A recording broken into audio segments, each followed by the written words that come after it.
Hello, ladies and gentlemen. Welcome to Northern Street Gamers Overwatch Escort Tournament, brought to you by the few, the proud, the Marines. My name is Dor, and my co-tour guide with me all day today is going to be Moxie. How you feeling about today's matchups? Oh, I'm excited, Dor. I don't know about you, but the changes to the game, the skins especially, have seen a return of the Reinhardt. He has been absolutely filled. Every single time I go into a quick play game this week, someone has immediately just yanked up Reinhardt in the first 5 seconds, and I've got my fingers crossed that maybe we're going to see that persist here today after we saw an absolute gargantuan amount of Sigma and Hammond absolutely filling up the meta currently. Yeah, with Gauntlet going on, I mean, there's been all sorts of just ridiculous stuff here and there. Teams in EU are running everything from Double Shield up to Sigma Wrecking Ball. NA's been really set on the latter. We're on a different patch. Like you mentioned, Reinhardt is all of a sudden at least a viable option, one that I really want to see today. I mean, it's both the Choo-Choo skin paired along with the buffs. It's a recipe for success in an exciting tournament, to say the least. I mean, absolutely. I think even if Ron hadn't got that little bit of a buff that he did receive, you bring in that skin, and people are still going to want to play the guy. It's like you get that Super Saiyan buff, suddenly, boom, there you go. Instant power up with the sound effects coming on through. And I know you've been picking up the Reinhardt because I'm the one who's had to heal this guy a whole week, trying to keep him alive as he just charges straight in because he doesn't hear anything but the sound effects. But hopefully the players here today will be having a little bit more communication than us just melting down in our quick plays.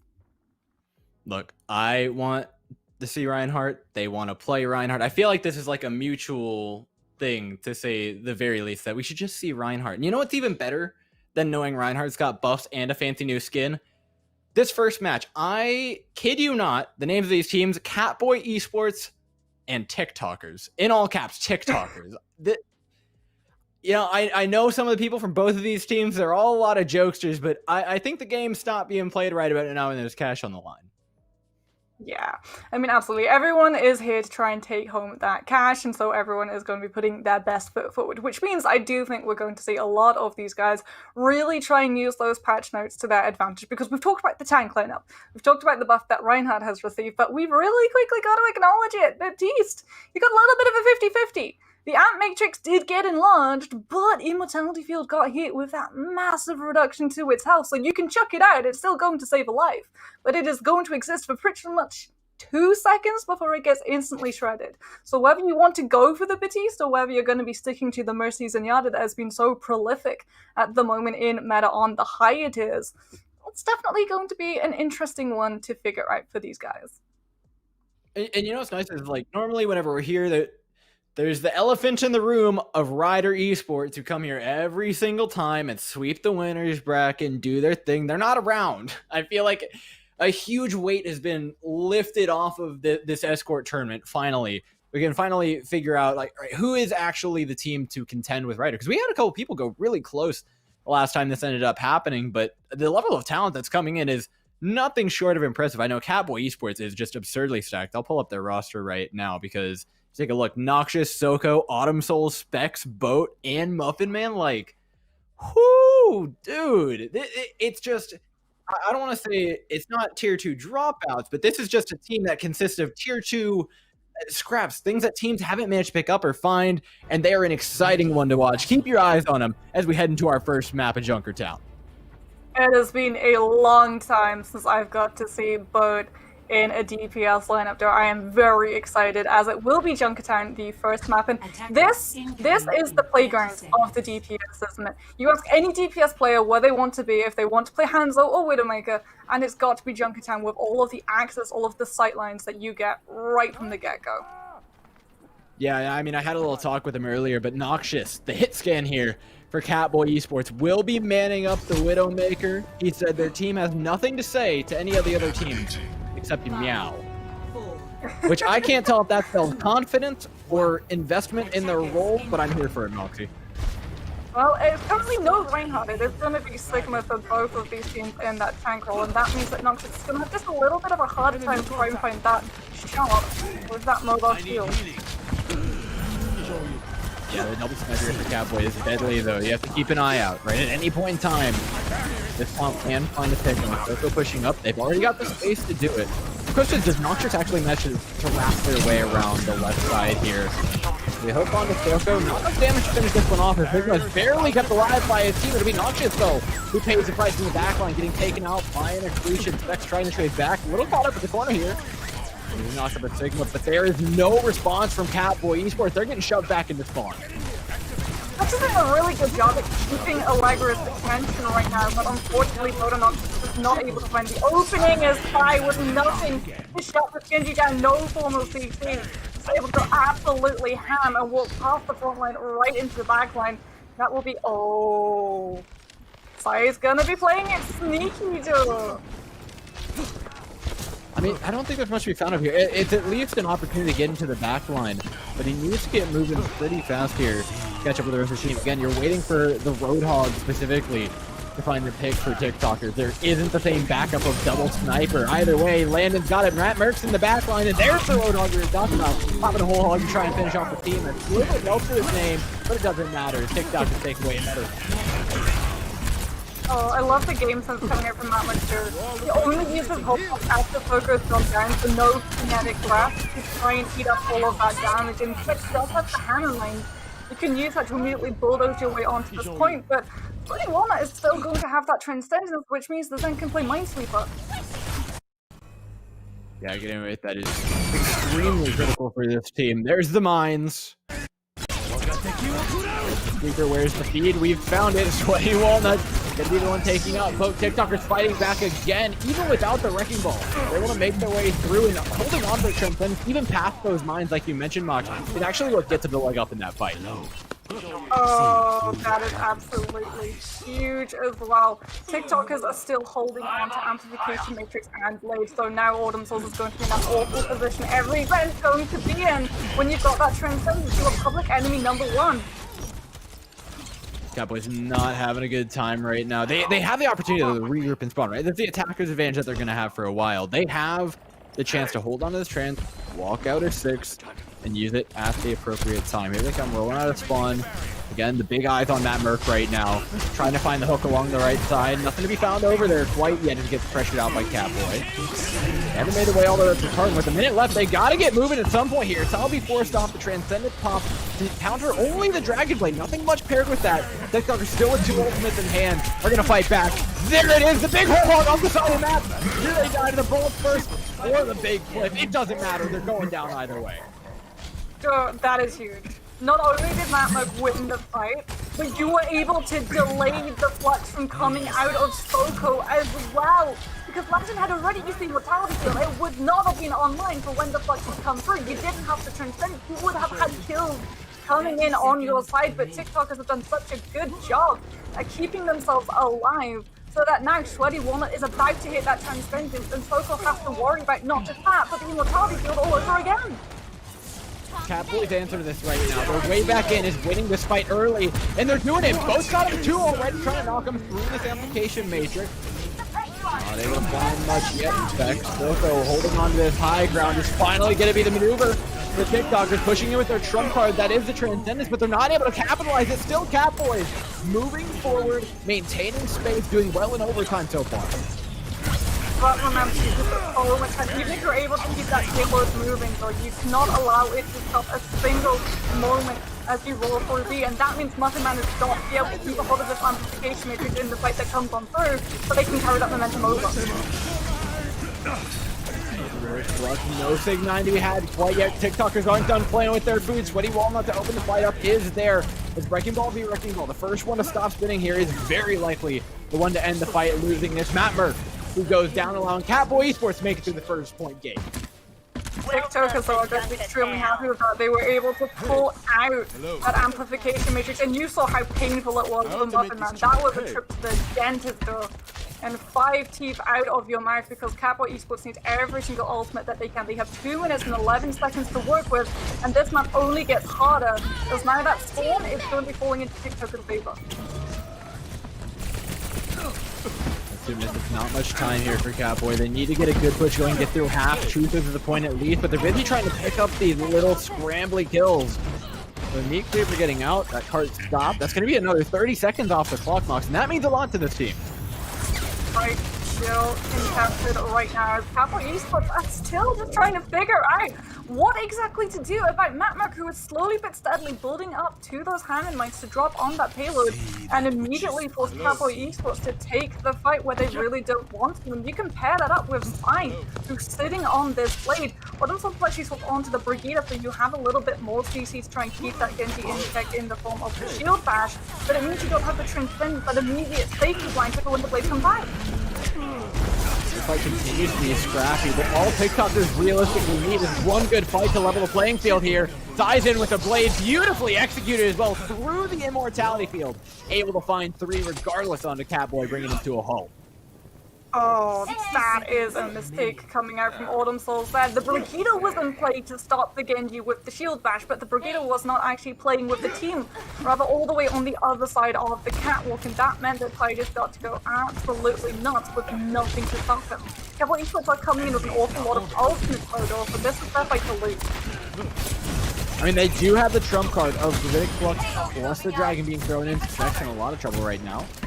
Unless you get out, another little bit of time off the clock here. There's one of those wrecking balls out of the way. It gives TikTokers a lot of room to push back through, and they've only got one tank to worry about. Stuck now in the corner, nowhere to go but back to spawn. Electra will be sent exactly there in just a moment. Popping even the Gravitic Flux here, thirsting for these 2 kills. Stunned out of it, TikTokers are holding on. Cavalry Esports, they don't have the numbers. Rex is gonna be stunned out. The Dragon Point is coming from trying to let the Hammond get to touch as that clock just needs to get home. Little distance onto that checkpoint, but still they have no ultimate. They don't have the backup. TikTokers are just like bounce up. It's a respectable hold for TikTokers, but it wasn't the point A one they were looking for earlier, right? That could have potentially been a point A hold if they got 1 to 2 more really solid bites out of it. So there's room here for Catboy to move in and try and take away a win, to say the least.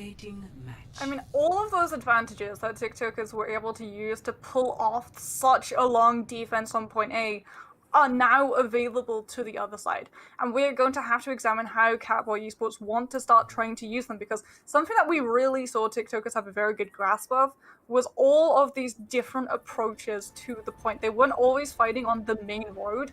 Rather, Matma continuously went into that side house on the right, on the Roadhog, to make sure that the Sigma just did not get cleanly onto the cut, that you don't have the space to drop that shield and immediately negate all of the impact that your DPS are absolutely sowing for the backline of that team. And Capital Esports looks like they want to do the same. Circle will be going onto the Roadhog side, going for the Sigma. So trying to use TikToker's strategy against them.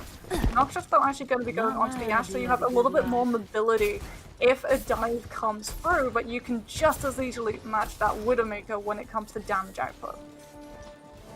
Yeah, I mean, Sai was doing a fantastic job on the Genji, but it's a big change of pace, right? We need to address it. You're shifting from projectile all the way over to a very precise hit scan, so to have effect on this Widowmaker is certainly going to be a difficult task, to say the least. And with the misshot on all we need is going to see the Widow there. Nope.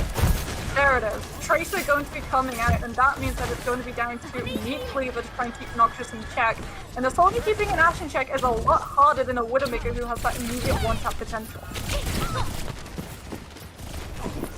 So much weight right now on Noxious as well, right? The entirety of this team is throwing resources into him, making sure you can get those one-shot headshots, and you go down to the Soldier! That's not an excusable mistake. Capital Esports refusing to give up room, and they're going to pay the price for it. Already 3/4 of the way now, through third point. TikTokers find the big hook they need to take out the Roadhog and start working on this tank line. Yeah, Capital Esports just not able to get the Roadhog into the position to just try and go straight through the front line into the back line, or even keep the Sigma in check. The shield is just been there constantly to stop any of the DPS from being able to handle these shots in, and it's showing an ultra advantage. The end of point A now. 2 minutes and 53 seconds left on the clock. That is an obscene time bank to reach what is honestly not a very far victory box, Mom. I mean, dude, the numbers that matter right now is Ultra. Matlock is 89%. Soko, who's been on the Roadhog for the exact same amount of fights, is only sitting at 42%. Capo Esports need to find something that stops TikTokers from moving forward, but they are so far away from any real impactful ultimate. The Flex, yes, we're about to hit Flicker Plugs, but that gets counted out by 2-3 things that TikTokers have. The Roadhog hook, the Transcendence, and the Immortality Field. There's just ridiculous amount of things to fight through. There's the flux you mentioned, though. The first part of the puzzle here for Catboy and fighting back. It doesn't find the frag they're looking for, though.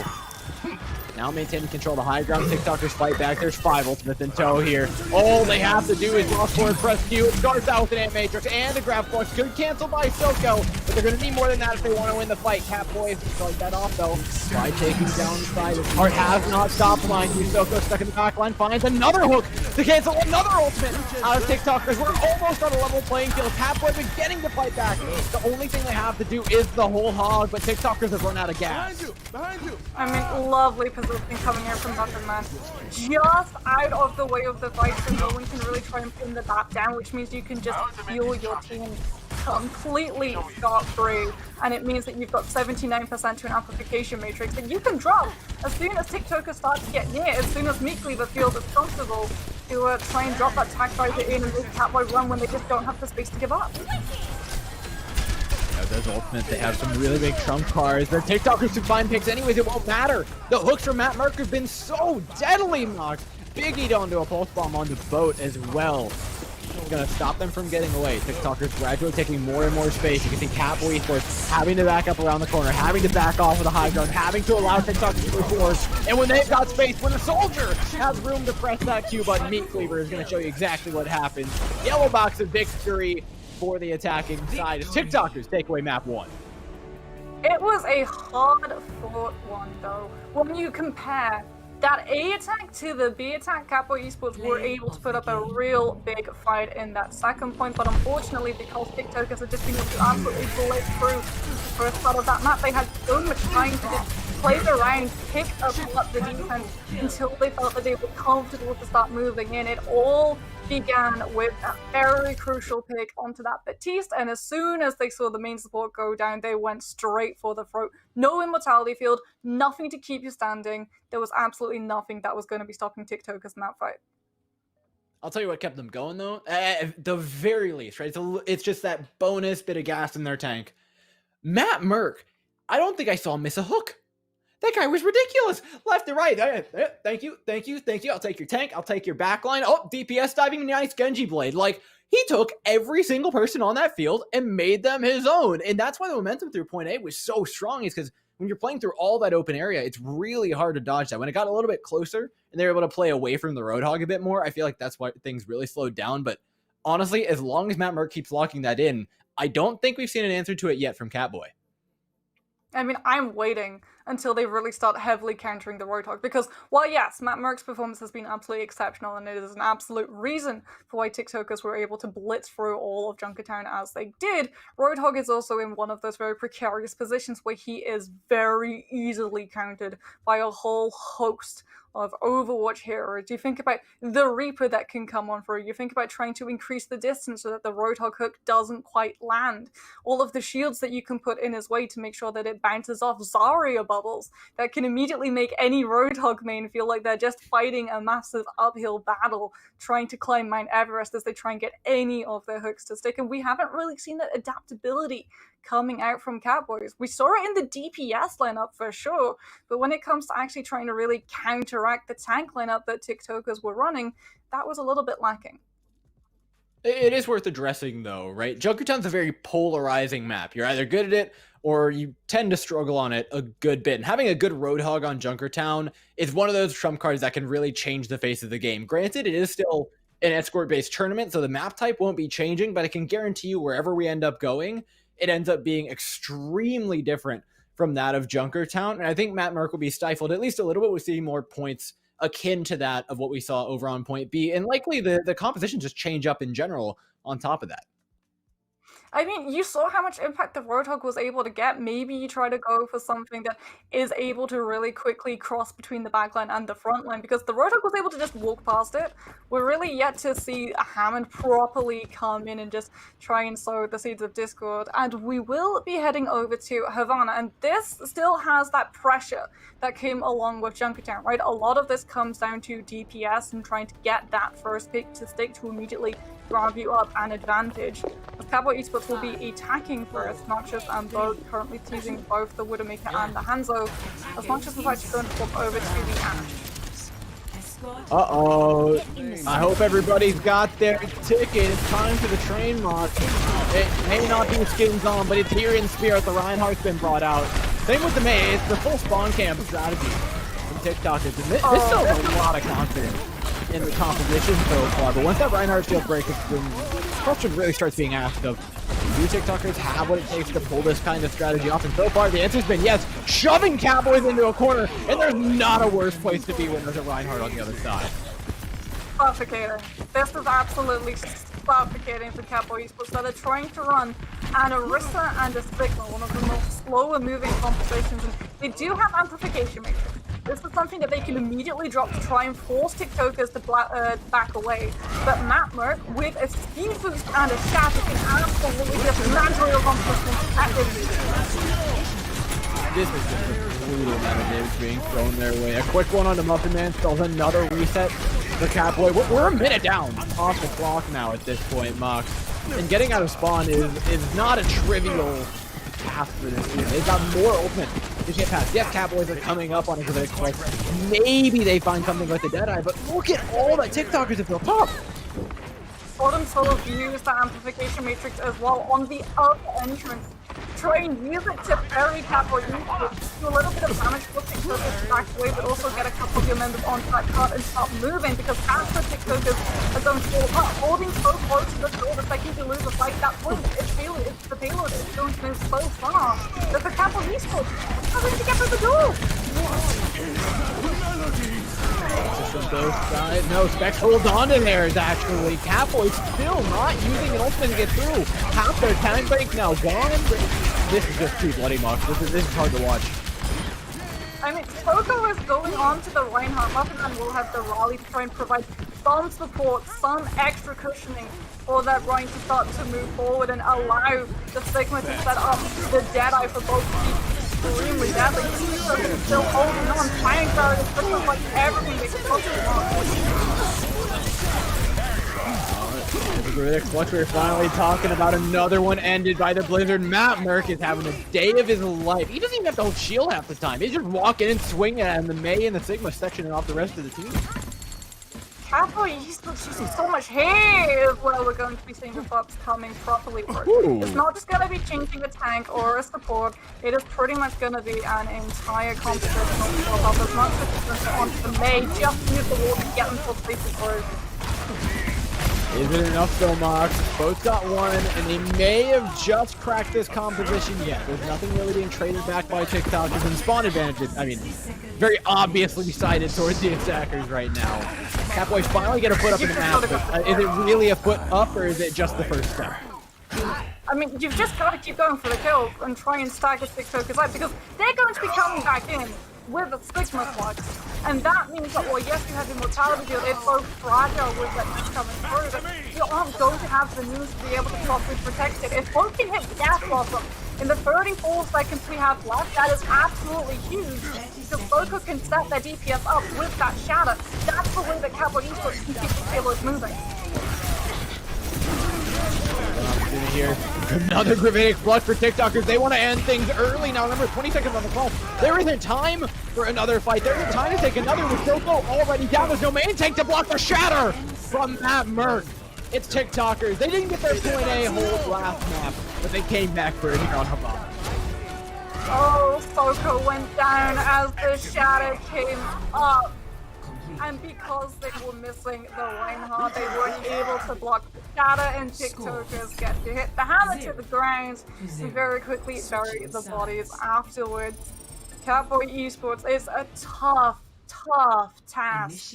But if there's anywhere that a defense is going to be able to pull off a full hold, and it's not on Rialto, Havana has got to be immediately up there as well. We might see the pharmacy strategy come in as well. We might see the Bastion strategy, or Catboy might try and run the exact same composition that TikTokers were able to take such advantage of.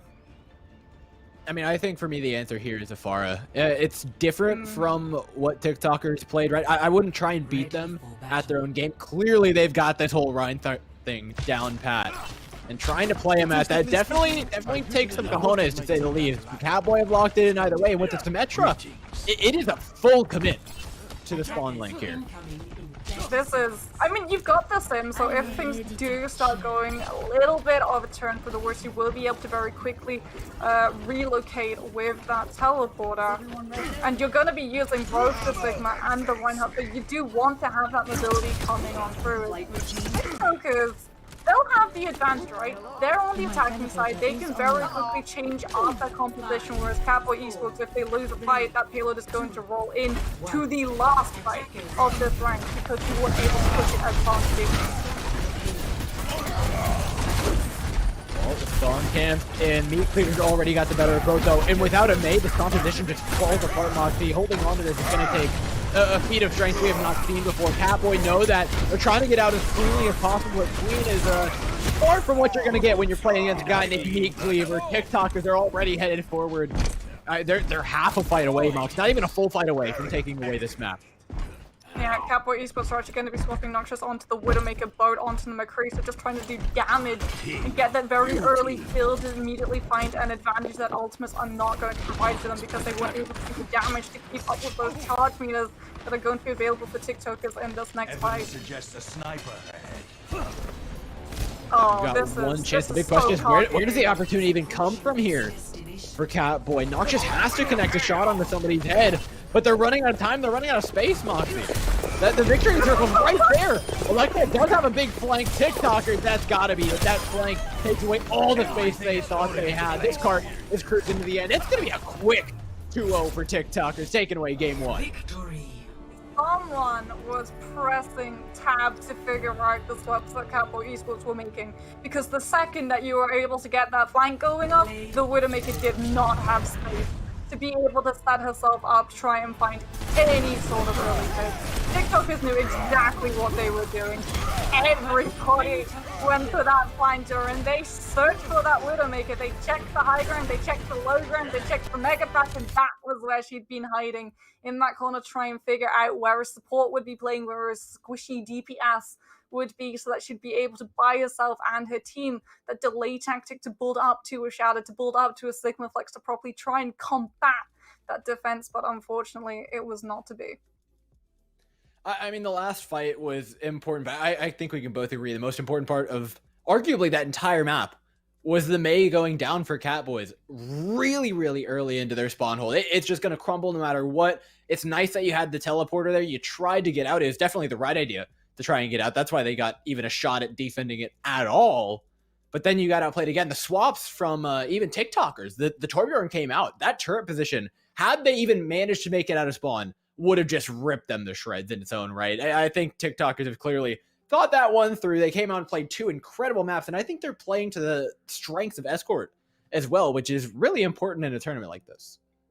Yeah, and we talked about it, right, on Junket Time, where we were a little bit worried that Catboy had been a little bit hesitant to properly try and counteract what they saw going on through, and we wanted to see the Farah come out. We said, okay, if TikTokers want to try and go for that close combat role, which they are so adept in, try and just lengthen the distance, go for the Farah. There's nothing really that TikTokers have been running that will counteract that Farah. We've seen the Reinhardt, but Reinhardt can only do so much. He's a sitting duck for any Farah who's able to utilize that roof to just surf around. But instead they used the Mei. They tried to go for the same strategy that their opponents had, and unfortunately TikTokers, they run it, they're adept at breaking it, and we saw the scene play out right in front of our eyes.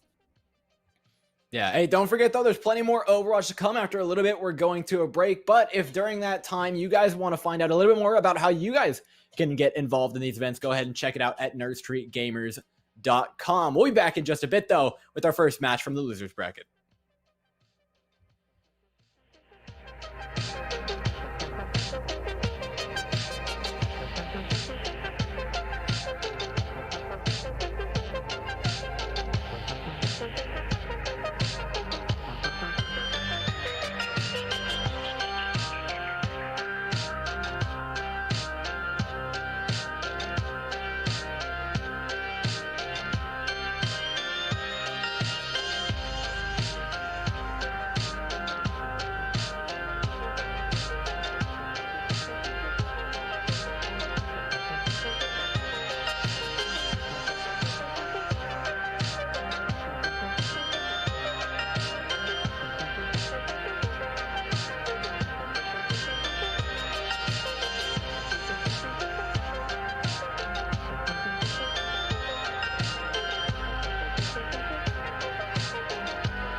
Hey, welcome back from our trip all the way up to the tippy top of the winner's bracket. We are now heading down to the loser side of things where we've got hashtag rolled up against Zulex's friends. And this one's interesting because we've got a team that got knocked down here pretty early up against a team that got knocked down here really recently. Zulex's friends only made it through round one before going up against TikTokers who we saw the kind of damage that they were just able to do. It's no surprise you end up in the loser's bracket when you go up against someone like them. But they're making the run. They're getting through. Rolled is the next opponent to make it there. And we've seen the rosters mocks. They're pretty decent here. What kind of odds are you looking at for this match? I mean, Rolled got 2-0'd by Catboys, and Zulex's got 2-0'd by TikTokers. And both of those teams we just saw competing. I haven't seen Rolled go up against TikTokers, so I don't know exactly how they were able to fare if they did go up against an opponent like that, but we also did just see Catboys really struggle against TikTokers. So even if you are able to make it through the losers bracket, you're very likely going to be headed up there to face that exact same team who, I don't know about you, Dor, but are definitely, for me at least, the ones that are really needing to be beaten out in this competition. Yeah, and actually, a fun fact, you talked about them both getting 2-0'd in the upper bracket earlier. Every single match up until now, in this entire tournament so far, has been a 2-0 for these teams. And I think there's an easy way to break that. Hear me out here, right? It's a really in-depth strat and one that I don't think a lot of teams have used yet, right? You lose map one, you say, okay, what are we going to do? And then you call in Captain Doorcast, and I walk in and I say, you go to nerdstreetgamers.com and check out their merch because it makes you a better gamer. And it's what you guys should do if you guys really want to level up your game and catch up to the teams like TikTokers and Catboy Esports. It's what these guys should be doing to avoid getting 2-0'd again because, honestly, I think I want to see a close one. Do you know what? In my color casting analysis, when I have to talk about what these teams should do, I'm not saying go buy a nursery merch. That's how you're going to be able to win your with a 1-versus-1 in this fight. No. It's pay to win. I think that's the term that we're looking for. Either way. Every game goes to it eventually, doesn't it? And now Overwatch has also fallen for. I mean, I don't know about you, Joe, but I heard that Diva got removed for a couple of months, a couple of days ago. Maybe Blizzard was thinking about, what if we add some hero DLCs? DLC. That's what I need in my life. DLC heroes. Pay to win Overwatch. No. But like I said, check out nerdstreetgamers.com if you guys want to check out the hot new merch. Does make you a better gamer. Can't confirm. This match, though, I don't think any of this comes down to merch. This comes down to raw skill, and I think there's a lot of momentum here for Zulex's friends. They have been blazing through the lower bracket, like I was mentioning earlier. And for a team that has relatively unknown names for the most part, they're doing a really good job. And I think Rolled is the first stepping stone, right? We mentioned that they went down to Catboy Esports and TikTokers respectively earlier. And I feel like Rolled is kind of the middle ground of like, okay, here is where you start trickling tier 2.5 players into these rosters. This is where they start really getting hard. I'd say they're like the gatekeepers to the upper echelon that we've seen in this tournament so far. So for Zulex's friends to continue this run, I feel like this is a really good first step, like a trial run, training wheels up to those teams. And if they can't get on this bike, well, they're going to fall off. I mean, Rolled are sort of like the bouncers, aren't they, to that scene, and we're going to be figuring out whether Zulex's friends have their ID or whether or not they're going to be kicked out for being underage and trying to sneak in.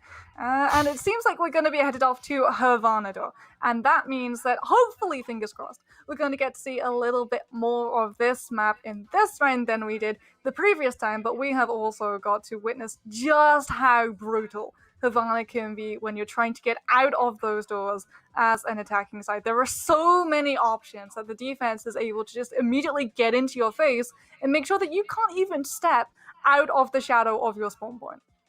Yeah, well, we witnessed the spawn hold last time, and that's not the only way to go about this map, right? The spawn hold is inevitably a risky strat. You're giving up 3/4 of the first point inherently when you lose that fight, so you better be damn sure you're actually gonna win that fight. And then, assuming that goes, that could roll even worse and worse into the future, and teams sometimes just don't like going for that. There is a second half to this map that is equally as dangerous and interesting, right? You've got snipers all the way out on point C. Point B can just turn into complete chaos for the most part. So we've only hit the tip of the iceberg when it comes to this map. I mean, one thing, though, that is going to be consistent through Havana for an attacking side is momentum. The second that you lose any of these fights and that payload comes to a grinding halt, it will be so hard to get that gas in the tank once again because of all of the sightlines that the DPS gets to play around with. You think about point B and how it's set out. Yeah, it's very easy for an attacking team after they've been able to push that checkpoint payload past the first checkpoint. They can start to move that payload. They don't really have to worry about the sightlines that are going to be open for the defense. But if they lose a fight in that second half, suddenly they've got to navigate through the high ground, through all of these winding corridors that the DPS can just slowly chip you down.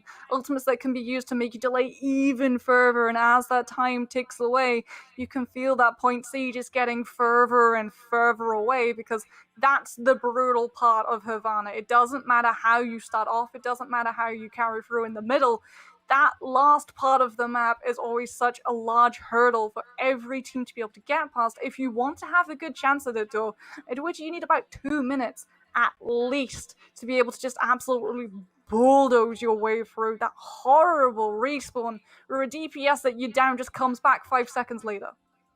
I mean, speaking of DPS, they're incredibly important on that point C. As for most escort maps, you're relying a lot on momentum, carrying fight into fight into fight, using your ultimate advantage extremely effectively, tracking what the enemy team actually has up for them. But when it comes to Havana, you're right. Point C is a point of reset almost all the time because the defenders are going to have a good spawn for the final fight. They're also going to have a pretty good spawn for the fight right before that, where they get to push up onto the bridge. Even if they get staggered out at the end of point B, they will be able to get a solid fight where they have the advantageous position in. And that's where those DPS that you were talking about really come in. You need a Widowmaker, a Hanzo, something to break that line, get into the flank, or turn it into a 6v5 before your tanks can truly and properly move up and get up to bridge without just losing chunks of HP on the way. And I mean, that I think is why we're seeing a lot of Sigma coming in at all levels of play, because if there's one thing that you can always rely on for a Sigma, it's that mobile shield. We've all been there where we just want to lock DPS in for a day. You pick up the Widowmaker, you find yourself a nice high ground to perch up, you line the shot, you're about to hit the 250 onto an Ana, you fire, and then it hits the Sigma shield. It is the absolute worst feeling in the game, though, but it is so easy for the tanks to just immediately put that shield up into your face. So even if your DPS can't win out the duel, that is one thing that a team will always be able to fall back on. Strategy doesn't come with it without its fallbacks, though, because when you move that Sigma shield away from the front line fight, it means that the tank on the other side sees a massive big old green light to go, go, go. I mean, you want to talk about tanks a little bit. I want to talk about who's playing the tanks right now for specifically Zulex's friends. PG1 is a nightmare on both Diva and Sigma. This guy can do absolutely everything. I would say, I've seen him a lot in contenders trials, and every single time continues to impress me. I think the Diva is a little bit more powerful than the Sigma, but with Sigma being such a prominent presence within the scene right now, I wouldn't be surprised to see it play. Also, having a Diva like PG1 on your team opens up things like playing Reinhardt Diva, which, I mean, we haven't seen it in a long time, but when you've got a Diva that good, you might as well use it. And Divas can be extremely oppressive as well. You think about how important the DPS impact is, getting the shots and being that constant threat that you have to worry about, always peel for. If you've got a Diva, that throws, quite literally, a spanner into the works, because suddenly you've got defense matrix and you have to worry about how you're going to actually be able to bully out the supports. The massive amount of peel that is now going to be available to them is absolutely mind-boggling. The defense matrix has such a low cooldown as it does. Yes, Blizzard have been tinkering and trying to find any sort of way to balance it, because in my opinion, and in others I'm sure, it is one of the most busted abilities in the entire game, second only perhaps to Anti-Nade, that absolutely cuts off all healing possible. And it can counter that too. It just wacka wacka all of your abilities, all of your ultimates gobbled up like Pac-Man hunting down ghosts. Yeah, I mean, Defense Matrix can be good. I think it all comes down to what we actually see being played here. I think Zulux really have the biggest opportunity to flex up their roster, but with everything we've seen compositionally from teams in general recently, I wouldn't be surprised to see almost anything actually being run by them. So let's take a look at what we've got locked in. Is PG1 playing support? Hold up. Disappointment in your voice right now. I am hurt by this fact. Well, I mean, that is the roles locked in. It's 2-2-2, so PG1 will indeed be picking up the mantle of the support and opting into the Zenyatta. And this is a very risky play that Ziluxes are going for. They're opting into the pharmacy. And yes, teams are running the Mercy and the Zenyatta now with the Hammond and the Sigma, but you are now depriving yourself of that Mercy healing because she's always going to be tagged up with the Pharah. So there is so much pressure for PG1 to stay alive and keep Trainsight up. I legit just checked PG1's Twitter because I thought I was crazy. No, he's an off-tank player. No, he's just playing Zen for fun right now, and Zulux's friends are not having a good time for it so far.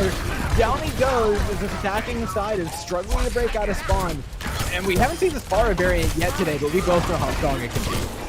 Now, Everhell's actually going to be able to just stay alive long enough to act as that wedge that will have to turn around and try to deal with, and that has been the distraction for the rest of Zilix is trying to get out of their spawn as PG1 has now been freed on the Zenyatta and is able to just hammer in the damage, hit those discords, and give Zilix the extra little bit of boost in that damage department. And this is something that this composition really does revolve around winning the fight before it properly actually starts up, because if it goes to sustain, Bold is going to be able to take it with just the Batista one.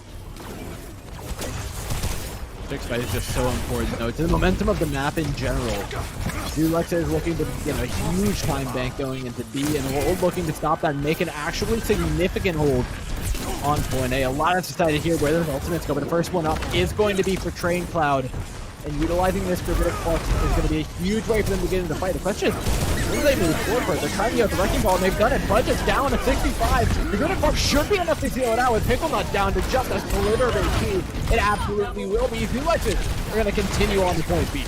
Oh, please like down as well. No amplification matrix, nothing to train. Bully Zulux to take a big old step backwards. And with that Transcendence, that amplification matrix is now going to be a lot more of a whimper than any sort of defense that Roll can properly rely on. As that will be the first checkpoint picked up. Everhell's still going to be sticking with the Thor. It does have the barrage. It becomes a lot harder though to move around when you're in the sky on point B, because now we introduce not a McCree as well, but a ceiling. we certainly found the real counter to Sci-Fi and ISO Hell, and ADM for the moment being, Roll are going to have access to the high ground, which is a big cutoff. It denies that ceiling space. ISO Hell will go in for a barrage. A little bit of desperation, but it will allow Zulux with some space to move forward here and some desperate room to breathe. And the fact that you were able to find anything, and that it was a support, and such a huge amount of threat as well as Zenyatta, now the Despots are gone, there's nothing to stop Zulux from just moving straight into Roll's face, and you can see exactly that. ADM knows you can strike now.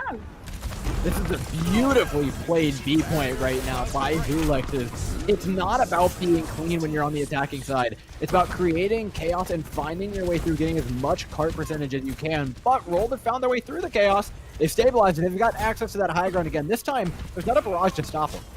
Oh, it was the Hammond mines too. Zuluxes were trying to go for that messy fight to get that payload moving as far as it possibly could, but Budget just drops the Hammond mines, and that's immediately progress halted. 46% to the next one. The Zuluxes will be the ones with Hammond mines of their own to just try and drop in, separate the supports from that tank lineup so they can properly go after that HP and chunk it down. Uh-oh. It's the flank visor. Blast Imp is here. Oh god, this is not good for the soldier. Kept alive though. Fantastic shield by Pickle Nut. Unfortunately, certainly not getting enough to keep him alive. With the soldier out of the way now, it's Budget's turn to end up going into the back line, and he is properly shut down, taking a nice little nap in the back. BG1 nearly getting a frag as well into the Wrecking Ball. Either way, they've got plenty of space in the front line to deal with the rest of this push. They're pushing in 6v4, a huge numbers advantage for Zulex's side. With the help of ISO to finish off these kills on the Genji, they're absolutely going to make it happen.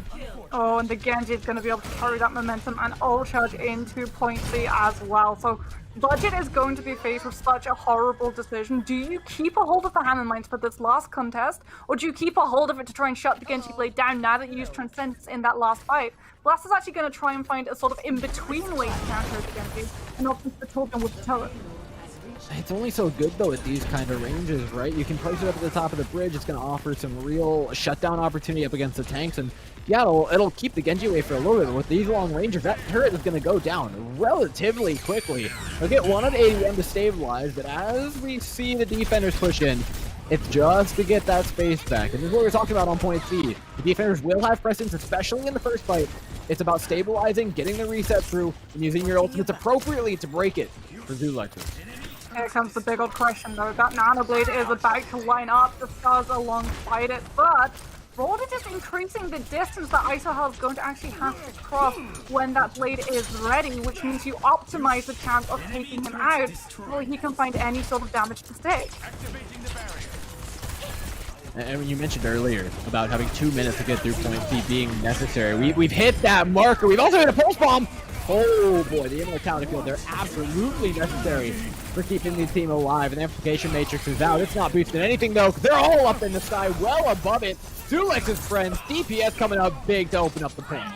Oh, it's a big investment. 3 ultimates, but it works, and they've been able to just blitz that way through to keep that payload moving. Now, though, they don't have anything in the tank other than ADM's Hammer Mine to try and drop on the point, make sure that Rollers can't bully them off when they come in with ultimates. Because this defensive team, they've been saving themselves, though. They've got Transcendence, they've got Flux, they have everything they need to bully Zulex's away. Keeping them out of this gate is just critically important. You have a massive spawn advantage here. You have so much cover to work with. Realistically speaking, Roll could hold us to the end of the map if Zulix can't break it open with a Nano Blade. Especially because the Genji has gone down. There is nothing to try and get into that backline and bully this Transcendence out before it's ready for Sci-Fi to hit that pulse. Well, what pulse says blast him? There's what you were talking about. I may not have found the Genji that they swapped to it for, but it absolutely will shut down the Tracer. This Torbjorn now is actually a real problem. We talked about it on the second point about, you know, he's good there for countering the tanks just after the point. With the longer ranges now being eliminated, with the Torb playing on relatively closed sight lines, he's going to be extremely hard to get past when we see players like Iso, like Sci-Fi, try and work the back line. They finally got another fight though. He's got a Nano Blade to make it count. Isohel's in and up. What can he find while he's back here? Absolutely nothing because of the Transcendence. Will get one on the Jinxie Winxie, but you need more than that to break a point. See, and Train Cloud's there for the follow-up. The Sigma moving forward, taking space, shutting down his counterpart, and getting Zulex's friends over the finish line. Oh, flip onto the Hammond. There is no spin cycle to be set up, as now it is just a case of burning as much time off the clock as he possibly can. Can Roll keep that clock burning down? I mean, it's tricky to say the least. They don't manage to get on with the Wrecking Ball. It's a full cap for Zulex's friends, and I mean, it may not seem like much, but 40 seconds on an escort map is a very respectable time back, especially for Havana. Such a shame as well, because you saw that mentality that Roll had. They knew the Nano Blade would be the straw to break the Camel's back that would absolutely obliterate their defense, and they kept not just the Transcendence though, but the Molten Core. It wasn't the turret in that fight that was trying to keep Isohel in check. It was the threat of the Torbjorn ultimate. And as soon as the Nano Blade comes through, so too does the Torbjorn ultimate, but Rolled is so far split apart that Isohel's just very nimbly able to go in between the lava, the Transcendence, and still manage to do enough damage to just tip that scale in favor of Zulix so they can start coming into that kill feed. And now, when you're able to actually complete Havana, that means that Rold has to do the exact same. And that is such a very difficult thing, especially because Zulixes are going to be offering up that Nano Blade that was so problematic yet again. Yeah, you've got the opportunity to stop the momentum at any given point in time. Wow. Sci-Fi, I didn't know he got his driver's license. I mean, do you need a driver's license for one of those? It's like a futuristic moped? scooter, right? I would argue what, that is it a moped? It's even like a little floating one. I don't know if you need to... Are the cars self-driving? They're all floating. I figure they're all self-driving at this point. They've got to be. I mean, ISOHEL would probably be more in need of a driver's license sitting on that truck than Sci-Fi, and we are going to start to see it roll. They're going to be posing a nanoblade off their road. This is an absolute battle, though, of the DPS ultimate ratio. And you can't just win one fight with the nanoblade here. For Jinxie Winxie and pushing this entire point, you're gonna need more than that. You need to do it consistently. A lot of the team's weight riding on you, but there's a big anti coming your way. Roll have eaten a lot of crap right now, all off the back of a PG1. You know what? He may not be on a roll, but he's certainly on his game. Oh, I'm worried as well. The composition that Roll are offering up is all geared around blocking out that nanoblade so much DC, the shield bash, the hook. But you're running a Roadhog, and that means so much ult charge is going over to the side of Zulix's that is not there for Jinxie Winxie, who can't hit these meaty targets that are so far away. 3 minutes up, we're just halfway through. This is the difference between going for the spawn camp and not going for the spawn camp. They've had to work much harder just to get past this initial 59 meters and get around this corner. I think it's been worth it so far for Zulix's friends, but they've got to take this fight eventually. They can't just cower up on the high ground. They're going to bleed out one by one. Remember the entirety of this time. The Koda's stepping forward inch by inch, nearly on the line now. It's Genji up and over top, but ISOHEL can't get his blade up just in time. Instead, going straight to the back of the team, leaving it all up to Train Cloud, but he didn't get the touch in time! Oh, they tried to go for the big play though. They tried to trick Rolled into thinking that ISOHEL had the blade ready. And even if you gave it to the Genji, he was so close to that blade that he would have still had it when the nano hadn't yet finished. But Rolled stay in. They've got so much CC. They know if the blade comes through, they can bully ISOHEL away. And it means that they're able to push that cut, and now they can start taking up the high ground and absolutely removing the threat of the Genji, who's going to have to be coming with this blade drive. Yeah, the blade difference is big, but also you have to remember the Transcendence on the outside. Vega's got a big job in keeping this in his back pocket, not getting it forced out. There's no one really there to force it in the first place. It's actually Zulix's friend engaging the fight with the dry blade of ISOHEL. Flash, dash, get himself a good bit of value up on the high ground. Blast him, though, he's completely rotated around. Rolled maybe down members, but they're not quite out of the fight yet. Zulix is sticking around with that Deadeye. It's something that Roll are going to have to be so very careful of, but Vega is bullied out of the Transcendence. Zulix will be winning the fight, but Roll will be winning the next duel. They're playing the long game. They saw the Transcendence, they kept a hold of the nano, they kept a hold of the blade, and even if that isn't enough to make the damage stick, Budget has a supercharge to add on top. Yeah, it's the definition of bittersweet. That's exactly what you don't want to see. PG, oh, that's clear it's not your main role. I'm just going to keep flaming it for you. He probably doesn't deserve it. He's probably a fantastic support, but, you know, I'm just sad not to see his Diva or Sigma. That is rightfully a nut. But here's the blade that we're talking about. There's not a Transcendence here to stop it, but he also missed his dash! No! The entire thing's going to waste! Jinxie Winxie! Oh my god, his GPS got lost on the way. The routing wasn't calculated fast enough. He found absolutely nothing on the receiving end of that dash. And now caught in the middle of nowhere, roll push forward so confidently. But now they're just opening dove and shot at from every angle by Zulix's friend. And they weren't even able to get the Deadeye out of Sci-Fi, who will be holding on to it to bully Roll out. They're even going to be swapping Budget onto the Hammond. So you've lost one of the shields, one layer of protection from that McCree ultimate, and it's going to become even more of a threat. Now everything is up to Train Cloud. You have to be able to open up this fight. The Zulixes. Almost ready. Honestly, I'd say the weight is on Rolled right now. Zulixes are in the clear. They've got the Grenade Flux. They've got so many ultimates. They don't need to use many, if at all, any of those. They can hold on to them, use them when appropriate. They know they have an advantage. The big trump card is off the table. Rolled have to make the move, but Zulixes have so many opportunities to get aggressive with this one. I just need to be careful to get knocked into the corner. He's been completely bumped away. Budget takes him down, but on the front line of the fight, Zulix and her friends are winning even regardless, and that's just how important that kind of ultimate advantage is. Budget tried to get that advantage at ever so slight window. Bully sci-fi out, make sure that you don't have to contest the Deadeye so that you can try and aggressively move in without having to worry about immediately taking a big old step backwards. But unfortunately, because the Hammond is playing with the McCree, no one's trying to keep the supports from healing the tanks. No one's trying to throw the piece of Discord through the backline. And it means that you just weren't able to make the damage stick.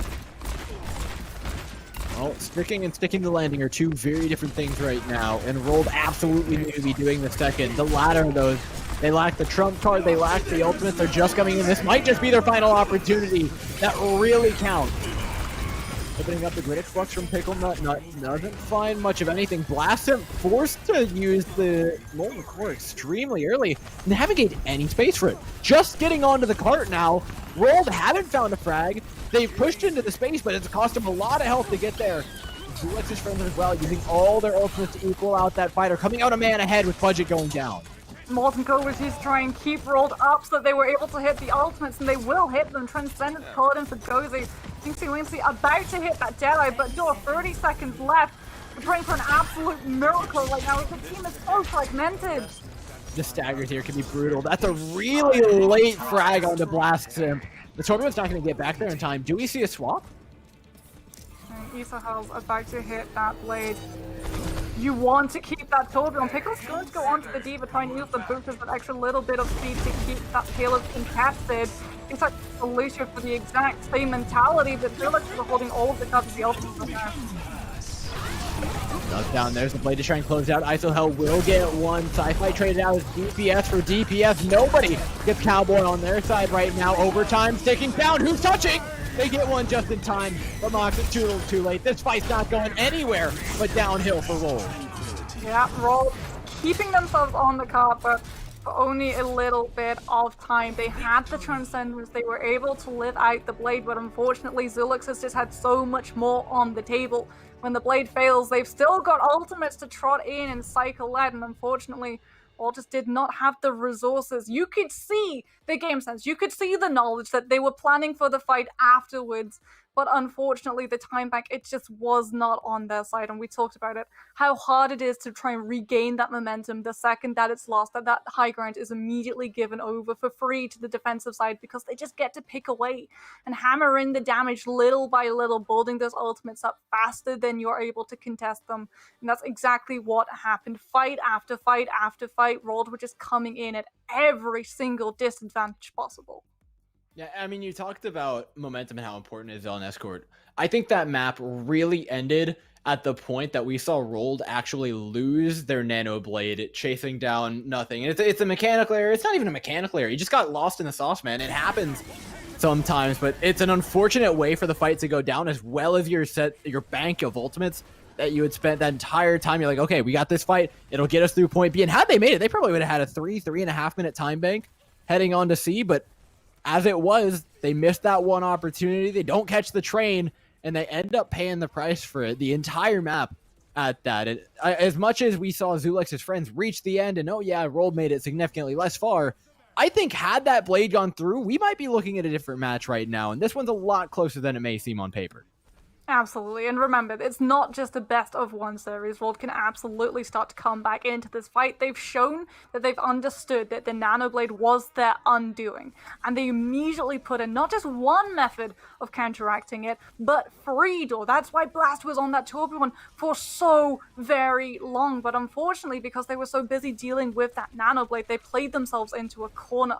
They just clung to that composition, and while yes, you're able to counteract the Genji, everything else becomes a lot harder to pin down because you're forced to lug around a Tourbillon turret on your attack.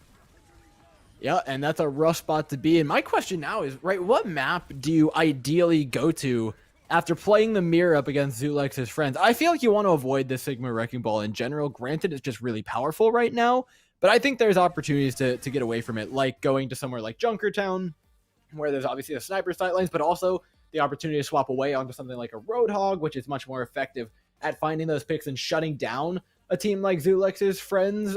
Alternately, do Zulex's friends even stay where they are? I mean, the question's always up in the air of, right, PG1 could still just swap to off tank at any point in time. You just want to see it. Admit minute. You just look. want I to want to see it, but this PG team's run running. on This team's Diva. running 3 off tank or 3 tank players. Right? It could very much just shift up. We don't know that composition stays, that their support lineup stays, that what their tanks are good and not good at stays.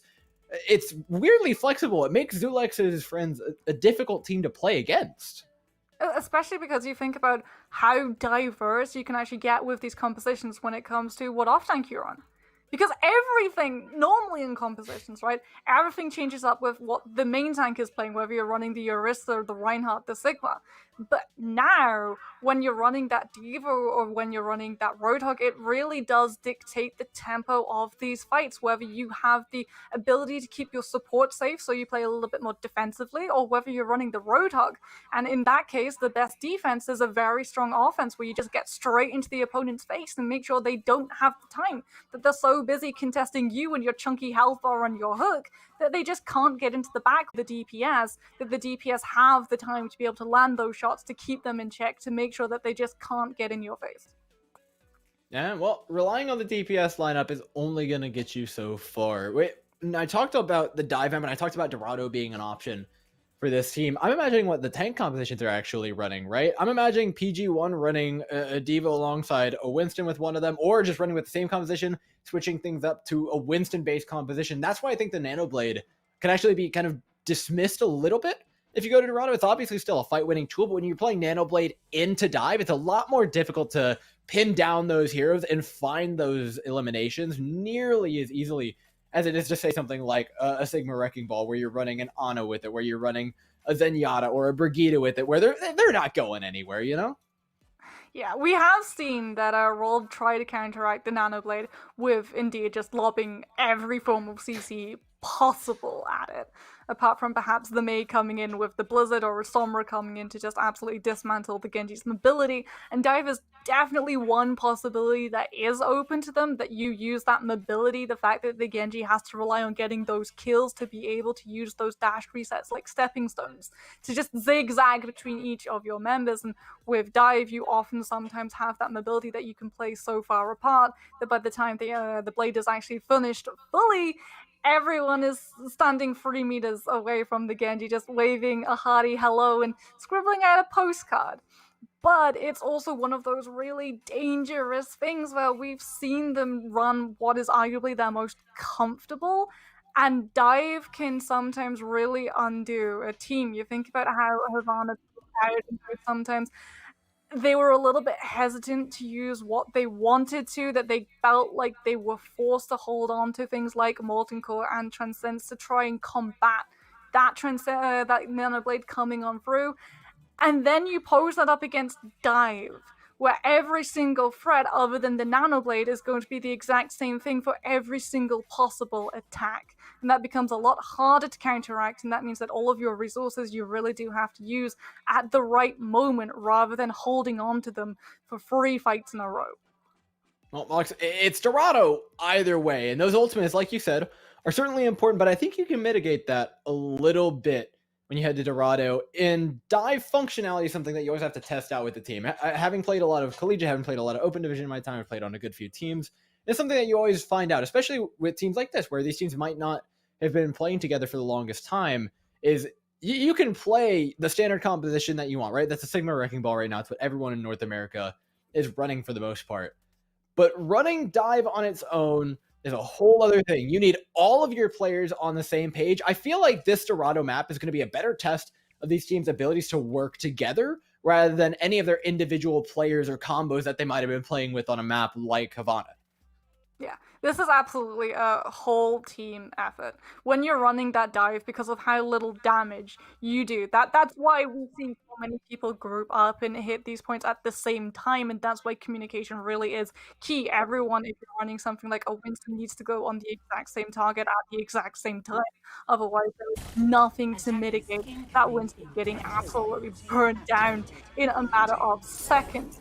Unfortunately, what you also have to remember is that Dive had its hardest counter coming on through, and by far its easiest counter to be able to put onto the board in the form of Immortality build. Because with Dive, you need to have an impact immediately. That threat has to come up for fight resources as soon as the dive comes down, because if it does come to that fight of sustain, you're going to be taking a lot more damage than you're going to be able to output. Rolls in, and I mean, like we predicted, it will be a swap onto specifically a Winston-based composition. Full dive. Zulex's friends are, interestingly enough, very stubborn to play at this, but I think when you're on the defensive side, the Sigma is not exactly a sin, to say the least. You've got a lot more space to work with, but you've already lost a player here. Jinxie Winxie is down again. With that, Zulex's friends regain the high ground. The Sigma can set up his shield again. They can start shooting down at these DPS. This cart, I can promise, it's not going underneath this bridge without your tanks both being alive. Oh, it's such good positioning as well coming out from Zulex's. They're making sure that they always have a feeling that the tanks are the ones who are the diveable targets and the supports are staying away from them. And you can actually see Pelicans is trying to go in, get a little bit of that pile drive damage and build up the mines, maybe knock someone off the high ground. And that's when the dive can come in properly. Yeah, the tank's actually holding on there a little bit too long for Zulex's friends, refusing to give up the high ground. They left their back line open, and now see it's the Wrecking Ball and the Sigma, the last two alive when they weren't actually standing in the way of the dive. Blast is going to be able to hammer in all of this damage as Zulix is trying to go for this recontest as well. ADM is lurking around that high ground, trying to make sure that Roll just don't immediately get that one given over for free, as Anduari is going to try and put up any sort of fight. If you can get one pick to stick, then that dive becomes a lot less worrying, because when you lack the players, you lack so much more damage than what is going to be available to the Zulixes, who are running that burst with the Echo and the Tracer. Dangerous composition at the least, but I love that Roller taking the aggression here. A beautiful dive from the Tracer and the Wrecking Ball, and that's the coordination I was talking about earlier. The roll up under, the pulse bomb, everything in beautiful, beautiful synchronization. That's what gets you the meters. You want to see synchronization as well? It is going to be available for Rolled when it comes to ultimate combos, because Pelican can drop the hammer mines, and Budget can burst out the Primal Rage and juggle all the Zulixes right into the way of danger. And PG1 can't even use the Transcend to play Minesweeper, because Blast is going to be hanging that into sidelines, hoping that that does just that, and then there's nothing to counterattack either. The same exact dive this time. Sans Tracer, the attacking side. That's going to be why it's warded off by Zulex's friends. And how many more frags can they actually turn this into? They don't want to drop off the high ground because it takes so long to get back, but Budget's gonna force him to, actually knocking him back into the mines. ADM's down. The cart can start working forward. Zulex's friends using the ultimates, but is it too little too late? The Fox is there, but it doesn't find anything. Mox rolled and won the fight. They just need to pick up the stragglers here to get it to point B. Zulexes are unfortunately missing Spy-Fry, who could be the one to immediately get killed with that duplication. The one thing that can force or take a big old step backwards other than the rally, which Zulexes are going to try to get the Echo back into the fight on time. I think it's the right move here. It allows you to get arrested as well before the mines in behind. This is taking away all of the space that Rolled worked so hard for. With Sci-Fi finding the pulse bomb, that will certainly finish off the fight. A two-man advantage now for Rolled. And they'll carry that into an ultimate advantage in the next fight as well. Well, Rolled though, they may have the ultimates, but it is going to be a lot harder to be able to safely use them, because Jinxie Winxie, the pulse bomb can be huge, especially if you can land it onto PG1. But actually being able to get it there, especially if Trinket actually swapping onto the Roadhog, so the dive is even more vulnerable when that hook comes on down. Going to be extremely difficult, to say the least. Yeah, I love this swap. I mean, it counters almost everything that Rolled want to do. You can stop pile drivers, tracers, anything. Bombs out. PG1 giving him a little bit. What for? I mean, fantastic job by Vega as well, playing bouncer there. Without the tracer, this push has really lost its leg. That's a lot of the deadly force that was really backing Rolled, and you don't have any way of actually finding the frags without that. That's what every breakmain dreams. Vega gets the shield bash, which actually cancels out Jinxie Winxie's pulse bomb, and that was what Rolled were relying on. The chaos that would sow if it landed onto PG1, the lack of the Zenyatta, the lack of the Disco to try and stop that dive from moving on forward. They will be able to hit the Hammer Mines and the Attack Fighter in this next fight, so a lot of this comes down to keeping that Transcendence. Well, he's blown the Transcendence, but at the same time as the using Pulse Bomb, so all the ultimates that was meant to counter haven't really been thrown out yet. C-Sec did use a Nano early on in the fight, so I'm assuming it had to be used to counter that, but with a minute 44 on the clock, Rolls have a big opening here. There's not a support ultimate in the way to step in. This is something that we actually saw Roll tease on Havana, right? They saw that Elixirs were using ultimates and they kept a hold of their own, knowing that after that Transcendence was burned in the fight that they were previously in, they're going to be at such an advantage in the fight that we're currently about to head into. Be their best shot at getting through B, but with a minute on the clock, it might be their only shot at getting through B. Budget's down below, gonna get as much distance on this cart, and it's the little things that get you the wins, but you can't be leaving your team alone for too long. Pelican cuts him off with the mine, supporting now separated away. PG1 is extremely vulnerable up on this high ground, immediately getting taken out and away by this poor Monkey. Unfortunately, he's not actually able to get the kill. PG1 goes down eventually, but way later than they want him to. Roll has run out of ultimates, they're running out of juice, and it's Zulex's turn to fight back. Ghost able to keep themselves alive, though, with the rally, and Roll's hopes have been able to keep alive because of it. There's still a fight going on in this card. He has the ultimate, the Roll has the numbers. Exactly, but there's a spawn advantage for Zulex's, right? They pulled them so far away over towards that Mega Pack that all of a sudden Roll, yes, they got 3 kills in the fight. Yes, Zulex only got 1, but that spawn is just so much closer. They get to swing back first. ADM opens up onto Blastin, who is working his way up towards another visor, but now all it is free high ground for the Soldier.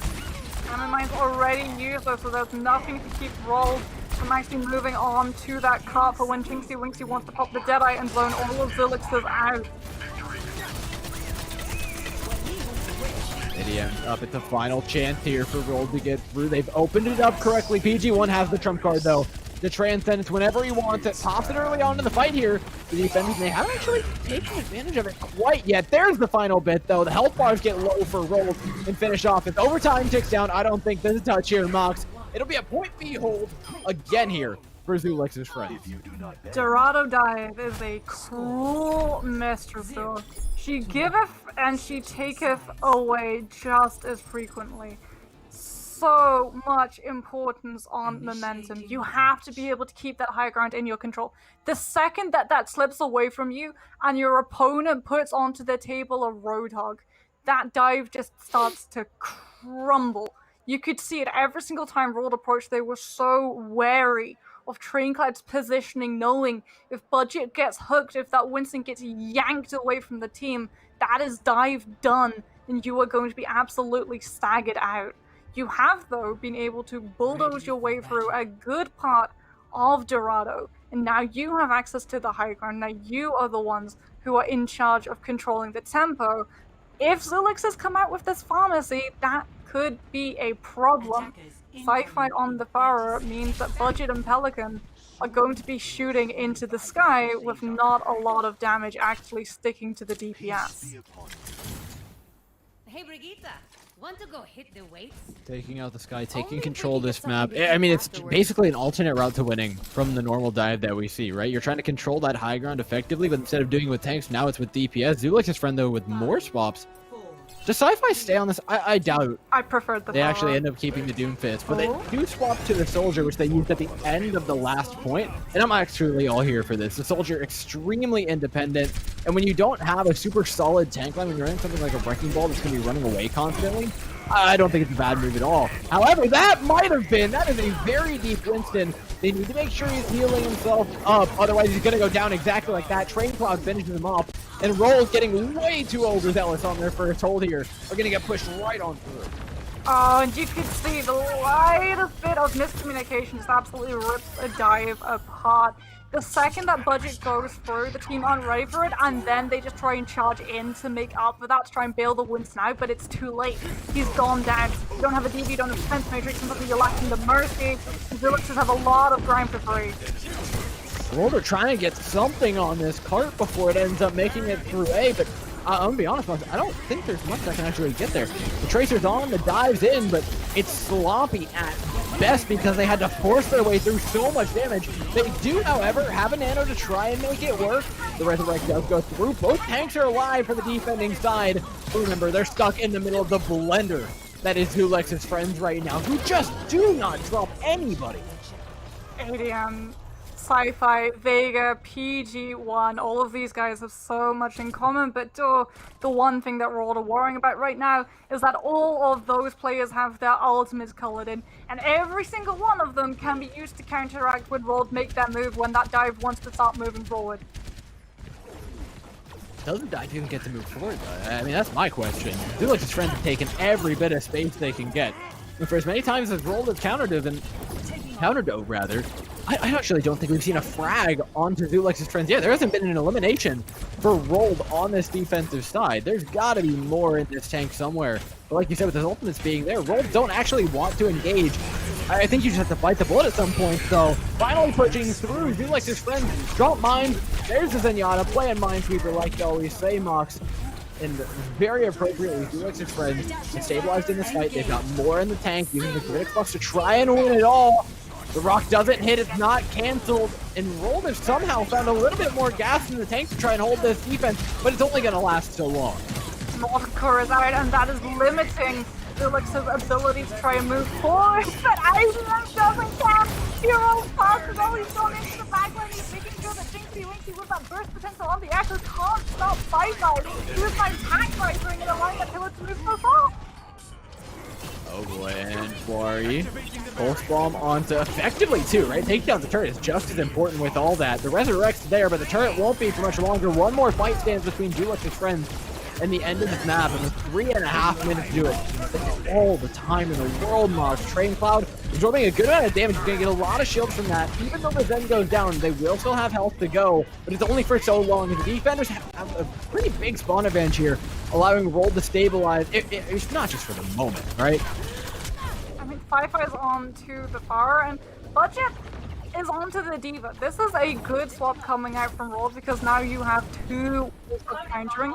If you kept a hold of the dive, if you kept a hold of the Winston, nothing would have been able to get on top of Sci-Fi other than that Torbjorn turret. And now that Sci-Fi actually sees the swap, he's going to go over to the McCree, knows that you'd have been counted too easily by the two members coming out from Rolled, and is going to be opting for the flashbang potential to try and stop Pelican in their tracks. If you can use that flashbang or shield bash to cancel out these Hammond mines so that PG1 keeps the hold of Transcendence, that's it! That's not done! That's not over yet, though. They've got another shot in with mine. Pelican's able to set it up. Gets two on the way there for Rolled. A huge bit of holding for him. And that should just tick over the 2-minute mark. We're getting into pretty dangerous territory for Zulex's friends. I mean, they bite the bullet though. You manage to get out the Hammond mines, and they keep a hold of the Transcendence.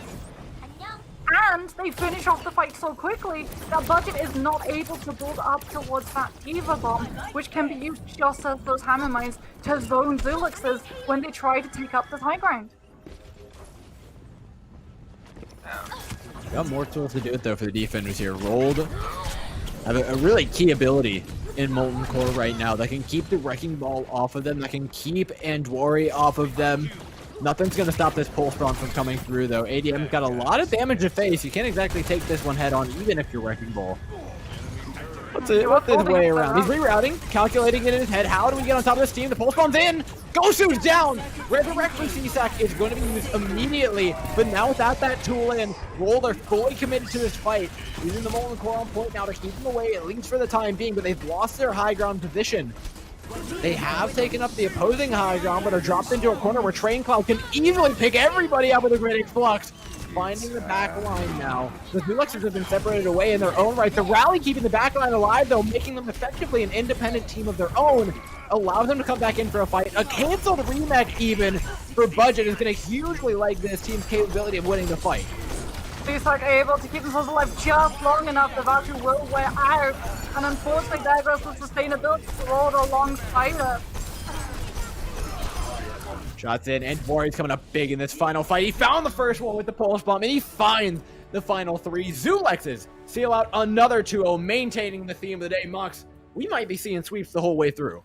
I mean, I don't know about you, though, but I've got to give that VIP to ADM. We talked about the DPS, we talked about how good the dive was, but in that final fight, did you see the Hammer Mines? They didn't go on top of the team, they didn't go on top of the supports, they went on top of the Torbjorn turret. to make sure that the team were able to take it out, that the Torbjorn wasn't able to get the repair going on through, because that was the thing that would really stop the team from being able to move forward. Having that game sense, that awareness that sometimes going for the kill isn't always the best option for an ultimate, that is what puts a team above everybody else. You know what my favorite part was? It's not that they didn't kill the turret with the mines. They just placed the mines next to the turret, and then for the next 50 seconds or so, the turret just... Meanwhile, the rest of the team's just dying in the background. But this turret, he's doing his job. He's taking out each of those mines one by one. May not have been the right decision for it, but in a world filled with AI, this turret, not the brightest.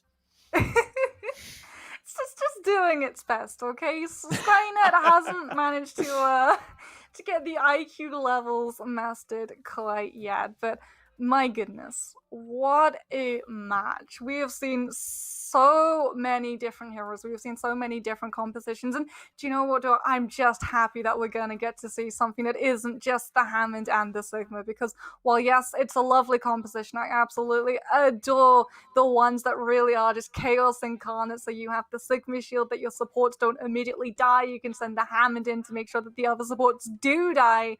It's always nice to see Dive come out.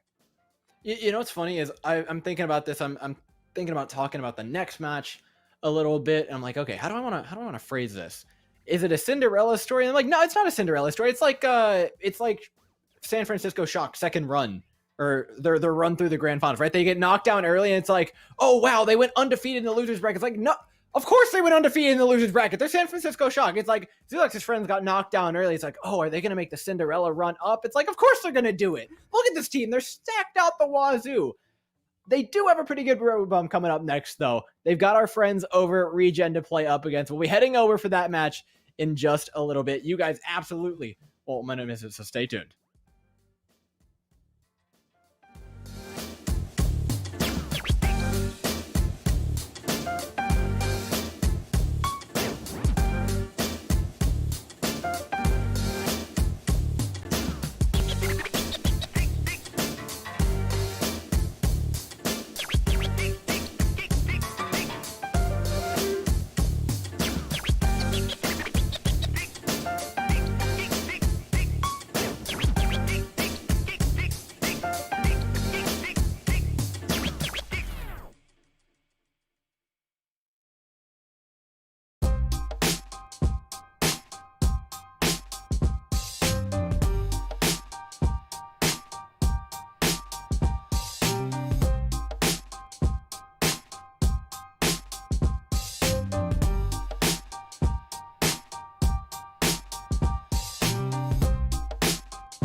Welcome back, ladies and gentlemen. Our Street Gamers Escort Tournament continues. Of course, this one brought to you by our lovely sponsor, The Few, the proud the Marines. Been a long time. If you want to check it out, go ahead to marines.com and you guys can find out more about how to get involved. But if you want to get involved in this kind of stuff, we've got more losers bracket coming on up for you guys.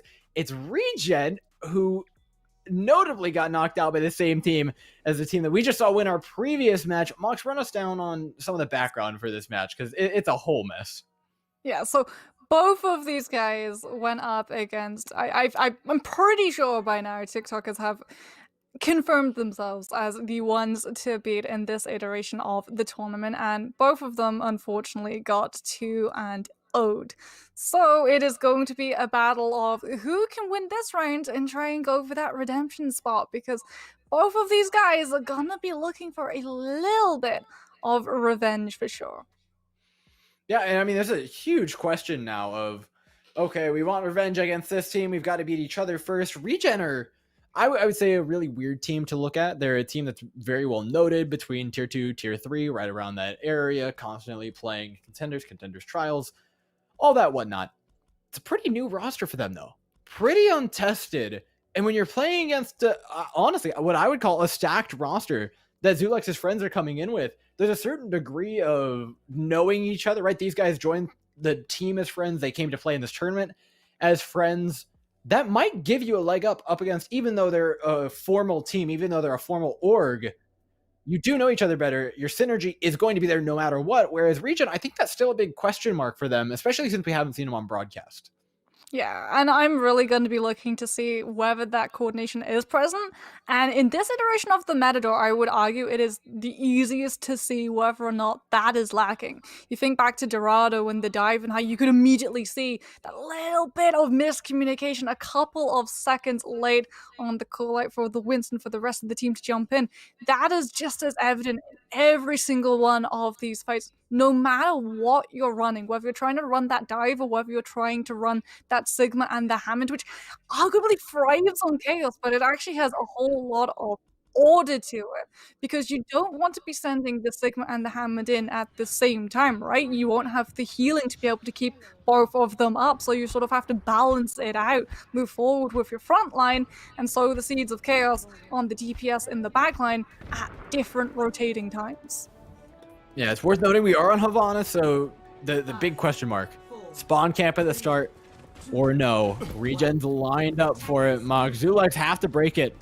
This is an interesting take, though. Running it with the Widowmaker is something that we haven't seen often. Yeah, well, Sora's going to be that threat in the background that Zulix is always going to have to worry about, and that means they have to be very reserved in how they cross all of this open space, unless the Hammond ADM is able to close up that distance and make sure that the Widowmaker is completely unoccupied. Hi-Fi is able to get the shot. That's what you're looking for to break out of this spawn, but the Widowmaker alone isn't enough to get you through. So our respawns are still a full set of tanks in front of you. We really need a frag on the Draco, Tracer, or Viral. Let's get this push going to break them out of spawn. Charge through the Immortality Field, immediately obliterated. Fantastic bit of coordination by Regen there to shut down Zulex's friend. You heard the train noise, and I'm pretty sure that Zulix has felt the train noise as Draco hit the station. You may have felt the Widowmaker right towards us coming back onto the trace to get back into this fight by the time that it doesn't finish up. So Viral is the threat that you're having to worry about. Well, they've taken the tanks out. The train has been removed for the time being. But Zulex's friends have gotten a respectable bit of time knocked off their clock, so not the greatest position. Well, definitely not the greatest position for this fight. Viral does fall towards the tail end of it, but already 92% banked up for that first Blizzard. And Vega is just not there with that Transcendence charge. You are going to be relying on PG1, and it is a lot easier to fully adapt with that Immortality Field. Or better yet, wait for him to chuck it in when the Blizzard is there and burn it down. Already bleeding out one as well. Regen have a massive set of ultimates that they didn't get to use in the spawn hold, and my god, they're coming in with them now. Flipping it onto the back line will win them this fight. And I love that they're actually... Never mind. I was just about to say they're holding on to some ultimates for the next fight, but they immediately burned both the Ant Matrix and that Sound Barrier. We're on level playing field here, Ma. Ant Matrix and Pigma Flex as well trying to come out from Zulix's to keep themselves in that one. They could actually gonna pop off of Yada, giving up all of that Transcendence guard onto the Mercy, so now you have even less healing and even less counteractions to play the Signal Flex, which will be coming out in a matter of moments. But you do have the opportunity to play alongside Sci-Fi, who rightfully has been doing a fantastic job on the Ashe, turning that into a much deadlier weapon. There's a lot of weight on this DPS now to make this push happen, and with Draco peeling away the backline, that means there's not much contesting this Ashe. Push forward now has a nice angle on Forest, but they're not able to find the kills they're looking for. It's just Viral who's gone down. Regen aren't out of it yet, and if they strike back strong with this Ant Matrix, could be big. So use it appropriately on the left side. There's nothing to be had here. Regen are just playing a stalemate up against Zulexes. It's not going to be a stalemate for a couple of moments. It's going to be checkmate. In fact, into the forward about to hit that Deadeye. And you can use that to zone Zulexes away. The 60-second gong is sounding. Zulexes can't stop keeping that count moving and diminishing. Gotta get it rolling, but they've already got the fight advantageously set in their position. Traders has to be down at the end of point B. They will reach it, and you're absolutely right, Mel. It's still a big hit to their time bank regardless, but they're going to have a chance to reset it here on point B. Sci-Fi's going to have the bob as well. You can use that to keep that momentum. We talked about how important momentum is on these payload maps. And Zulexes are going to have so much of it to carry on through with regen. They burn so much. Trying to keep that payload where it is. Now your Sigma is at risk of being staggered out. You don't have the speed to try and get him out of safety. No, when the biggest trump card on either of these teams is the Gravitic Flux, you really want to be keeping that up. You don't want to keeping Traders in good standing with the rest of the lobby. Unfortunately, all this pressure on the back line is forcing Regen to get some valuable cooldowns. That's Immortality Field being used up and out early. 9 drops on card to at least build them safe. ABM doing the exact same thing, and now there's effectively a no man's land in the middle here. The cart slowly progressing forward, but Regen have found a way over. The high ground prevails. They pick up 2 to open up the fight. Vega's going to be burning the Valkyrie to try and make Sci-Fi Club have a little bit more of a bite to it, but Drinker holding on to that Signal Flex, waiting until Pascal is falling to make sure that it does actually hit the ground with a big old oomph. But the longer you wait on that one, the longer SK is just going to be holding on to that Soundwire to play you right out of any impact it could hold. Yeah, Soundwire is just such a good trump card whenever you're playing on the defensive side here, and you can change the momentum of this map. That which Zulexes have actually struggled to really maintain at any given point in time. Train Cloud, question is, when does he pop this Gravitic Flux? I think aggressively here is realistically the right answer. Backing away, Zulexes friends want to absorb the push that Regen are giving to them. The Sound Barrier is used relatively early. The Gravitic Flux now up for Traders, going for a fire back. With Regen, Zulexes friends try to absorb, but they just couldn't take the hit yet. It's going to take a big knockback for them to fight back through, but Andwari is already doing exactly that, fighting away on the high ground. Where was SK's Sound Barrier? The swap onto the bridge comes through, but I did not see the beat hit the ground, and that's why Zulexes are able to just mammoth after volley wallop all of this damage in. As Regen try and stop that card, they've managed though to hold it off. Only 2 minutes and 18 seconds for Zulexes to get through point C, and this is where it gets left the fight to work with. Yeah, definitely. Viral is going to be the epitome of that. But speaking of Tracers, I mean, I want to highlight Andwari. I feel like that's the entire reason they actually end up winning that B point. Yeah, you know, you lose your Ash on the way. They should be able to at least get the cart going out through the point now, work their way up the bridge. As long as Regen don't stagger, though, they will get another shot at the hold. So there's so many ultimates available for them as well. Regen may have the high ground, but they don't have the power that Zulexes currently possesses. If they cycle these ultimates, if they use the Hammond Mines to immediately stop Regen from trying to clap in on them on the bridge, and then bulldoze their way forward with the bob, they can win the fight, they can keep that payload moving. Well, there aren't mines for the time being. Draco will get to use the defensive one first. ADM working his way forward. It's a good play by Zulexes friends, actually just backing off entirely from the mines. They have no intention of truly taking this fight, and Regen aren't playing a composition that allows them to walk forward and actually make the most of it. Now, everyone's called in this side lane. The entirety of Regen is playing on the coastline here, which means there's nothing to contest this cart moving forward up bridge, which it may seem small, but it gives huge amounts of sightlines to Zulexes friends. Draco is chasing Vega, has been able to actually take out one of those supports. Regen, remember, will have the faster respawns when they're going to try to take advantage of that, but they burned the Hammond Mines in the last fight. That is something that Zulexes are going to be holding over their head in this next round, as ADM holding with those Hammond Mines can just come here and immediately limit all of the mobility that is going to be available for that defense on this Tracer. Wars at it again. Ended point B. Can this Tracer end point C? We're nearly up to one of those huge impacts full song. Big fraction started off on the high ground. That's the Ash you're looking for. Dynamite, and the damage is there. Quick Flux doesn't catch anybody, though. They need to be a little bit careful about not overextending. But Regen, as it appears, have held on. And Worry, though, got some sneaky stuff for the next fight, Marks. Who's he looking for? I mean, well, hunt for bullets, right? It's gotta be. We just don't have any rabbits, but they do have a Mercy.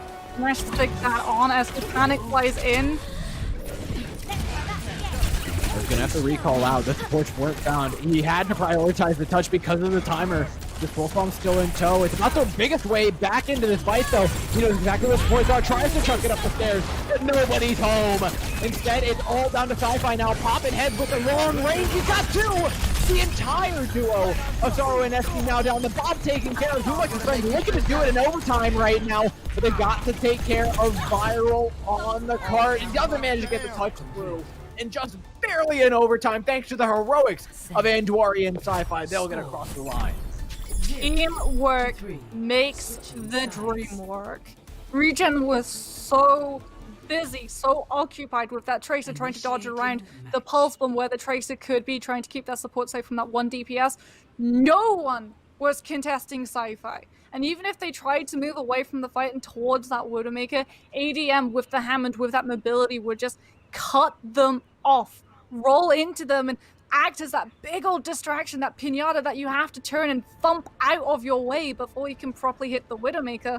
And by the time you're able to actually burn through that health bar, Sci-Fi's already won the fight, already won Zulex's that third point. Now the bar set. I mean, we saw what happened last time when Zulex's set the bar at point C. They ended with the point B hold. I believe they ended up attempting the spawn camp. No, they didn't attempt the spawn camp last match, didn't they? They tried to hold the high ground and they got a lot of value for it. This time, though, I think they're changing up the strategy. Yeah, ADM going to be going with the Why Not Train Cloud onto the Sigma. Sci-Fi is going to be locking in the May. But you're not necessarily going for the very aggressive spawn hold with something like a Pharaoh or a Bastion, but you can still use the walls to limit Regen's mobility and try and split this team apart. If you can manage to keep Eski and Pastel in check, then Draco and Traders become a lot easier to run down. Oh, that's the spawn hold. We've seen this one, like 3 times today. We know exactly how this one's supposed to go. Draco trudging now, but it's desperation. Get away with the first one, and that's how you get the ball rolling, Mark. That is a beautiful wall. Vega uses the speed boost to get ADM into position. They jump onto Regen and Sci-Fi walls the exit away. There is a fight currently going in. Forrest trying to just look around and get any sort of pick, any sort of danger to pose to look to turn around and deal with. But the Widow is gone, and that double threat is gone alongside it. I mean, we said it last time, but the Widow is not the end-all, be-all of this spawn hold. The Sorrow comes back, and Sci-Fi is going to be the one paying the price for it. Draco trying to throw the push, backing away. Not much shield health left. It's their turn, though, to try and fight this one through. That was a weird-looking charge, but it doesn't matter. It connected onto ADM, keeping him in spawn where Sorrow's going to lock him down. Strategy that was done to Sci-Fi on that point C fight. Everyone is looking at the fight in front of them, and when you try and deal with the Widowmaker, all of your resources have already been burned on that frontline fighter. Sci-Fi now is going to be swapping onto the Widowmaker, acknowledging that Sorrow cannot be a threat that goes completely undetected. Otherwise, Zulexes are going to see that payload moving forward very, very quickly. PG actually going to be swapping onto the Ana to try and use that anti-nade to keep Regen's aggression in check. These Widowmakers so far, though. Sci-Fi on the defensive side has found himself a nice little bit of something. Sorrow goes down as well. This fight's really sloppy. Draco's taken away the high ground. The cart hasn't fully rounded this corner yet, but Regen, nevertheless, are going to opt to take this fight normally on the low ground, chase down this wrecking ball, make sure they get every bit of value out of it that they can. Oh, Vega gets hit by the fire strike, and that is huge. There goes that counterplay that was there for Zulexes to deal with the blizzard. Sound Barrier has stopped charging up, and now all of that stress. One pressure pull on the train card and gets out. Oh boy, that looks like something I do in my quick play game. You'd know, Mark, more than anybody. The big shatter. He went straight into the back line, and I have absolutely no regrets for it. ADM goes down. I mean, without a tank, you can't just expect Zulex's friends to stabilize in this fight. It's almost a guaranteed lock on point B. Unless Andwari can pull out some heroics here, but that gets shut down immediately. I mean, you've won that fight. The second the train clip goes down, you saw how Zulexes had to try and contest that payload. They built it in. One from the left side, one from the right side. They could not group up. Otherwise, they would be walking into the Blizzard, and without the Sigma, they don't have the counterplay. There's nothing to stop Viral from immediately lobbing Snowball onto the ground and just completely stopping Felix's movement. Well, they gotta start the movement back towards the cart. Getting that going is no small feat. Legion are stuffing him all the way in here. Oh my lord. Oh no. Oh no. Oh, the great explosion dodges. He's ingredient, but doesn't even matter. It's the question is, guys, the aggression of Legion stopped. What a heroic play by Trade Cloud. This is revenge, right? He got picked apart. He was the reason that Zilixers weren't able to properly contest that card. And he just won them that fight in such a spectacular fashion. Not only were you able to dodge the charge, you were able to have the Blizzard too! Blizzard goes down, death initiating tool now burned, and it was exactly what Zilix needs, because Vega has swapped onto the Zenyatta. No sound barrier charge, now you're trying to build up the Transcendent! Boy, on the defense! Boomlex, what a way to fight back! The headshots there to follow up. Regen aren't out of it yet. Draco's hit another charge onto PG1. This guy's shift button is being pressed on cooldown. Felix is holding on to the mines to give him space. Sci-Fi's back in the hold, and this time they don't need the heroics of Trade Cloud to do it, but the hold nonetheless. The heroics of Sci-Fi. Felix have done exactly what they needed to do when Vega swapped onto the Zenyatta. They have bought their support the time to build up Transcendent. When Regens come in with this amplification matrix, now they don't have to give up ground, now they don't have to give up high ground to let Regen move forward when that backs up the ult. And he absolutely will be. From the high ground, no less. It's all about getting Pascal in a good position to take advantage of this. That just ain't even needed right now, Mox. So far, Regen has been struggling to take back this high ground. But they haven't needed to use anything to move forward right now. You see how far up Traders is. They're practically separating this team away because the Spawn can't properly regroup with the team when they're maintaining the high ground like that. It's going to be a Transcendence use, but there's only 3 to 4 people actually with this. Zilix can't capitalize on this properly. Alpha is actually using that amplification matrix to let Regen move forward, taking advantage of the fact that the bat healing gets amplified going through that window just as much as bullets do. This allowed Regen to try and move that card just a little bit further, but Sci-Fi is now back. This is a duel of the DPS as Anduari decides to cut into her down.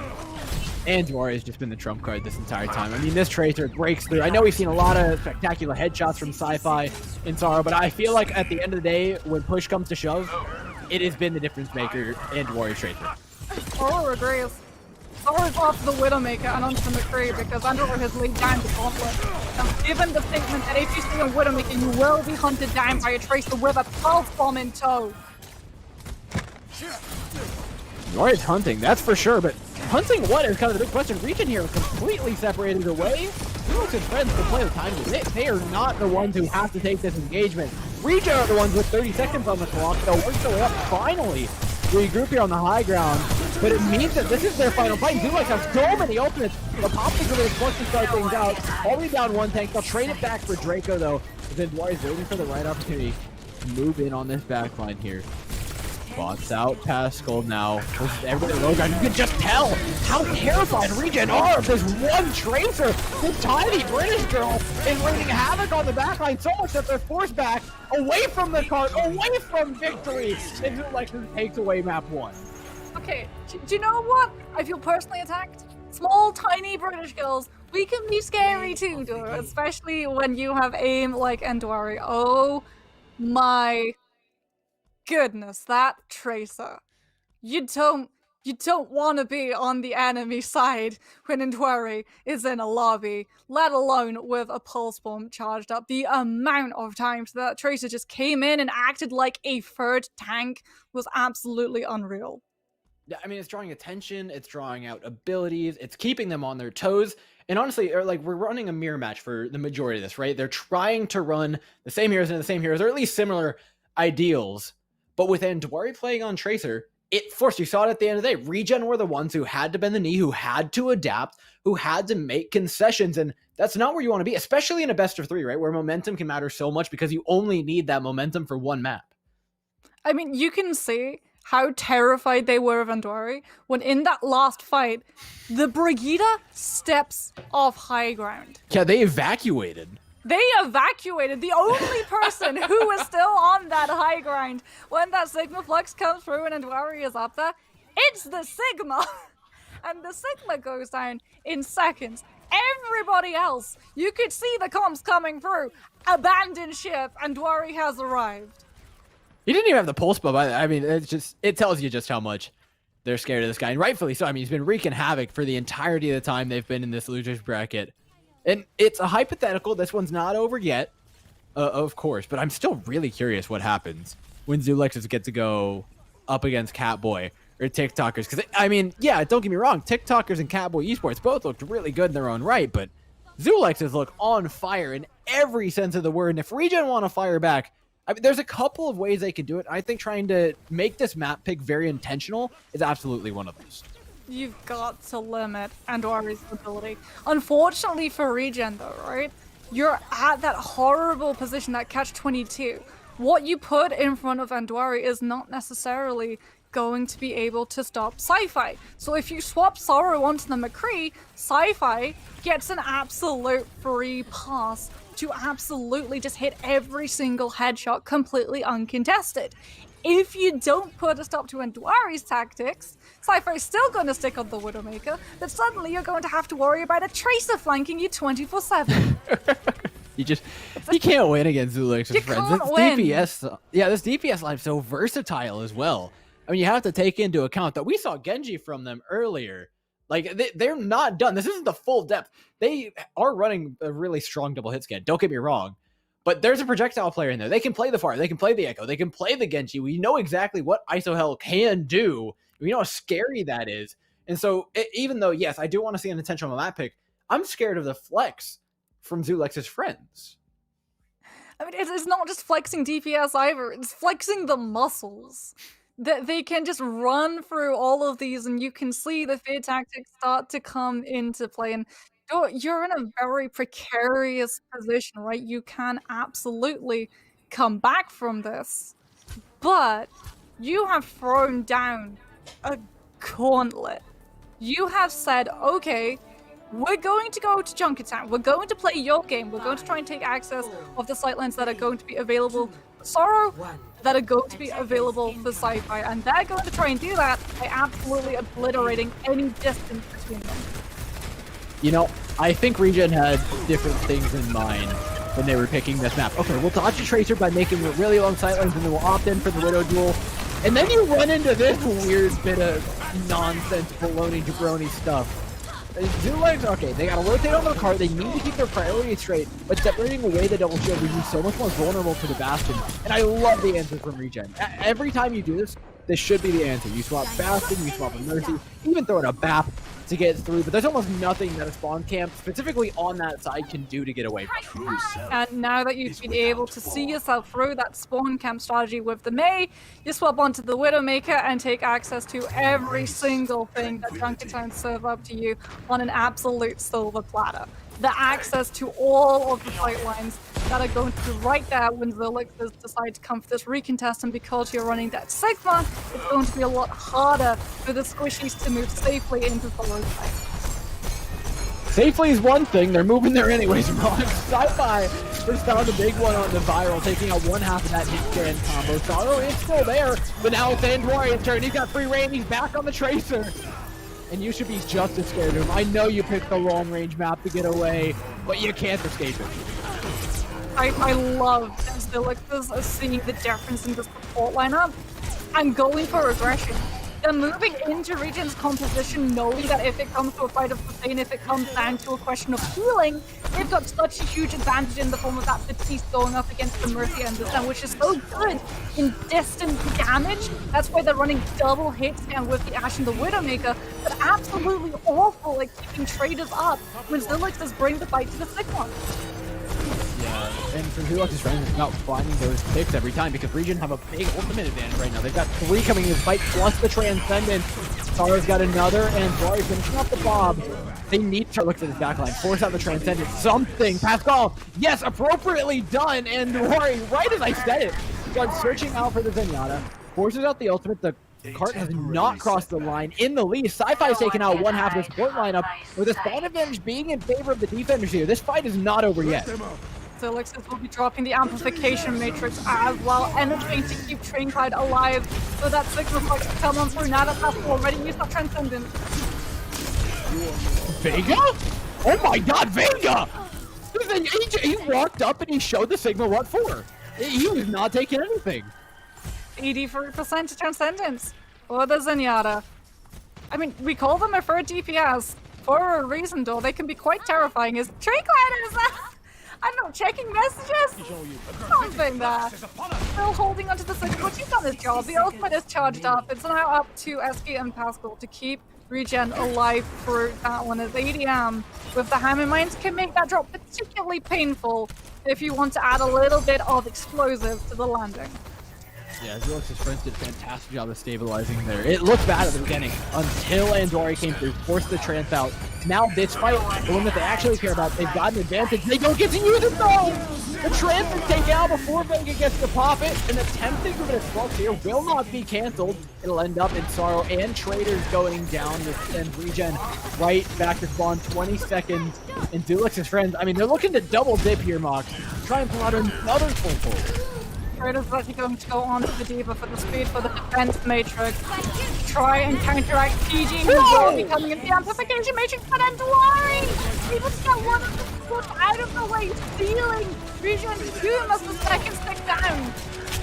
What heroic fight, a Tracer flying through the air to land the pulse bomb onto a poor Mercy. Pascal, yes, you have a Transcendence, but you gotta find your way through with this one. Regen, make it count. He's now along the back line. Oh no. Oh no, there's a Tracer and a Lucy on top of Pascal. I give him 5 more seconds, Fox. I'm gonna be real honest with you. Oh! Woohoo! Show what for? It's Warriors down and out of it. Maybe they shouldn't be so scared of the Tracer. I mean, scared of the Tracer and also scared of the Bob. Viral way to send in the Oak 7th member and it puts down so much damage to villagers. They just don't have anything to try and bail that one out as Regen are trying to keep this momentum up or have gone down. So Sci-Fi still going to have a shooting gallery as Viral is trying to figure out where that Widowmaker is. Does have the advantage of the Mercy, so if you go down you do have that res, but unfortunately what you don't have is Infrasight. Dropped it early. There's nothing to match. I mean, this is effectively just the time from the Infrasight taken off of the clock. The cart can only get so far before you have to face this one down. I think that's okay for Regen. They're okay waiting this one out. ADM will get a little bit too over-aggressive, but they're paying for it now. I think they underweighted for those. Pyro was going to peak before the fights end up going off. Sci-Fi is out of the way, but he's already done the damage he needs to. For Zulex's friend, this B point is just about being chaotic, creating chaos to play among, so Regen can't move the car forward. Delay tactics. Every single aspect of this defense on this point is all going to be about burning down that time. That's why we saw sites being popped from Sci-Fi. That's why Andori is trying to go aggressively in with this pulse bomb. Anything that's going to force Regen to slow down. I think Sci-Fi's actually taking the DS too. Sure. Mid-match message could be important. You never know. Either way, they dived in for Regen. They found some semblance of order in this fight, which is always scary when the attacking team manages to do that. They can split off on the side, though. Zenyatta, a little bit of trouble being pushed away by Trainclide, but he's only got so much else to work with here. But he's in way over his head. I know you got the frag onto Andwari earlier, Pascal, but don't let it go to your head. Is that another apology letter? I remember the last time we did one of these in mid-street, so you ended up fastly cursing a team 3 times. I think that's gonna be an apology letter for Regen this time around. As Zulix does now with 30 seconds remaining, just needs to hold this defense. So that is a brilliant start. Awful up Pascal, gonna pull out the resurrection so early. I'm trying to think if we've seen Andori miss a full spawn yet. The mines are good still, regardless. Stopping them in the back line. Reckless mixture with no value. Beautiful knock as well on a Trainclide who is now in a very precarious situation. Taken out. The Wrecking Ball has had the largest impact on this attacking side, and it very possibly could get them through point B here. Sci-Fi's going to be onto the Sombra, just to try and keep Draco's antics in check. That Hammond, it does become extremely vulnerable when you cut off that mobility, but Vega is completely cut off from the 4% away from the rally, and Regen have a chance to stabilize. Chance and opportunity, they have to be touching the cart in order to do it. ADM's back in, and remember, for every 1 kill that the defenders get, the attackers want to be trading it out for 2, and they managed to do that effectively. to stop the stagger from happening. Zulex's friends now to defend point C, something that they haven't had to do all day. I mean, this is where it gets really challenging for the attacking side, though. This is why Zulix were more than content to throw one ultimate into it, right? Prolong that timer, burn it away from the second that region now has access to. As all of the high ground, all of the respawns going to fall into the lap of the defensive side. Respawn, ultimates, everything they need. It's only one strong fight for Zulex's. Let's see real. Oh no, duck PG, don't jump, don't jump. There you go. Dodges the bomb from Taro and Dwari's got one of his own though. Keep an eye on the tracer for Zulex's.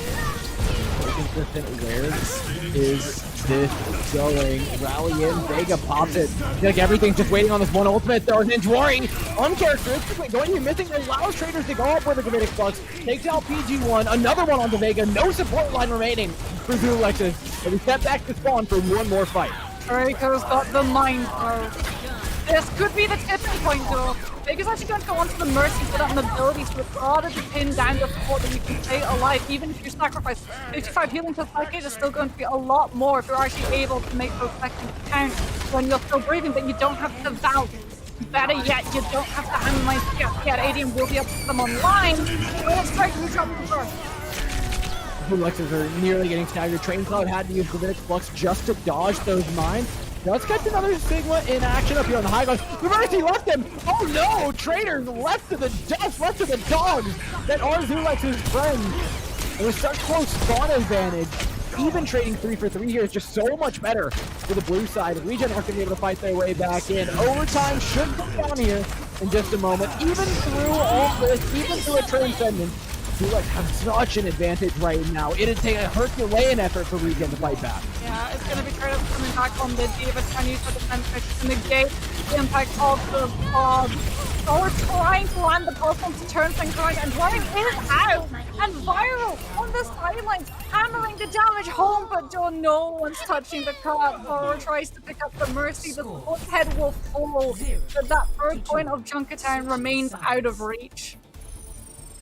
Yeah, and now you get to swap sides, but I feel like it's really uncomfortable territory for Zulex's friends, having to defend a point C. I mean, I know they ended up losing earlier to TikTokers, but I mean, this is a very different game up against Regen, who, again, also did lose to TikTokers. This one feels much more even, and like I said, Zulex's challenges are going to continue to rise throughout this one. Honestly, had a Regen even been on the card at that last point, I think we end up seeing the end of point C. Absolutely. I mean, the amount of damage that Viral was able to do, the fact that you were able to keep the Mercy in check, she was mid-res, the Tracer was able to hound her down, so no support there. If anyone had been touching the card, that would have been the full 3 points picked up, and a lot of what's going to hinge on what comes next door is how you deal with Anduari. Whether or not you're actually allowing the Tracer to get close enough to make the damage stick, or whether or not you're able to take her down before she gets close enough to take out one of your supports and dismantle your team from that one pick alone, is all going to decide whether Regen is able to keep themselves alive in this series. You know what's really interesting to me, Mox, is actually the shift up the double shield for Zulex's friend. I'm curious whether they've been running it in other matchups. Because it's very different from what they were doing before, right? They've been playing aggressive pretty much all day. This composition says, okay, I guess we won't do that anymore, but we will get lots of value long range. It denies sightlines from Regen. You can effectively just stuff up the Widowmaker with your Sigma, and now Sci-Fi's over aggressive on the sideline. You need to pull off the high ground to get your foothold in here. But until then, they're going to have to wait for the Resurrect to come through, set themselves up for the fight that's to come in just a second. Draco over aggressive will go down, but trading for PG1, not exactly worth it. You want that immortality field, and then Dwari wants the DPS, goes in aggressively, but there's not much to be had. Caleb's still moving, though. Regen have not been able to put a stop to that movement at the moment. It will finally be contested, as now Sorrow can start taking advantage of the defensive Widow's fight lines. You are though running into that double shield. That could be extremely hard to find any sort of victory. Yeah, trying to expect it, even with the Mercy Pocket as the Ash in that situation on Junkertown, it's just not a winning matchup. It's gonna be so very hard. Sci-Fi has not been able to do anything right now. 28%, and Dwari too has not actually got the Pulse Bomb parceled Just yet, as Regent are doing a very good job of backing out of these fights, making sure that Andori has more distance to cover, and even as the Tracer gets close enough, enlarging it, making sure that distances keep staying too far apart, that Sora and Viral are the ones deciding the tempo, helping Zulix from moving forward. I mean, this map always comes down to the DPS, and so far, Regions have had the ticket. I like to swap the winner, though, for Sci-Fi. Sightlines are threatening, everything's been good, but they're lacking in ultimates. The Bob's a trump card, the Grimmick Flux is possibly coming up first as a trump card. Flame Cloud, I think, is a real opportunity to get back into this one for Zulex's friend. And boy, is he forward and aggressive for it. Draco dropping mines to try and not let the rest of the team reconvene with him, but everybody's grouped up here for Zulex. They haven't found the frags they're looking for, though. Those hammer mines were instrumental. Pascal needs to hit this Transcendence in time because Andori now has the pulse bomb. It just managed to pick up the target though. Sci-Fi has Sorrow's down, no sightlines with Widowmaker. Gets free reign over the battlefield. Sci-Fi needs to be making the most of this. Even body shots on everybody is enough to win this fight. No resurrect in for the Mercy. Zulex's friend will have the end of at least point A. Viral can try for all the heroic he wants to, but there's nothing that's going to stop that card. Oh, are you going to be able to pick up the Batiste? No, not even that. PG1 able to heal themselves through that dynamite as Trainclad is now just trying to take up that space, make sure that Sci-Fi can get these first shots in for absolute free jobs, not have to contest with Toro. But it's Draco who's come out of this spawn. He's currently regretting that decision, as Trainclad is looking to go for a very cheeky flank and hit the supports when they're alone. Those supports are not a comfortable position. Zenyatta going to challenge the Widowmaker even. I love it from Pascal. I mean, it pays off. You can't fault the man. It's a lot of confidence, though, that he's gotten his tank to back him up. Oh. Trainclad at the moment is acting like the big distraction. Everyone's occupied hunting down the Sigma, but no one's paying attention to Endwari. Uh-oh. Endwari, the notable Tracer, taking space. And Zulex's friends, we talked about on their side how you want to be creating chaos here, making it difficult for the attacking side to get through point B clearly.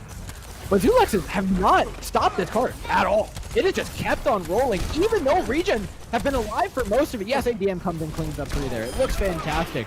But the Zenyatta's been the only person on card. There's been nothing contesting this. Sar's trying to work on the back line. Regen have not successfully done what you need to be doing on point Bs, and for that, they're going to pay in time. 4:10 on the clock, Mox. That's ridiculous. I mean, if Zulex's were playing Monopoly, they would have bought the entire board. That's exactly what they did. They split that board so Origin had to split their attention because they were so busy trying to deal with one pocket.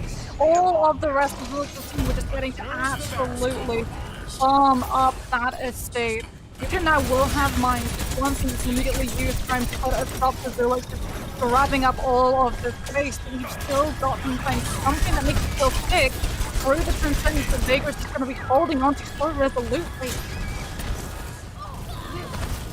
Point C is the wild west right now. You can have all the time you want, but you do need to be winning your fights consistently. And Wari now wreaking havoc on this high ground, dashing in between platform to platform, looking for a mercy. Now, even in Valve, the ambition of this man is not to be contained. It actually allows Zulex's friends to contain the high ground, maintain the high ground, and now Regen are going to have a hard time fighting back for it.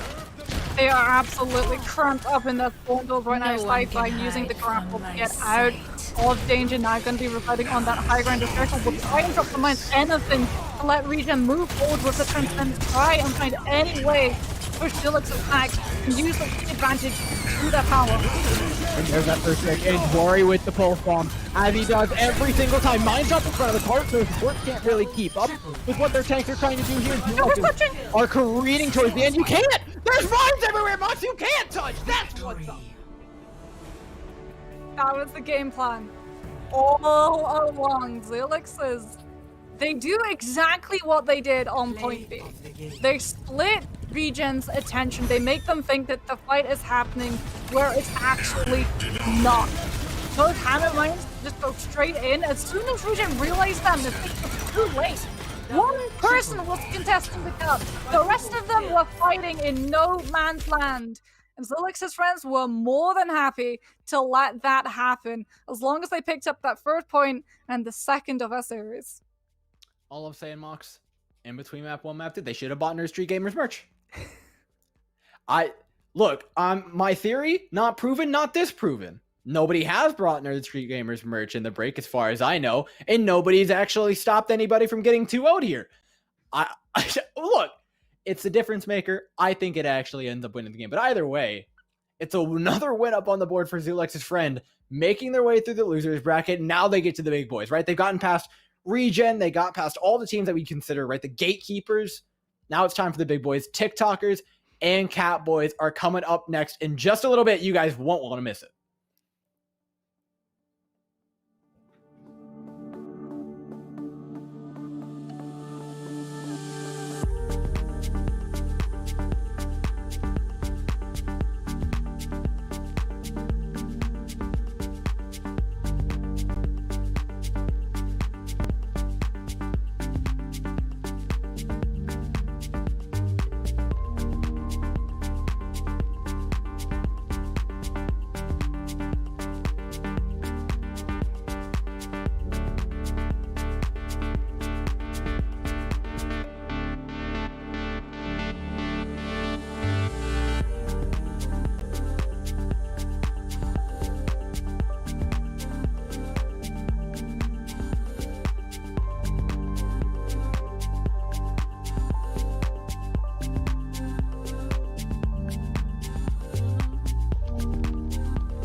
Welcome back, friends. It's time for Zulux to attempt to continue the run through the lower bracket. Mox, they jumped over hurdle after hurdle after hurdle after hurdle, and now they're here.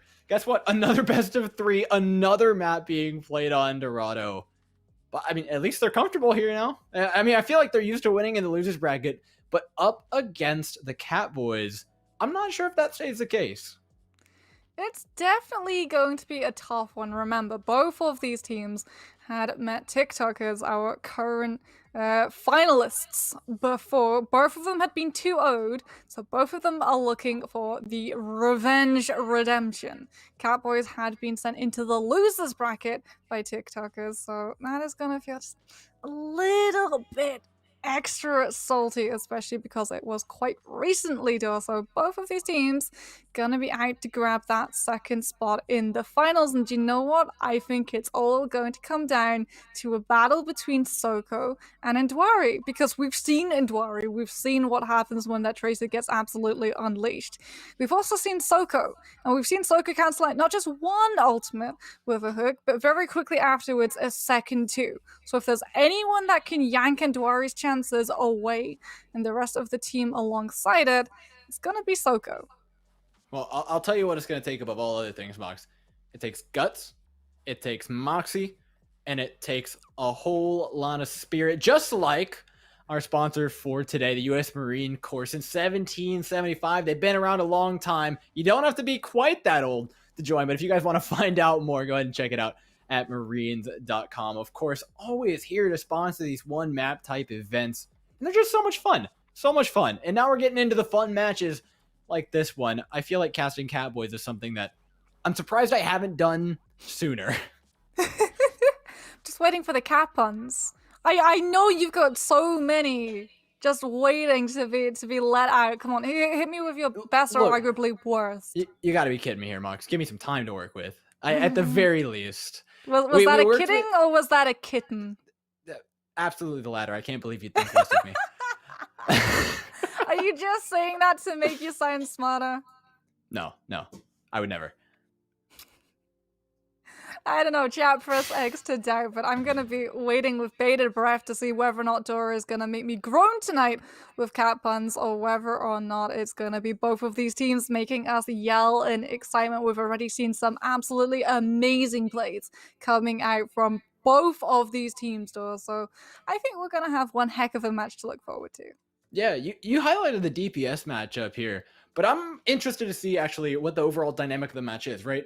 I don't necessarily care where it comes from for this question, but when one of these teams gets an advantage, who pushes it and how? Because both of these teams have rightfully been 2-0'd by TikTokers, and we saw what TikTokers can do. The Catboys went the distance. We know how good they are. We know they can come up.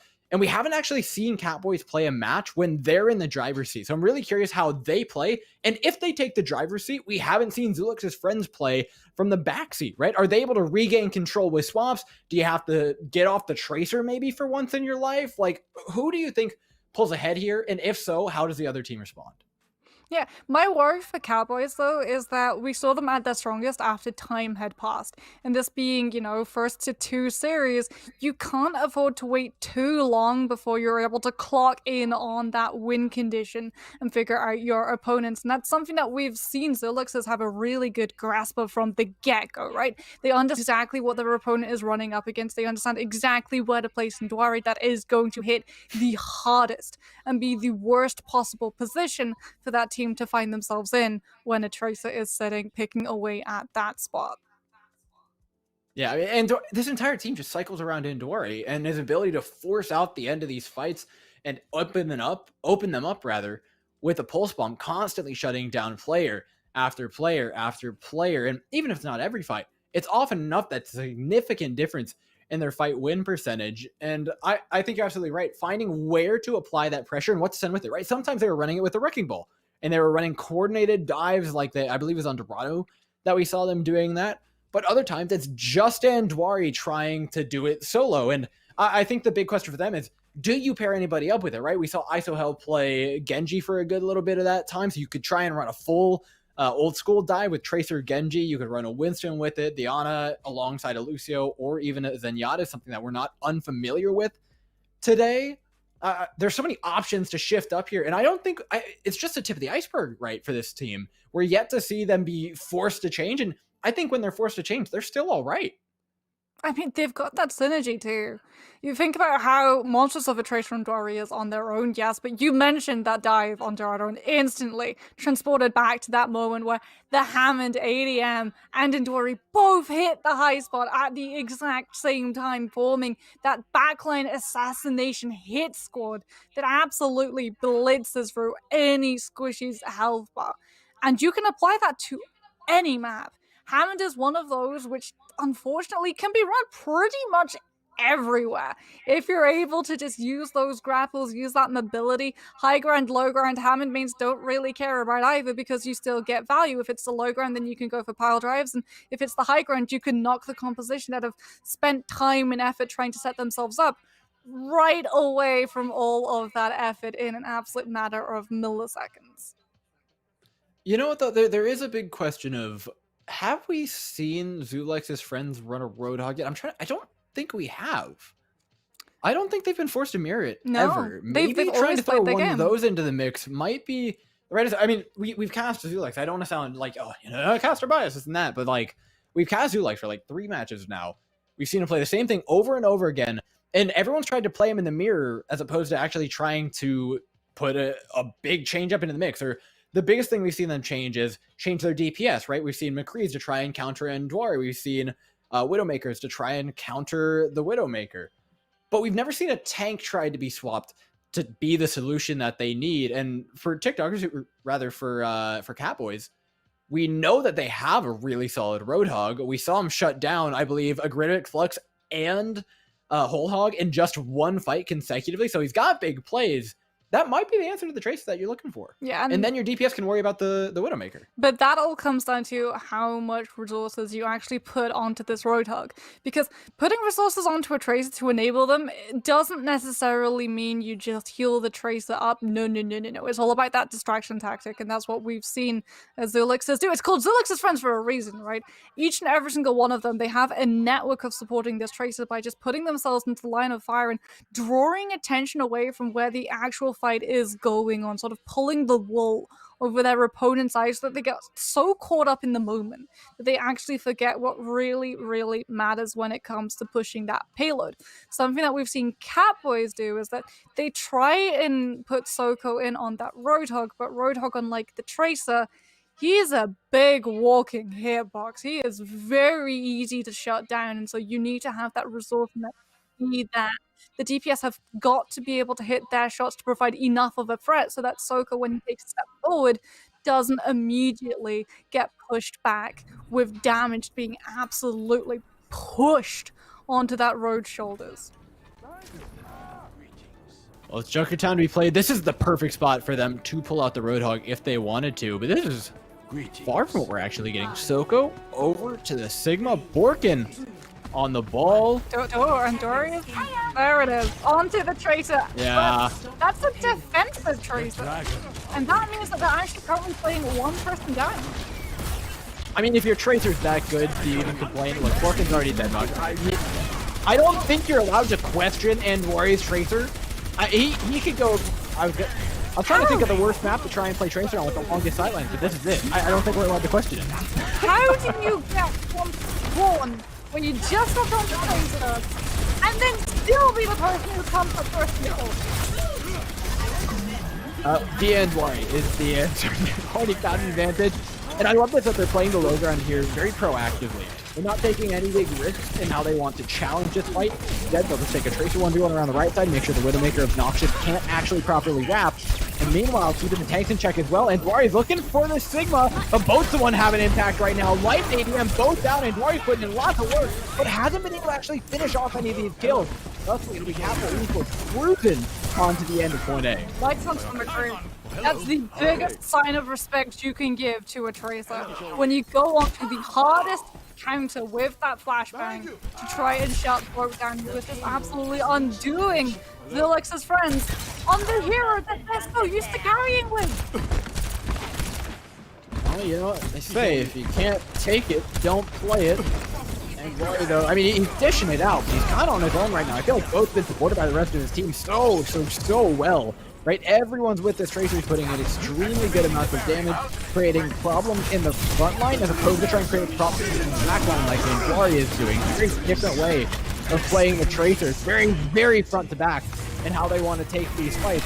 And for Catboy Esports, that could be the answer right now. This cart has not stopped, it continues to move, but a couple of frags from Zulex's friends will absolutely end that. Yeah, Catboy Esports are still running this with me from because we've got 2 members of Zulex's friends not looking at her. They just trying to deal with float, and Endwara is trying to be that presence on the front line to keep Catboy Esports from going after the supports, to keep Falcon and Soko in check. And that means that Noxious is getting a lot of a free pass, just hammer that damage in home. Unfortunately, Autumn Souls did use that Transcendence in that last fight though, so Trinklide is going to be absolutely frothing at the mouth. Drop in that signal like that a little bit longer as enough man on this Batiste can absolutely spoil the fun of the world-based mortality field. As always, Baptiste ruining people's fun. What's new, Nox? Drake Cloud's in. Not too much fun with the critical clutch, but he does manage to keep him in the back room. And there's follow-up damage from Zulex's friends, mainly PG1. He's putting some beautiful discords down to make sure these targets are dying. Catboy Esports down reset. Their stubbornness isn't going to pay off. They swapped this McCree really late. He's going to be behind in Deadeye as well. There's a couple of kills traded back, but it shouldn't end up mattering too much. Oh my goodness. Oh, wait. Whoa. This is way too much value that we should be getting. Zenyatta, low taken out. ADM finds a semblance of balance in this fight, but the card's moving, Mox. Falcon is my hero right now. Uses the hammer mine to trap Zulexes into the room so they have to take control of them. They can't move away from it. And then because you're all cramped up in that space, Falcon just comes in, rolls Zulexes into the damage. ADM having to drop line 5 for death. Catboy and Jack. But it's not over yet. Zulexes get another chance to try and stabilize this one through. Noxious down. A lot of tools gone. Yes, Podas look good. Yes, the dive look fantastic alongside Falcon. But that is not a done-and-field deal. Not in its own right. An attempted one clip down. And Zulexes, for as much as they may have stabilized inside, they haven't actually gotten any space. They're still all crammed into a corner, crammed into one minute clock, but it's cancelled! I believe it was a light on the high ground, rolls through, hits the flashbang onto the system to stop it from happening. But Autumn Souls does still have a Transcendent PG1 popping there as well. A moment of peace on the part of everybody gets healed up to full health. Train Cloud and Soko in one another's respective backlines, but it's Soko who's deeper and more in trouble. Train Cloud coming out with just a sliver of health, allowing Zulex's friends to stabilize here. Tranquility completely broken as high Train Cloud is looking to use the break Catboy's attack in this next fight. Muffin Man onto the Looter is going to jump back onto that, but you need this immortality field. The Zulexes are now in the position where they can use the Sigma Flex immediately to win them the fight, or they can hold it, they can wait for Lex to hit that Deadeye, and just like Fine Line aging, so too will the damage that Catboy will sustain if that DPS manages to double up with his Sigma. I mean, Catboy don't really have the go button, right? You have mines that you can try and push into, but they have to be perfectly placed here by Vulcan, and he can't quite find where he wants to go. Yeah, you can pressure the card off. It's pretty standard stuff so far for Catboy, but where's the plan here? They want to try and build up an ultimate, maybe get Noxious up on his high ground with a Deadeye. Could be particularly deadly. There's the opener that you're looking for. Oh my god, the entirety of Zulex's friends collapses without even needing an ultimate. The Deadeye is just the cherry on top there, as Vulcan drops mines on card just to make sure it happens. I tell you what, Vulcan was the bait and Zulek swallowed it, hook, line, and sinker. They tried to find that hammer, they tried to contest, and that meant they came together as a team, and they left together as a team. Vulcan now going to be hopping on to the Roadhog. Knows that Endora is going to be such a huge problem in trying to slow down the momentum that Catboys are currently carrying. It's going to be using that hook not only to try and counteract that Tracer, but also to put a stop to ADM antics with this mine. My ultimate is charged. Really need to stabilize here. That's a beautiful set of mines for ADM. Immortality Field be damned, he's getting flagged. Noxious is stuck in a corner. Somehow managed to pick up Bandwari on the way out. But the positions here are so rough for Catboys. Yes, you do manage to trade kills, but you're still not in a great position. ADM's picking up a lot of ultra from this as well. And with going down, you're not exactly happy with the result. Zulex's friends are struggling to stop this card in its entirety. Mind you, it's been moving this whole time. Now that you've lost the hand of while you've lost that threat that's keeping Cowboys from grouping up. They know that they're not going to get knocked out of position. They can start moving up into the high ground. And that means the damage light from Sigmund the fight is significantly lowered. And the damage that Felix's friends have done in this fight in general has been not just lowered, but borderline non-existent. They cannot stabilize their life, and they're so set on having this high ground. Train Cloud, what are you doing, dude? Your team needs you. Your Widowmaker is, your Ash Rider is wide out in the open. He's gonna get shot. The tank's still staffing around up on the high ground, and nobody even bothers to contest for 2 legs. ADM needed to be alive. The second that Hammond went down, Cowboy Esports saw that high ground and saw an opening. And Zerlixes were doing such a job of trying to keep it so stubborn so that Light could try and get up there and be that sideline threat that has been able to bail them out in every single fight on Junkertown Point C so far, that unfortunately they just lost sight. Train Cloud 97% to Sigma Flux. That was the stopping power that Zilix desperately needed, but they were so intent on keeping the high ground that they didn't try and keep that Sigma up to hit the ultimate. And Cowboy Esports was able to walk away with a cool 3 points. And that's not comfy cozy. I mean, last game they got pushed all the way to the limit, having to take basically the entirety of C to win, but they didn't have to play through in overtime, much less with a little bit of extra time in the bank for their opponents. Catboy have pushed them up against the wall to lengths that they have not been before. Zulex, for them, every match just keeps getting tougher, and it's one thing to say, okay, yeah, of course, every match gets tougher, but they are having to play these back to back to back. It has got to be so mentally draining for them, and I think the question is, like, where's the end of that line? Has Cowboy done it? Is Andori going to be rolling out on the Ash, or is this just going to be a first damage boosted attempt at a headshot and then onto the Tracer? That's the sign that Zilixes are being pushed to the brink right now. Andori is sticking with the Ash. The bundles have opened. I'm kind of surprised that you can run a Mercy with it. Catboy have been giving you a lot of problems that you weren't quite used to in the form of trying to play into the Wrecking Ball constantly, and the Widowmaker just can't deal with that. Ash offers a lot of damage, but Coach Gun is great for countering that. It's already working out for an auto focus down. The car progressing now. It'll actually get all the way up to this corner, which is a big difference compared to just making it underneath the bridge here. They need to make sure not to lose their Ash on the way, though. They don't force the heal up. He'll get away with his life for the time being, but maybe not even that. And Dwayne's taking him out. The cart's not stopping for anybody. There's just too much support right now. Orkin tried to go in a one-man army, but Zilixes, they had the numbers, they had the flame. Orkin actually going to be swapping onto the Hammond. They were running the Roadhog in anticipation, trying to deal with the Tracer. And now you're just going for that speed to try and get this recontest, to try and make any ultimate that Zilixes will be coming into. Being put into that position, put it into this fight so they don't have it. Start off this point be pushed. Lights got shots. They won't be needed. That's a huge time bank for Zulex's friends. If one Ash swap, makes you realize, right? It's not just Anduari's Tracer. The guy's just a nut on everything. Noxious is going to be going onto a handler so that you can try and use that Storm Arrow to break Train Cloud's shield just a little bit more effectively than the Widowmaker Pepper Spray. ED1 unfortunately takes the Hammond out and Caprice, but were able to move up to the ADM went down last time. Now they're missing a Hammond, they're feeling a little bit of a case of that lack of presence at the time. ADM's got to find a trade into the backline here. You can't worry about the Stigma too much. Yes, he'll go down inevitably, but Felix is ready to strike back to keep this cart rolling. Cavalry are doing a great job here of making sure they're taking time off the clock one by one, Book, and swinging in constantly, creating a whole mess of stuff for this team to actually deal with. However, with only 400 HP, you do have to wait a little bit. Late. Oh boy, he's looking for the Baptiste, but not able to find what he's looking for. Nobody's home here except for a singular Wrecking Ball and a whole lot of damage. It's turning into a mess inside. But the cart who's touching here. Sigma managed to get down on top. Ravidic fluxes up. Cart not being pushed in the meantime. They got the Sigma in the way with a whole host of ultimates being up for Zulex's friend. Their momentum can't be stopped. I mean, that is why Light was going after on the Widowmaker. Yes, you didn't get a pick, but you did your job. You managed to pull out Immortality Field. That means that Dreamcloud with the Sigma Flex can actually get the kill off of Cowboy Esports. They were the ones that need to turn the fight messy.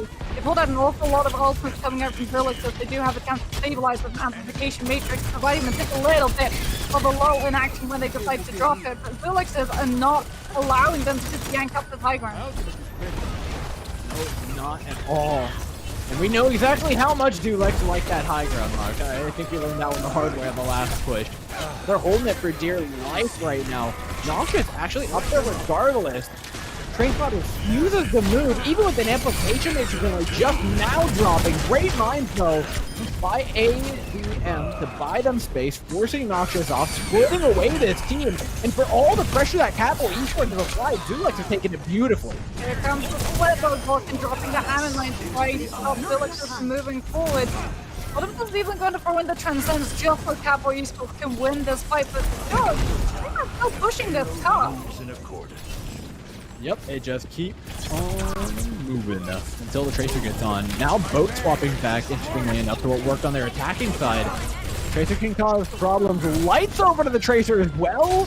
Weirdly enough, Zulex's friends though, nothing has changed. They still have the momentum, they still have the ultimate to work with, and they're making them count. Train flies up with 2 big ones, and Noxious goes down with Dragon. Both gonna make another swap onto Ash this time, but nothing has successfully stopped this card. Or onto them to create a DPS roulette as they're trying to find anything that will shut Zulex's hand. They need to win one single fight, and all of the momentum that the attack team is carrying is absolutely null and void. Bogo Sigma Flex could well be the answer to that, but you've got to be patient. The bomb is gone. It is safe for the person to move up to the sky.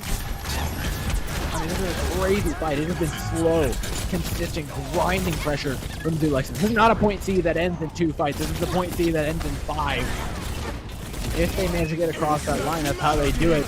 It's a really, really compromising position that Vulcan's in right now. He's going into another previous point spawn, where not only is it difficult to get out safely, but there's no sense of health pack back there. You can't help your team.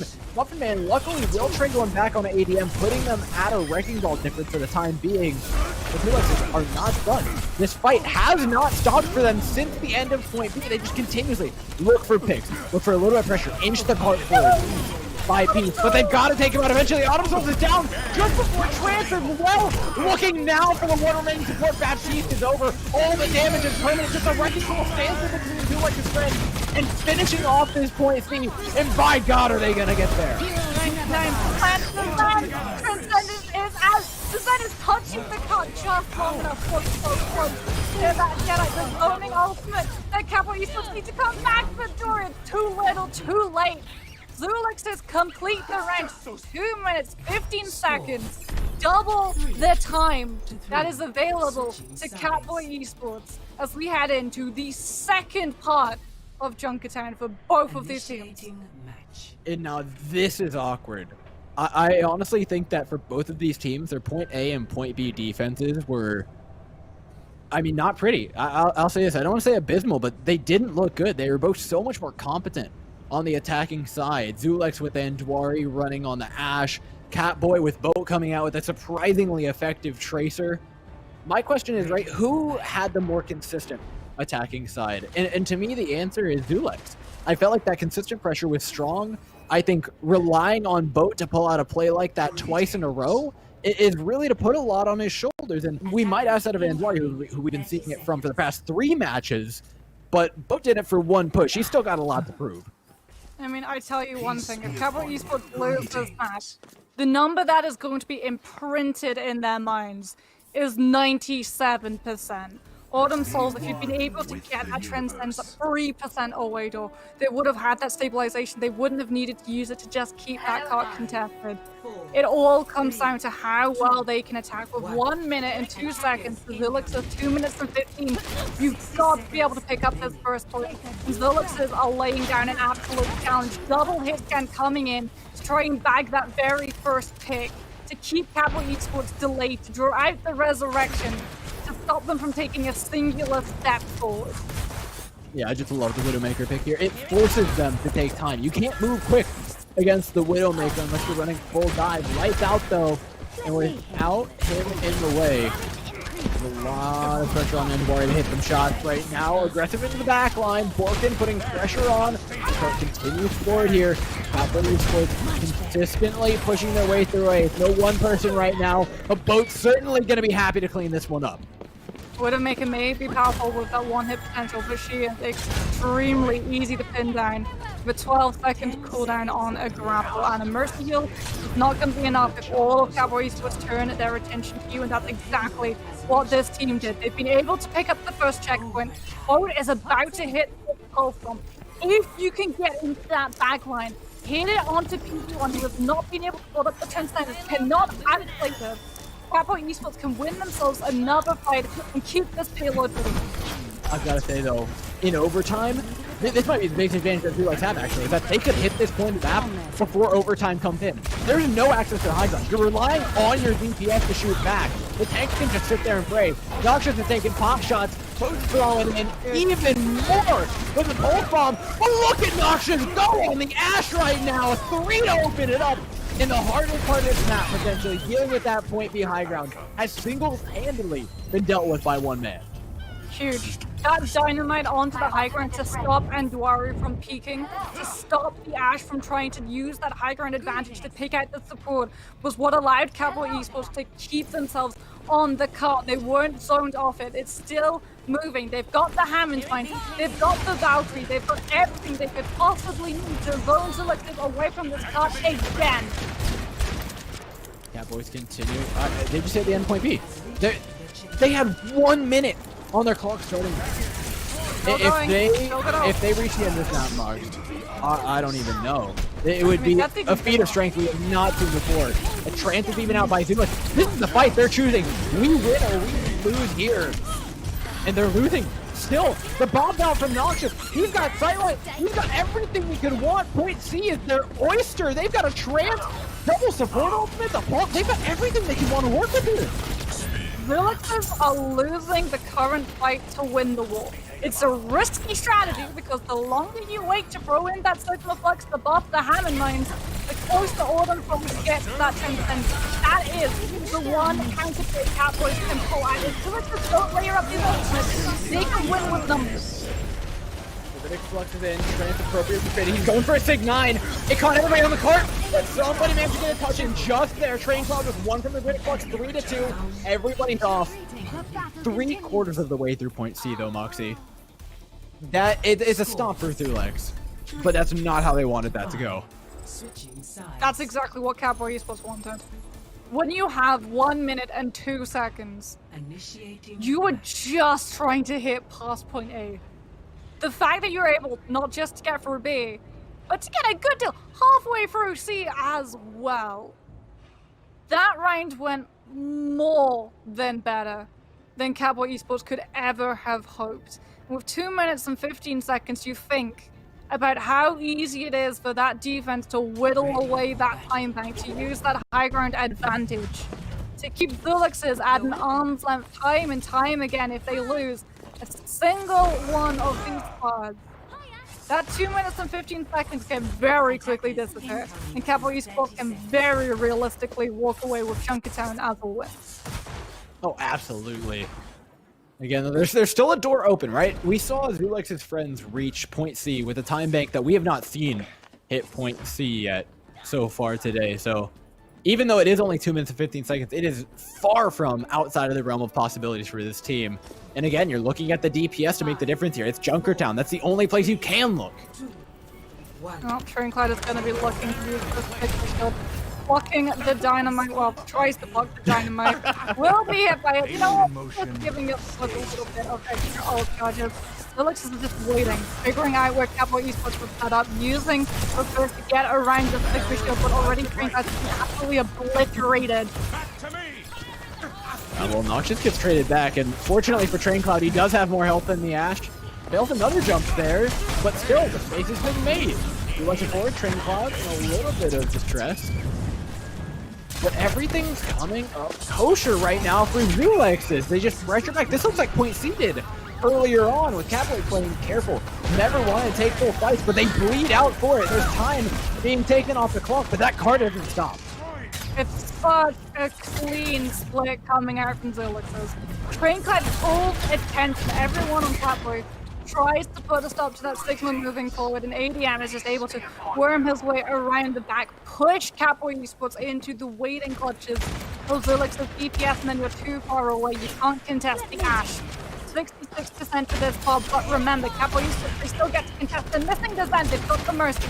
They will have the res, but you won't be able to bring back 2 plays. You've got to 2-2. No, you gotta try and keep the Sigma alive. You can't pull back anybody. That's the end of point A. And I want to note here, there are a lot of bad spawns for Catboy Esports. That Sigma has a long hike. Zulux can control the high ground, and since they have 45 seconds, since they had the bigger time bank, this point B is going to be a lot easier for them. Imprecise pop to allow Zulixes not only to occupy themselves on this ground a little bit longer, not only to push this payload a little bit further, but to make sure that Catboy Esports cannot build ultimates up in the meantime. Zulixes know they're about to hit the overtime, and they are doing absolutely everything they can to control the ultimate charge of their opponent. 17 seconds. Zulix has a big ultimate advantage right now. Ansel's far away from the transcendence of his own. Light looking for one along the side lane. The cart continuing forward. 5 seconds on. Now it's overtime. They've gotten past a lot of the high ground, but not entirely. Transcendence will be traded out here before the grenade flux is used by Soko. Catboy Esports now have a trump card in the form of that ultimate, but they've lost the majority of this fight by now. Sigma Flux online support going to be coming out of spawn. Zulixes can just chip away at the remaining members now that they don't have that mercy themselves up. Ooh, Light's giving a little bit of sass, 2 on the way out, 3 for the Widowmaker before the end of point B. We knew it could go this far, Moxie. The one thing I'll say, I think Zulix's friends look great in this position. They're not relying on one fight win.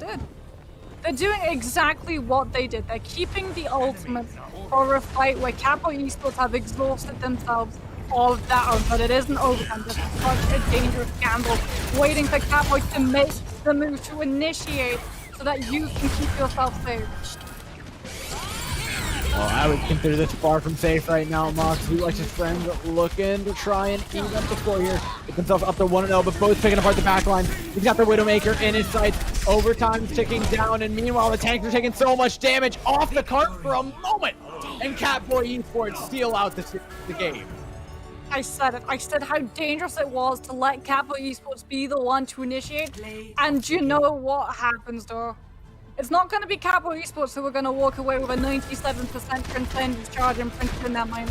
It's Zulix's going to be walking away full knowledge that ADM had the mind charged, was waiting for Catboy Esports to drop theirs first so that you can use yours as that secondary mine to cancel out the first. And unfortunately, the Hammond goes down before he's able to. And as soon as the Hammond goes down, the floodgates open, and all of Zulix's, their forces, they crumble. Yeah, it's not crumbled to bits yet, though. Again, they should listen to me, right? You're down 0-1. This is your shot. NerdStreetGamers.com. Merch, next game. Problem solved. Either way, you end up in this position. I'm questioning whether I want to... Well, I don't think you take this one to Dorado. I think you have to go Havana, right? With your Tracer, when you're trying to lean into that, it's what's worked for you so well so far. I think Havana is clearly their best bet to try and equalize this match, but I mean, it already looks just ridiculously equal as is. I wouldn't be surprised if we get to see a third map come out for the first time tonight, though.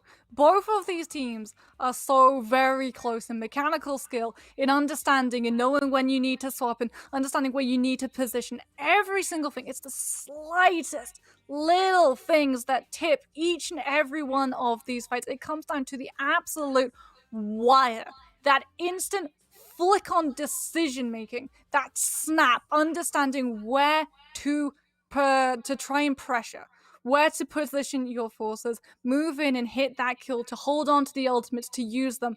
Every single little decision is what's going to decide the results of this match and who goes up back into that upper bracket, back to face the might, the terror that is TikTokers. Yeah, it's weird to say, but this is also the same position that all these teams have been in. Everybody's fighting for redemption against TikTokers who have just come in, pillaged all their villages, ran and left for grand finals. I'm pretty sure TikTokers have just been sitting back watching the stream eating popcorn the entire time, shoveling into the mouth, like, ready for the next 2-0. Oh, next bit of fresh meat. Okay, I guess we got to get up and play a game. And that's how their grand finals is going to look. Unless one of these teams can show them something really, really special heading into it. And I know they both want revenge, but I think now's the time to make their statement. For Cowboys, it's getting a clean 2-0. It's ending the second map on emphasis with momentum heading out of it. And for a team on the other side, pardon me for getting their name. For a team like Zulex's friends, like who are constantly been fighting from the bottom, who've been playing Overwatch all day, it's about proving that you can still play the game after this many hours.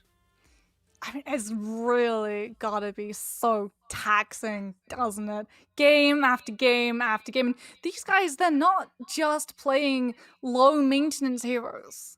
Every single time that they go into the fight with the compositions that they're playing, you have to be so aware of everything that is going on. It is exhausting, it is grueling. Maybe that as well as was influencing whether we're seeing Andori on the Tracer or on the Ashe, because Tracer really takes it out of you. I don't know about you, Dor, but when I try and run a couple of games of Tracer, and sometimes I have to take a break like halfway through into the first hour because my mind is just going all dizzy and all I see is just blinks and little flickers of pictures coming in and out. Yeah, I mean, playing Tracer for that long is one thing. I think the Ashe swap was a really nice bit of refresh, but it's not the same impact. I think you and I can both agree the Tracer did more for them. It made more space, and I think that's a big difference maker, is when Zulex's friends have space to work with, they look so much better. The tanks know how to play when the DPS is just helping them out a little bit. The supports can focus on the tanks because they're not having to focus on the Tracer nearly as much. She's just super self-sufficient across the board. And then the opposing DPS, rather, your Widowmaker, your Ashe, has more space to work with. And when they lose that, they just don't feel like the same team. It was nice to see a refresh for them, and I think it did work out in allowing the players to mentally reset. Like you said, it can get very, very tiring playing that same hero so often. But I think it's time to go back. I think you got your breather, you got your water break. I think you go back to what works.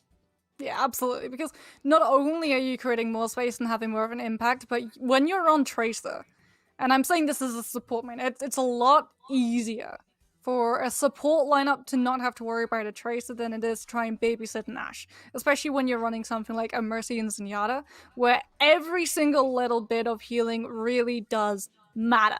Every single second that the Mercy can be tagged onto either the other DPS slot or better yet the tanks is going to benefit the team a lot more than if a Mercy is tagged onto the back of a Tracer who can, use that mobility, those blinks to be able to get in and out of these fights a lot faster and so go for health packs and keep themselves alive rather than relying and putting a strain on that already pretty lacking support lineup. Because the Mercy and Zenyatta, it is a very strong attacking force. You provide a lot of immediate damage output with, the Discord and the damage boost being piled on top of each other.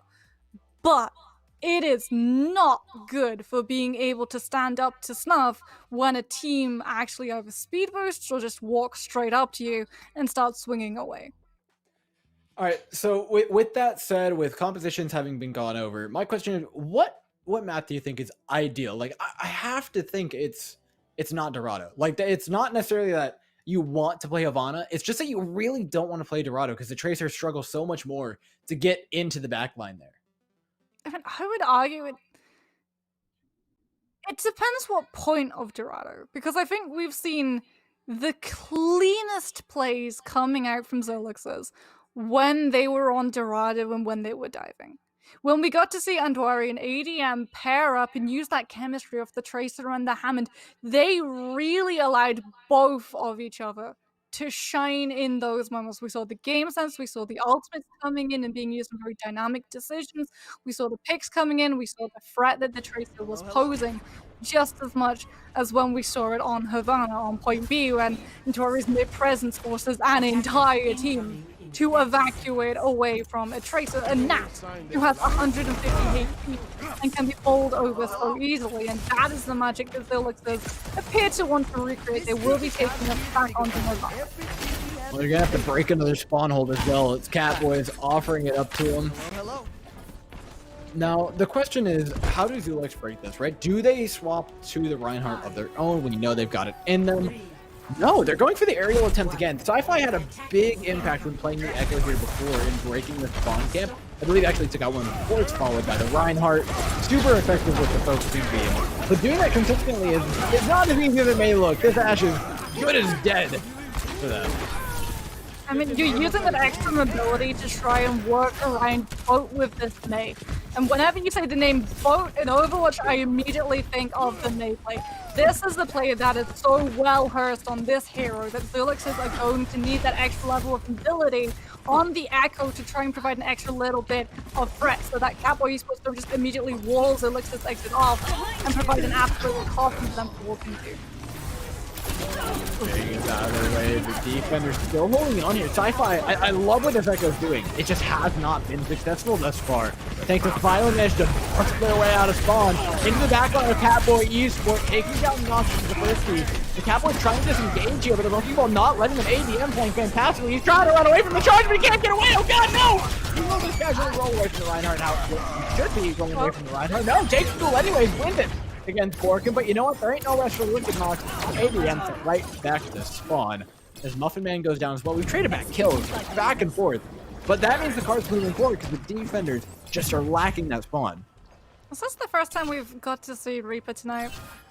Boat's going to be picking up the twin barrel shotguns and definitely going to be going for that same impact of the Tracer, right? To provide a little bit of attention for the support for the Liquid trying to turn around and heal.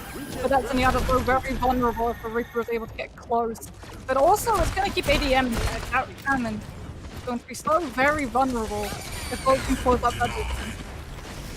Vertigo in the backline. He's looking for tanks as well. Tank or backline or a low Echo. Sci-Fi, that is not the position you wanted to be in, bud. Good try, Borkin.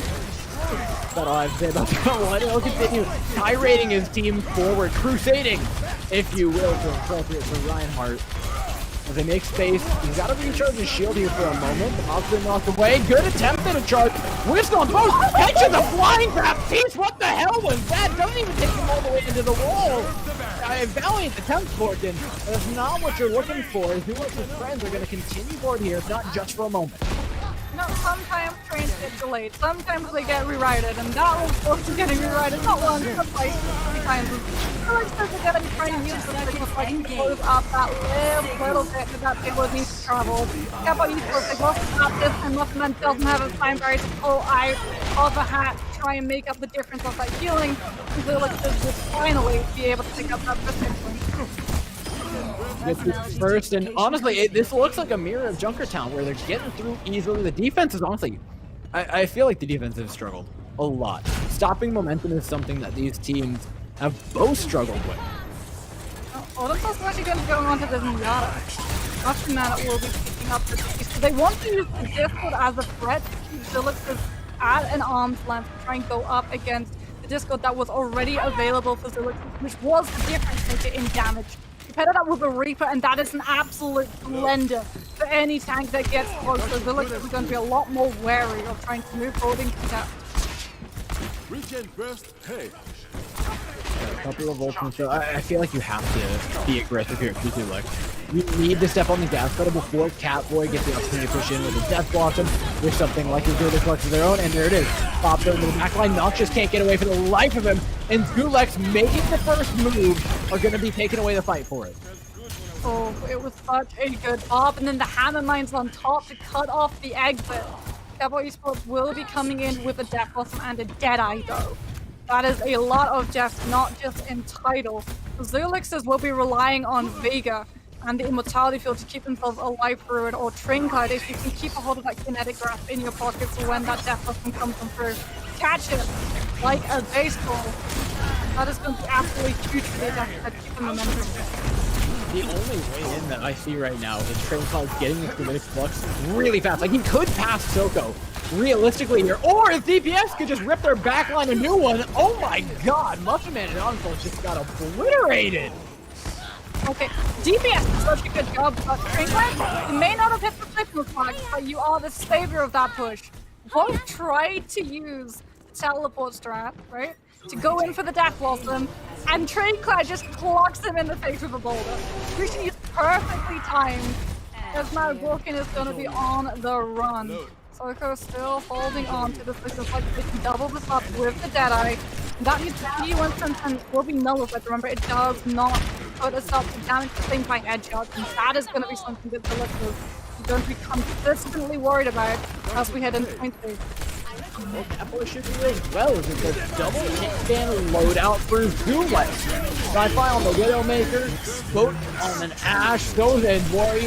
The long range damage is real here, but there's so much more for Zulek that they can realistically break these shields so much faster than Catboy can. Transcendence is in, like you said, doesn't stop headshots, but look at the DPS to make this one count. Up and on the cart, being pushed around the side, nearly knocked off the ledge.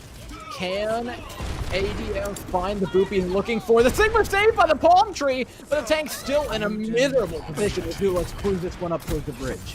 Noxious is forced to swap.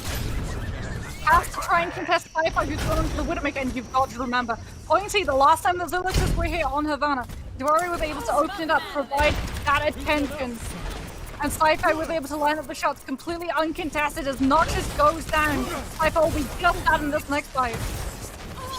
Zulex's comfort zone, where they want to play high pressure. The tanks have made space. Sci-Fi is down early though, and you have to respect that now. The way to start line. Beautiful boot. Minder drop behind. The tank's in a horrible position. Vega will go down, trade it for it.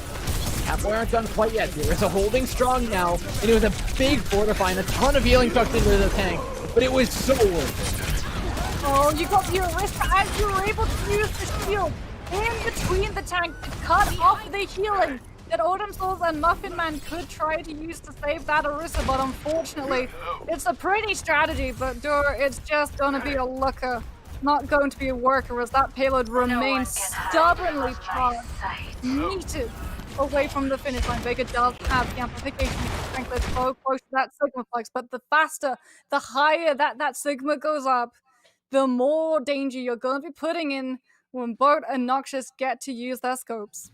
I mean, we've all been here before, stuck right outside of point C, trying to break it, and I think we all know there's only one thing that gets you there, right? DPS or really, really, really, really, really good tanks, because your supports can't cross until that's over. And that was a big reset that we just saw for Catboys. And even though we saw Zulex's friends come in with a pretty respectable time bank, that can get whittled away really, really easily on Havana. Pointsy, it's so hard. I would love to find out the statistics for how many teams just get immediately stopped at Pointsy. Because it doesn't matter, right? If you come in with 4 minutes, 3 minutes, 2 minutes, 1 minute, it is so easy for that defense to recover the second that they get a kill, and it is so hard for you to actually get into the fight successfully. As you pointed out, it is a minefield in all definitions of the word to try and pick your way from your spawn point back over the bridge across the massive line of sight that is just a Widowmaker or an Ash's absolute territory if they're up on that high birch and not being bullied out by a Hammond so that their attention is turned away from you. Yeah, well, I don't think the Hammond is really out of the question quite yet. I feel like for Zulex's friends, the Hammond's actually been a really key part of making their double hit scan compositions work. And I think getting up onto that high ground, I mean, we saw fantastic boops onto the tanks. The mines were perfect. It almost broke the point in and of itself, even without the DPS having to do anything. Like I said, really, really, really, really, really good tanks are another way of breaking open this point C. It's just much more difficult for them than comparatively the DPS who can find a pick and get you in there on a whim. The defenders, though, we've been playing a lot of musical heroes, and I don't think we've actually landed on anything quite yet. If they lose another fight, I wouldn't be surprised to see someone swap to a Torbjorn, a Tracer, to try and get touches in, to try and make sure the cart doesn't move any further. And I think that's going to bite them in the butt long term when Ultimate Economy comes into play. I mean, you think about it though, right? The question of Endori moving over from the Ash to the Tracer, because at the moment, Catboy's composition, it's not built around countering a Tracer. It's built around countering that double hit scan that is currently being posted right at them. And that means you put a Tracer in, suddenly the attacking team, they're in a fight, they won't be able to have that chance to swap up as freely as the defensive side, and Ndwari gets to go just in between, frontline, backline, wherever you please, moving forward, one clipping every single squishy that moves into your path, and that is going to be a true test for Catboys. Not only do you have to survive the fight actually breaking out, not only do you have to survive the switches coming in when the defensive side goes for the staggers, you have to be able to sustain when the switches come on through, because I'm worried on that Tracer is an absolute monster. And I guarantee you, that Tracer isn't going to be touching the card. That Tracer is going to be going for the 2 players sustaining Catboy. And that is the bad candidate then in the back line. Cowboys are holding on for now. This fight broke off quick after the unpause, but it's Train Cloud ending it just as quickly. Attackers are pushed in. And there's that really good tanking we were talking about. Borkin's off the edge. Where on earth was he? Catboy Esports, 27 seconds. Otis holding on to the bomb. Borkin goes down. Superchargers at the ready. You're losing players left and right, though. They can't find any way to stop bleeding. It's all being sent over the Transcend. Can't save them. Everything is getting knocked away. The Arista trying to set up on the high ground. They're trying to rely on the Transcend. There's not a tank on this card yet. 4-5 used on point, but they didn't manage to get the barrier down quite in time. For that, you're going to be going down. Zulex is a very explosive final fight. And I mean, not super important, not super notable, but just before overtime, it's going to give him a couple extra seconds on the clock, provided Catboy managed to finish. But now, Catboy are faced with the same exact thing that Zulexes were on the previous map, where they have to match a 3-point push, and it's something that they haven't had to do either. Here comes the spawn hold. If there's one thing that defensive teams use to whittle down that time bank on Havana, point A, it's the aggressive spawn hold. And Zulexes were actually able to dodge around it pretty easily by using that mobility, leaning into the Echo and the Hammond, providing the distraction while the rest of the team can inch their way out of the spawn room and stampede onto the point where it opens out and they can actually have a say in the fight rather than being immediately pushed away from any sort of damage they could put down. Cowboy Esports are going to have to try and do the exact same thing. As ADM is onto the Reinhardt, PG1 onto the Lucio, Zulexes are going to be using that speed boost to get that Reinhardt into this fight safely. Well, in and also out, right? Think about the amount of times that we've seen teams today try and go for the spawn hold, lose one person, understand, okay, this is not winnable anymore, and then speed their way out so they don't lose nearly as much for it. It's a really key piece of the puzzle. Oh, I'm worried. Zulexes have a lot of mobility in their composition when you think about it. They went for the Echo, they went for the Hammond. Catboy Esports, they're putting both onto the Tracer, but that's who you're using to break it out, and you go down straight away to the Fire Strike. That cannot be how they're trying to continue. Oh my god. In their own spawn, Moxie. This is... Yeah, you gotta press on the brakes a little bit for Catboy. One step at a time. When you're pushing out of the spawn here, you need to be systematic, you need to play clean, and you need to be careful. Regroup. Now at the right side, they'll wrap half the team. At the left, they'll wrap the other. Try and charge them back into it. And it'll work beautifully. And Worry's out on the right side. Now a man down. There's nothing Zulex can do to match the damage that Catboy are putting out. The brain's gone and Zulexes come through is going to fall. So often the anger that keeps the team structure in place. Now you're lacking it. Cowboy Esports free from the spawn room. Thankfully, they only lost out on one fight. As Zulexes now, it's the delay tactic. They're going to try and take as many fights as they possibly can. That means ADM onto the Hammond, Sci-Fi onto the X to get back into the fight a little bit faster. Suppose the contest and throw Cowboy Esports and that timer in turn. We'll take another chance with this one. They're swapping the game up big time, though, away from the spawn camp composition. Sci-Fi onto the Echoes and into the nice, though. Total force out in the Immortality Field. Recognizes that there is a very firm trio on the other side. And him thinking down. But then Dwari not being on the flank, there's only one angle you can take this fight from, and that's walking straight into the end matrix. And I can promise you, Zulexes don't want to be doing that right now. What they will do is throw in a bit of flux that works beautifully. Yeah, didn't pick up Noxious either, so you weren't allowing that retreat to get a bird's eye view of a very nice Deadeye. And we're actually going to be coming back in on the Tracer. We've been asking for it during our wishes will be granted as Zulexes finally a moment of reprieve. Keep Cowboy Esports back as the Tigers start coming on first. Tigers are there. This is where the real time is lost, right? The spawn camp didn't exactly work, but if you can get these stags out, stop the Reinhardt from reconnecting with this corner, you are looking beautiful.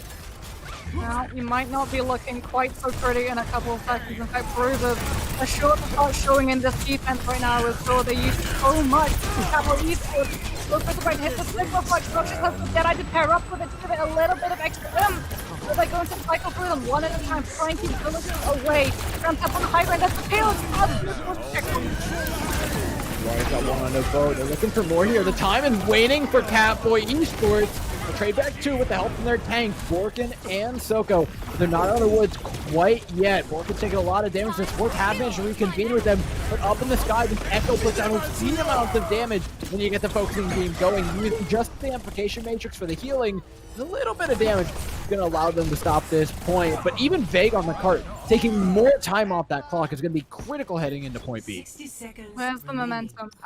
Zuluxes have ultimates even after that fight's burned out. Noxious is going on to the Widowmaker, sensing that there is a lack in that department. It is all down to both. With this pulse bomb, but Noxious comes in clutch. They get out, transcended out, ADM now have to take it upon themselves to make it happen. Well, I'll tell you what, did a great job of that. Now the Rhino's control. Borkin being collapsed upon by a couple members of Zulex's friends. I mean, you don't have the space that they were looking for to actually work with. That would have been a really cool piece of tech if it actually worked. Fortunately, it doesn't, and it ends in ADM's death. ADM's still holding most of the time in mindset. Zulexes are picking a fight. It's going to be an awful lot of ultimates invested, so they know they can stop Catboys, and that time bank is going to burn down a lot faster than if they use the ultimates by nothing.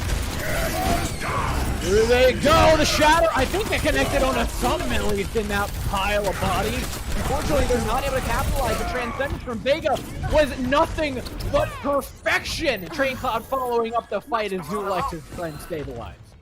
This is what Zulexes were waiting for, and Door. They had so many ultimates available, and they only used half of them. They've still got 3 in the bank. Walken is going to swap over to Rotok.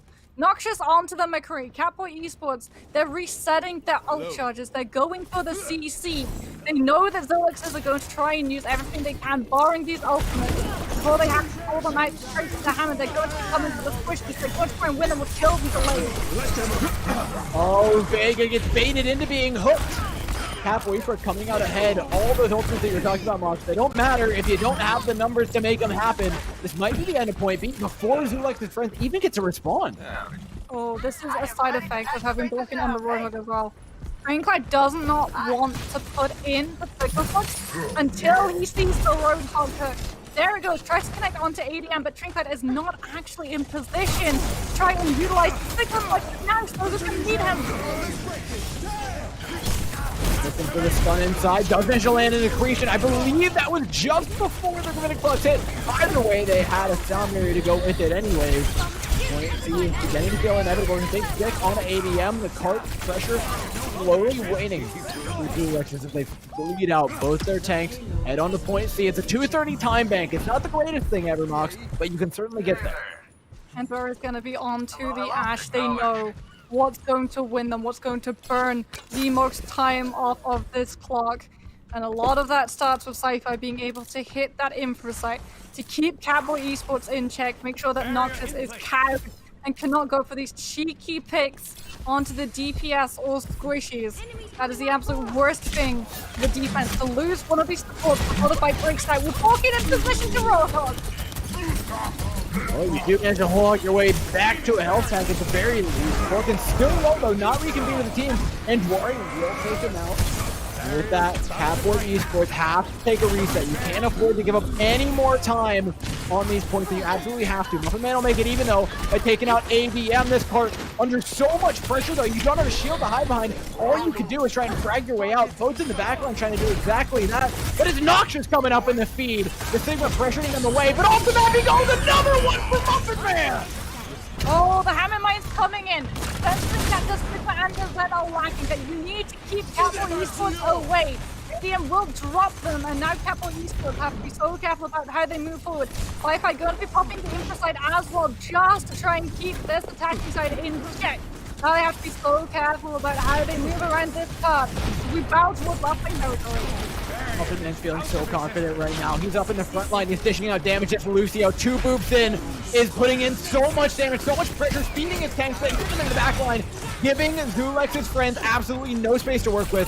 But we know they're good under pressure. They've been here all day. They'll eat out the fight. With 45 seconds left, we're going into the final fight territory now. Forward has 88% to a platform.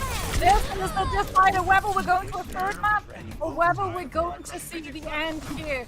Catboy Esports, they've got the ultimates, they don't have the time on their side, and they don't have the space to work with. Zelix are firmly established on the high ground, and they are going to see so much damage coming in. Muffin Hand, popping onto the lead, try and make sure that they can just distance themselves from taking as much damage as they possibly can in this entry.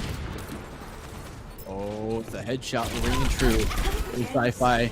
10 seconds left. We know exactly how this one plays out. Boat has a pulse bomb, but all the ults are up for Zulex's friend. The cat gods are stacked against Catboy. Right now, overtime will start taking down in just a moment. Boat knocks trading back kills, but the spawn advantage is so good. Zulex's friends are gonna hold on for one more map. Mox, we're seeing our first 3 pieces of the day. Felix is able to use those Hammond points, able to use the high ground, do just enough damage to pressure Catboy Esports down on the entry. And as you pointed out, Joe, we are going all the way in this series, and you know what? I wouldn't have it any other way. Both of these teams have been so on top of their game, and anything can decide who gets to go to that grand final, who gets to draw match against TikTok. Far from over. We've got, like you said, one more map. All these are very different, right? We've been playing Havana and we've been playing Junkertown a lot today. Long range, very sniper based. But we kind of ignored the one map that is very different from both those. Dorado is a huge change up of pace, right? Tank wise, DPS wise, support wise, everything changes here. And I believe we've only actually seen one of the teams actually play it. Yeah, we've only actually seen Dorado come up once. Teams, for some reason, have been taking a little bit of a disliking to it, trying to distance themselves from that one. But no, we have seen Zulixes play this on a dive composition that they were extremely comfortable on. Even running up against really hard dive counters in the form of a Torbjorn, they were able to handle that turret coming into the picture exceptionally well. And so it really does put into question what exactly can Catboys put onto the table to try and stop this team, because no matter what composition, no matter what heroes they're going to be forced to play on, their hero pool, it's so big, they don't really care. And I think that's the thing, is like you could try and force the Genji here, and I'm not sure what Catboy Esports does about it. Their roster is very much locked into not exclusively double hit scan. I know Boat has a decent Genji backing him, but it's just not in their comfort zone. This roster isn't quite as flexible, and I think that worries me the same way it does you, because when the rubber hits the road, when things come to fruition, I think the team that runs the better dive here actually wins, or the team that's willing to conform to the map more ends up taking it away. I mean, what I would absolutely love to see is Boat go onto the May. Because when you think Dorado, yes, you think dive, yes, you think high ground, but also, come on, the chokes.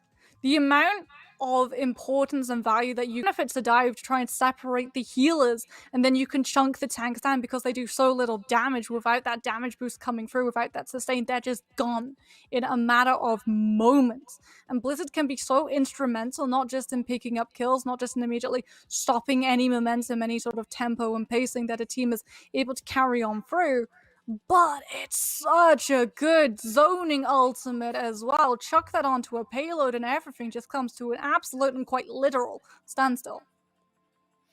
Yeah, and it's such a tough map for these guys, because you can tell there's a comfort with these longer range maps, with the Widowmaker, Tracery maps, but I want to see if we still see the Tracer stick around, or whether we go to an Ashe like we've been seeing. I know he's comfortable on it, again, not the same amount of impact that we saw from the Tracer, but like you pointed out, rightfully so, before this game that we just saw, the Tracer on Havana, or on Dorado rather, didn't look uncomfortable, even though it's not necessarily the greatest map for the Tracer. And I think we saw a difference coming on how the Tracer was played, though. Because on the other maps, right, you think about Havana and Junkertown, how independent was that Tracer? Yes, you were being respected and helped by your team when it comes to resources and healing in space. Was there in absolute spades? But we didn't really see the proper tag team, that hit squad coming through, the massive sledgehammer of the Tracer and the Hammond hitting at the exact same time, quite in the same way that we saw it hit on Dorado. That was when we really saw the communication, the dive coming through at the exact precise moment. So whether we'll see the Ashe to try and use those distances, the high ground that you can play around with, the fact that even if you do get jumped upon, unlike Widowmaker, you can actually distance yourself from the damage in the form of that coach gun, or whether or not we'll see the Tracer and instead of going for the solo hero carry, go for a little bit more of that duo, that tag team with the Hammond. I'm hoping that it's the latter, because that to me was when we really saw that Tracer impact hit home. Yeah, honestly, like personally, I just really like watching the combo work out when it's played well. I mean, I can remember the first time that I was like genuinely impressed by a Wrecking Ball play to the Tracer. I can pinpoint the match. It had such an impact on me. It was back at the Echo Flash Ops tournament, and it was Akash playing on the Wrecking Ball with Petal playing on the Tracer. Two just nuts on those respective heroes. And they obliterated. They just picked the team apart one by one person. And the fragging is so consistent when you can get the dive there. When you get two players that are that consistent, that good at playing with one another, that can communicate so effectively between one another, whether it's verbally or non-verbally, and can just read each other's minds. I don't care how you get there. When it works, it's like poetry in motion. I mean, I actually remember that match. I remember you losing your mind. It was insane, dude. When it's played that effectively, like, you can't help but just drop your mouth agape. Yeah, and I mean, we saw that moment, right? We saw it on this very map earlier this very night. And Worry and ADM absolutely have the chops to go for that style of play, but sometimes the Ashe is just a little bit safer, especially if you're fielding Cypher onto the Echo role. You need to have something that is going to be there to counterbalance the Ashe that is going to be looking for your DPS duo. Yeah, honestly, I do like running the Echo with this. It's effectively like a flying Tracer built specifically for Dorado, right? You're still poking away at the backline, you're still... Excuse me.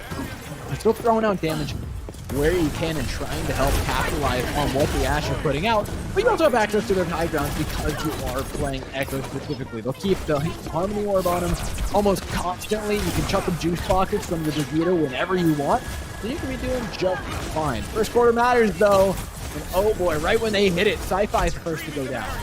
Very from the Brigida as well, so you don't have that res that will be available for Catboy as long as Pokemon is able to keep himself safe. Rory like wants to play from the talk about it. You need to have that synergy. The Hammond needs to go in at the same time as you to find that impact, and that's not happening. ADM goes down. So Rory's able to pick up the kill, sure, but the outcome charge is lacking. The attackers though, it is slowly but surely working out. Remember, they have a big spawn advantage here. 59% to that first call from Noxious is actually the one to have it on line first, because unlike Andwari, they have not been currently kept in check by a Discord, but Muffin Man is the first to go down. Andwari proving why they should be so good. I mean, rightfully so. Zulex's friends are going to continue forward here. B is kind of the questionable point where the Tracer really has to work their way up onto the high ground, but we know this team can do it. Pulse bombs in from Catboy. It's the final stand for point A, but there's just not the numbers here for them. They're lacking in players because they spawn so far away. They've got to hold on, and you know what? The Grid Clutch will get them there. Transcendence has been forced out to try and counter exactly that. Now Zulix is trying to try and fight this one through. Both, they'll find one. Vega traded back. Things are getting dicey here for the defenders. Autumn's looks so low. Pops and trance at the last possible second. Gives them one last burst of life before giving up point B here. But they just can't find the frags. Trinklet's done it again. Uses the floods to get out of danger. It's not a Reinhardt charge this time though. It's the Hammond mine. Walking drops the mines, trying to separate the supports and the tanks, and then he tries to knock Trinklet back into it. And he just uses the signal flood. And because he's been able to keep himself alive, the supports are back. You've got ADM dropping Hammond mines on the payload. Sure, Muffin Man's able to get the res off, but how long is that going to last when the Sigma doesn't have the flight escapability that is currently available for Zulix? I'm going to be honest, probably a pretty long time. Catboy have completely managed to reset here off the back of Soko staying alive for so long. Zulix have had to take this same exact fight right at the end of point B 3 different times now. They've won it every single time, but this is the only time where they've actually managed to cap it. Maybe. Now they have. Thought about it. Really thought about trying to land that onto PG1, because you get the Zen out of the way and suddenly Zulixes just don't have the confidence to try and contest that high ground. And that high ground is the prize. especially with Sci-Fi onto the Soldier, it is now a race. Who can grab that sanctuary, that sacred ground for both of Sci-Fi to work with and find the most value on these DPS heroes? Alright, for now, Zulux, we know them for having gone through point A's and point B's extremely fast. And honestly, if they want to give them the best shot at getting through point C, especially on a map that's as hard as Dorado, they need to be making the most of this time bank. Just one on cart now, and Bert's gonna dissuade him from holding on to that one as it goes to a full stop. And Dwari's in the back line, and it's realistically their only way back in. But Bork is out a field day, oh my lord! His wrecking ball is all over the place. Muffin Man, I love to see the Battle Mercy, but against the Brigida, we're still the best. Camp's not the best idea. Finally gets the kill. Not in Falcon. Down goes the CC, keeping Vulcan in check. You can keep it in check for as long as you want, but they're still attacking right now. And they're still making space. That cart has stopped for a little bit of time, but nothing meaningful. Zulix's friends this entire time, yes, they've been losing fights, but they haven't been using ultimates, Nox. That's Mines on the high ground. ADM will go down. Autumn Soul's traded for it, though. At 26% to Transcendence, that means PG1 can use his and start catching back up in regards to that. So goes forward, maybe too much so, especially when your Ash and Mercy are both down, and Dwari's feeling himself again on the Tracer, Nox, and I'm all kinds of here for it. Sci-Fi has the tac visors try and zone Catboy Esports out. As they try and contest this, you pop that tac visor as soon as Vulcan shows himself. You let the Hammond Mines come into Catboy's possession, and we've got a very similar position to that point A where they just don't go away. Well, they won't get off this high ground. Sci-Fi is going to control it now. Got shots on the 2. Noxious and Boater down with no DPS. There's no way you're making this whole count. That's 3 for the tac visor. A 4 for the Soldier from the high ground. 5. Could he clean up 6? There's a chance. He's running for it. Oh my god, this poor Brigida. Run while you can. Muffin Man, get out. Get out of there. Run, run, fast as you can. They can't catch you. Oh, maybe they can. Muffin Man, Gingerbread Man, turns out, I mean, Muffin Men, they're a little puffier, you know? Probably a little bit slower. That's how physics works. Zulix's can now take up that high ground. Sci-Fi trying to build up to that next tac visor, but it's deeply holding on to the Transcendence. That's ensuring Zulix can keep themselves alive in this fight. Okay, both out one on a Sci-Fi. Finally, Catboys are stabilizing at least a little bit since we saw them on point B, right? The last time we saw them bring this team to a full stop was when Borkin got 3, and both looking to do the exact same thing. Point C's have historically been very bad to Zulix's friends so far. It's something that Catboys really, really need to capitalize on. I mean, bad for Zulix's friends, bad for any attacking team in general, really. You think about how close the defender's spawn is, the high ground that they immediately get access to the second they win this fight. It is going to be the perfect position for both to set up the Jedi for. You don't need the Sigma Flex to lift them in. You're already going to have such a good line of sight onto Zulix's friends as they try and move towards the payload. Well, you can try and move towards payload all you want, but you gotta move towards the other team first, Mox. There's a lot of ults up for Zulix's friends. Now they want to win this fight using as few as are necessary. But Autumn Soul's down, they gotta wait out this Deadeye. And now here comes the engagement. Straight into the Regita. That's a very low Muffin Man. Down they go again. Ravidic Flux is up. Zulix's friends managing to hold on to just one ultimate after this fight. The card will head up, get you in the nearly final fight territory. The question is, how do they put the cherry on top here? Gamble was rolled, and it came up Snake Eyes. Both tried to use that Deadeye. The second Autumn Souls went down to buy them time, but they don't abandon the high ground. They still wait. They hope that Stoker with the Signal Flex will have enough damage to break through easy one Transcendent. And it doesn't happen. And now Capital Esports, they're taking the fight. Their heads are above. The Zulix is a higher. Morgan's drop mines in the back line. Meanwhile, ADM has done the exact same thing the entire game. Coming to a standstill just for a moment. Both Sigmas building up towards their next Flux. Soko just barely behind right now. This is giving the breathing room for Catboy Esports to regroup, take their space, and play this one how they want to. Zulix's friends, ever present on the high ground. It feels like it's the only thing they care about. They cannot finish the map and be like, yep, we were on the high ground at the end. Sounds like a win to me. And, you know, they'd be perfectly content with that. But forcing out the trance, PG1, using it extremely early. I'm trying to think what was actually used there to counter it. Noxious threw out a pulse bomb, but nothing more than that was really thrown at them. Noxious for a pulse bomb, but that's not the pulse bomb you're worried about contesting. And we're only doing time before you're able to use it. The Autumn Soul preemptive Transcendence not going to be punished as Capo Esports. We're going to be stopping Zuluk's strength right here, right now. I'm still throwing question marks at that specific Transcendence. I think they just wanted to use it to survive on that high ground. That was where they would get the absolute most impact when it comes to a lot of the heroes, right? The Sigma is going to have the most connections with the spheres, so you can build higher up to that Sigma flex a lot faster.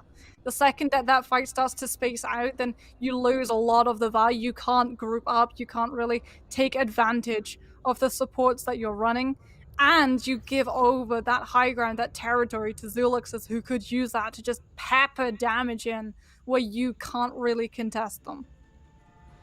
Well, whether it was needed or not, it came out. They lost on point C again. It has just haunted Zulux in this series so many times. Even when they did get there with a good time bank on Junkertown, they lost in overtime. It's the late games where it gets rough for them. You can understand that position, right? They've been playing Overwatch for so long today.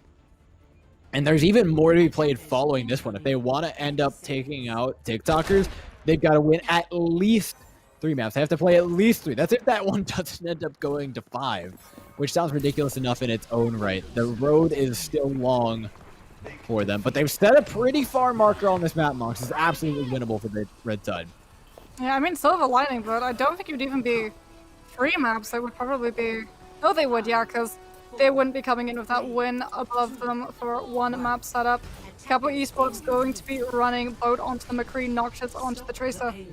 Muffin Man actually going to be opting in. Oh, before we got to see the Moira using that fate to keep yourself alive, but Muffin Man actually going to be opting into that Brigida using the shield flash to not only themselves alive, but the team around them as well. If Anduari tries to go aggressive on the Tracer, you can see creeping around the rooftop, waiting to try and swoop down on someone like Batman for a Gotham Sign.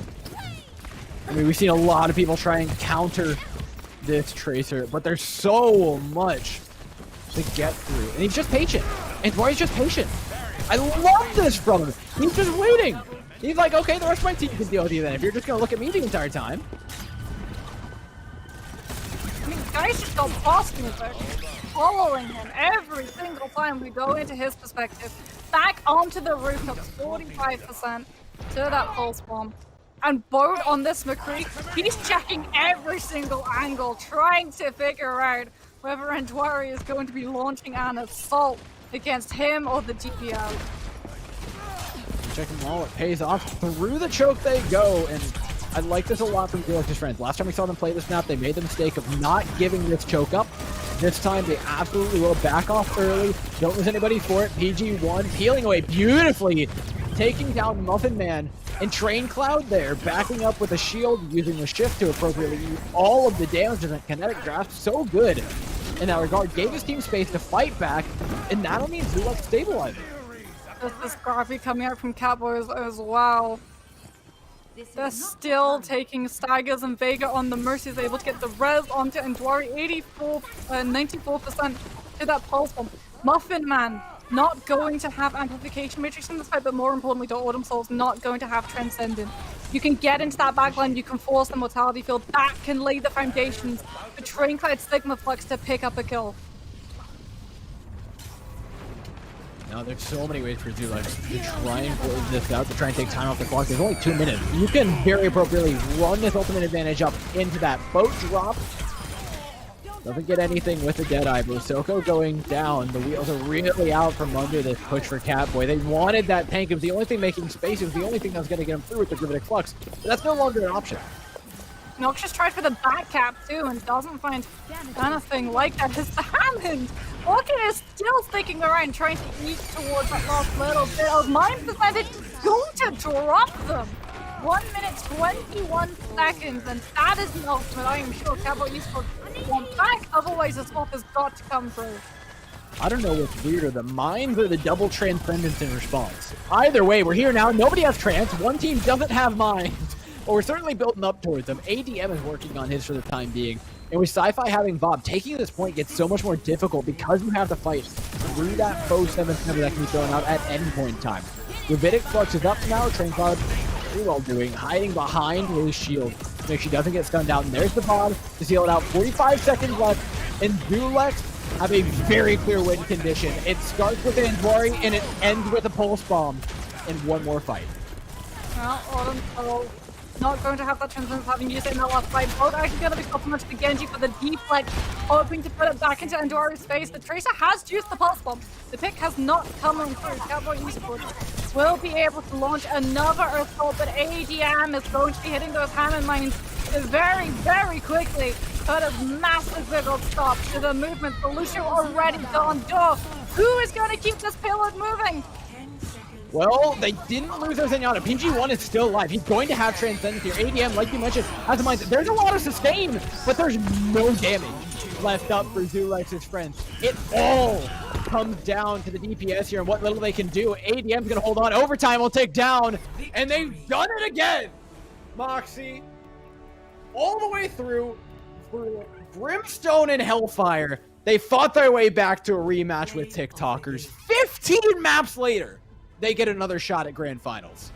I mean, we've seen it, right? Zulex's friends, they don't need to worry about not getting through point C if they can full hold on point A.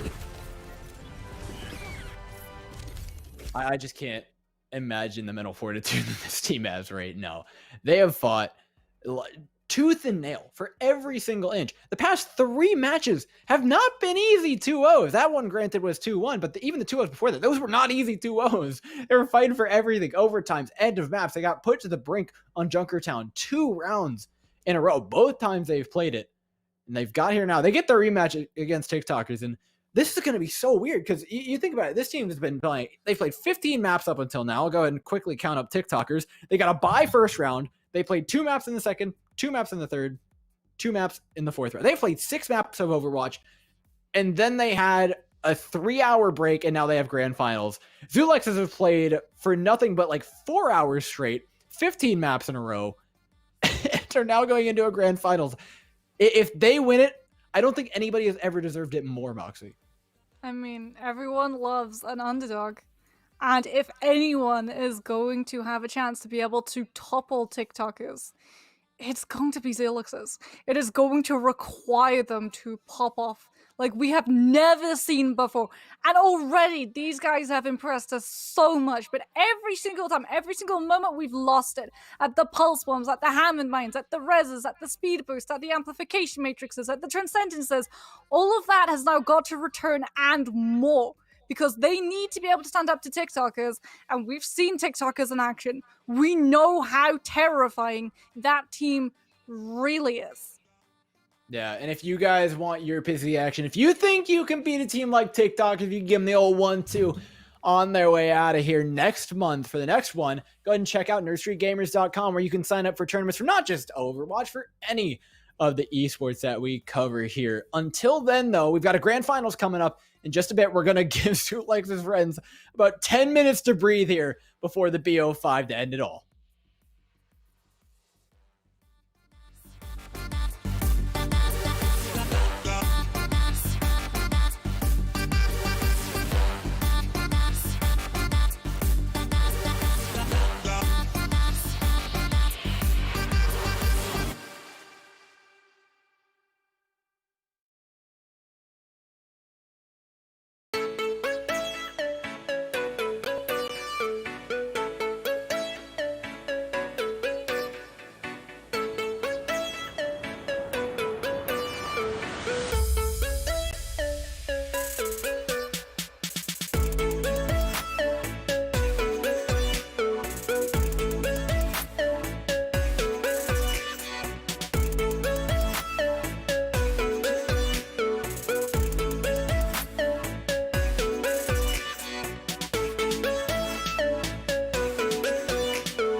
It's grand finals time, baby. We've been here a good while, but it's about time. And I feel like this is well earned at this point. Zulex's friends got to the end. They fought their way through down to the losers round.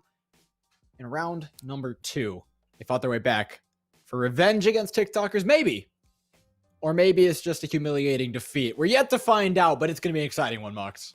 I mean, no matter what happens in this match, if you're Zelix's friends, you can hold your head high. Come on. The guys have been fighting in Overwatch for so many matches in a row, all to get to this moment, that redemption match. It's within reach. We've seen them pop off. We've seen them have amazing moments. And I think if anyone can really, truly challenge the TikTokers team that we saw earlier, that we got to witness earlier, it's gonna be these guys. It has to be them. It's the only way to finish it off. And if they don't, they can just blame how long they've been playing the video game. But I honestly think the mental game is aside at this point, because in the middle of the last series, they did something unprecedented. So something that like we really didn't expect to see out of any of the teams. I know I've been touting for it for a while, but they went to nerdstreetgamers.com and they bought merch.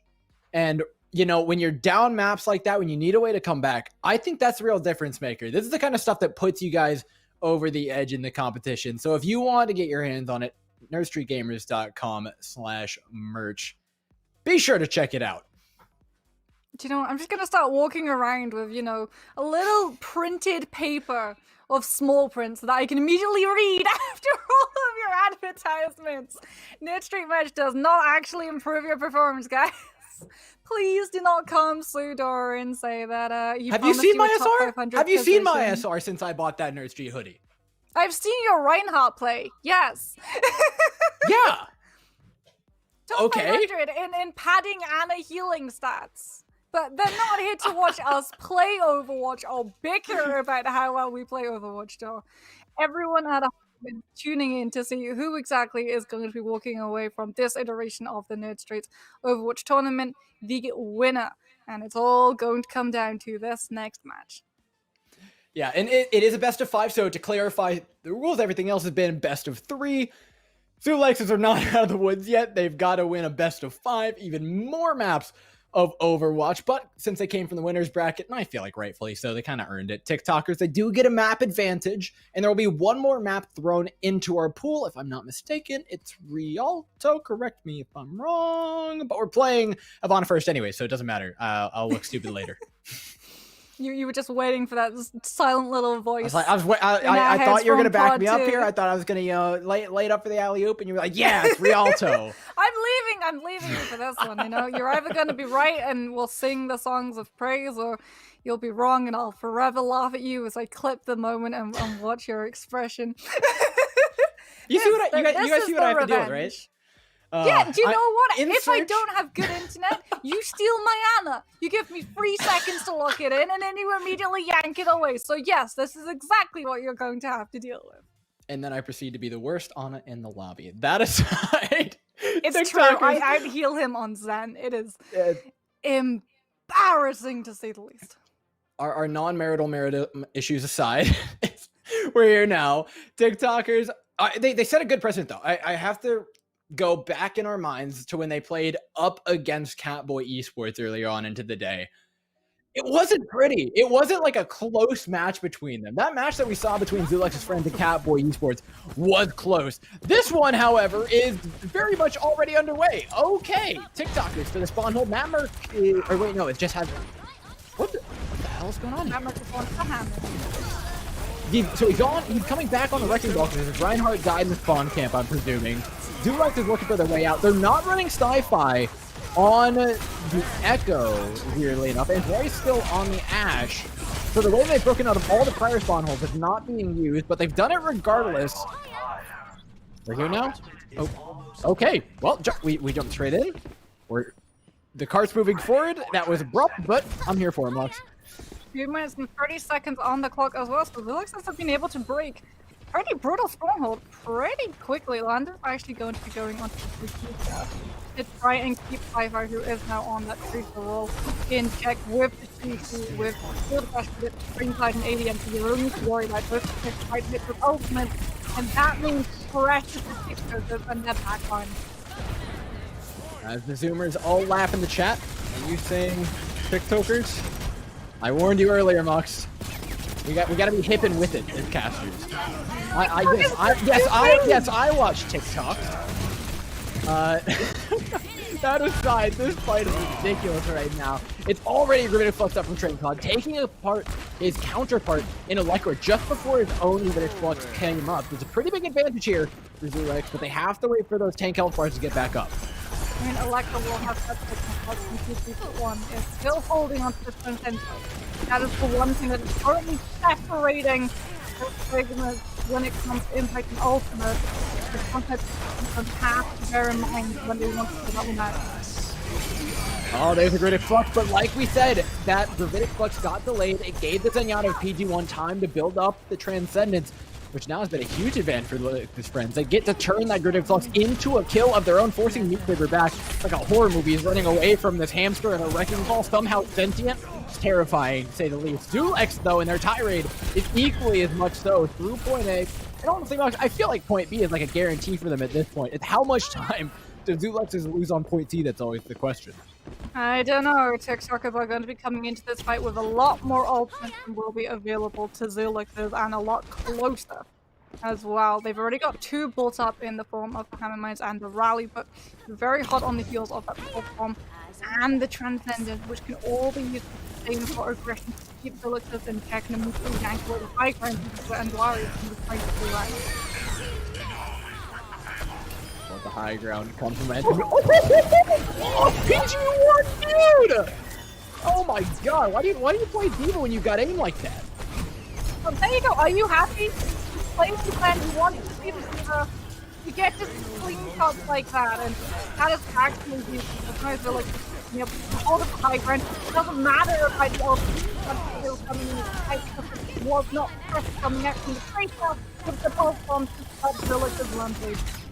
Certainly is some kind of pressure going on right now, and it is of the attacking sort. Sai's trying to fight back, and if we can cast our minds all the way back to the previous game that we saw from Sai, it didn't matter what hero you put him on. He was oppressive and aggressive in every sense of the terms, and he's doing that exactly right now. Holding the card in place, making sure that Zulex can't make too much space with it. They finally regripped this fix. The two-man dive, not exactly the most successful thing out of Sci-Fi and ADM. They weren't super coordinated, but they will be in that. Taking out Meat Cleaver one player at a time, just like Zulex have always done it. They'll dive through, dodge a pulse bomb. That are nearly taken out by that one, but it's the attackers still pulling ahead. I love those reports from Landon coming on that you had immortality, but acknowledging that you did not have the time to hold up a Transcendence to try and keep Train Clyde's Pokemon from being as impactful as it should be in this next fight. So I've actually gone onto the Genji, trying to use that mobility to get into the back line instead of going for the traces of the things that means you can try and close up that distance without taking as much damage from as large as anyway. Oh, like another one to the again thing to your Train Cloud, though, did pop a Gravitic Flux earlier, so the health bars are just so low for TikTokers. There's no way you hold on. Not without sports, no way. And it feels like the inevitable, Lux. We're here at point C with Zulex. It's always a question mark. It doesn't matter what their time bank is. It's about starting out at the right foot, though. Well, TikTokers have got to be able to layer up these ultimates in the right order. Ramak has the ham instrument, Electra has the quickness that you don't want to pile those two on top of each other when you look at 2 minutes and 14 seconds. This can after the entire first attack onto the trace. It's not the middle, it's not the app. It's much worse potential as those DPS on the top. It's going to be so very hard to keep yourself on the foot. Big whiff of a Gravitic Flux, though, from Electra. And while he already had lost teammates, you need something bigger to win that fight. Off the map, luckily the blinks are there for Sai. Is the health, though? No, won't be chased down by ADM. There's more to be had here, though. Because TikTokers have ultimates up, if you could stagger them out, it's all the more valuable. Oh, ADM tries to go for the high ground, wants to be there so that you can deny Mutu with that opportunity to come back in, or even land him. The safety situation away from the fight.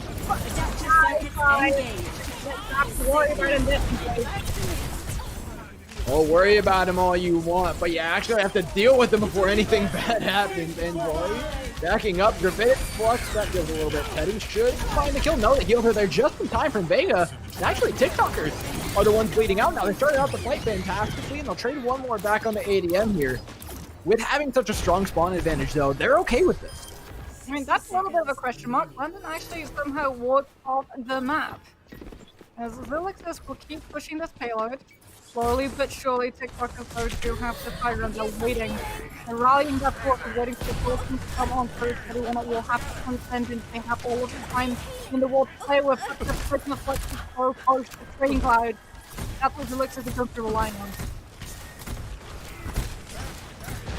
With that, they also have a Transcendence, and honestly, they could use it aggressively here. Right? You're not thinking about the next fight, you're thinking about winning one fight solidly. It'll be a Transcendence out from TikTokers. Is there a response? Does PG1 pop it aggressively? He does! It's a full commitment from Zulex. They're in it to win it for this fight. They committed everything, and the cart is moving forward. They've got the frag, they've got the elimination. They just need the distance now, Malk. Whoa, you can see the same plan forming. The super is gone. Now it's trying to Sci-Fi to go to work, and that's exactly the Zilix as they go to a second time in a row. The McCree is gone. There is nothing to stop that Tracer from running unlocked. As the TikTok is tried to cut slow down, but it will not be. Zilixes, they finally beat the curse of the bird point, and during the grand finals, there is no better time to be able to pick up full points. I mean, it just takes killer instinct to make that kind of play, right? Moving in off the back of the Gravitic Flux, throwing in the aggressive transcendence, you have to be damn sure that they don't have a gravitic flux of their own. You have to be ult tracking perfectly and have full trust in your teammates that are doing it. And that's like, these guys are so close to one another. They're joining as a group of friends. That's trust that you only get from this kind of team. And I mean, I love as well the fact that everyone's focused, because they knew that the Sigma Flex was not online, it was on Meat Cleaver. And as soon as Meat Cleaver goes down, 31 is in a very horrible position. You are going to be food for that Tracer, as I know. Problem is that the one thing that you have to worry about, the flashbang that McCree is keeping you in check, is completely removed. And your wings are just unclipped. So it looks like they're going now to be opting for Vega onto, the Lucio, here it comes, aggressive, They're going for the spawn camp here. They're It's just bringing gotta him be back. the spawn camp, right? But Vega, What? Okay. about No, it? he's still on the, he pulled off to, I think, refresh his amp cooldown. I don't think that works. But no, it no, looks like that's what he I tried don't to think do. It does, but DG1 is going to be coming into the Batiste. Vega is going to be onto the Lucio, and you can actually see the Zuluxes. They're not going to move into position until the supports are here, and that when the aggressive train is going to start chugging out of the Lucio. Well, hope you got your tickets because the pain train's arrived, baby! It's heading straight for Electra. He's down. Landon's up next.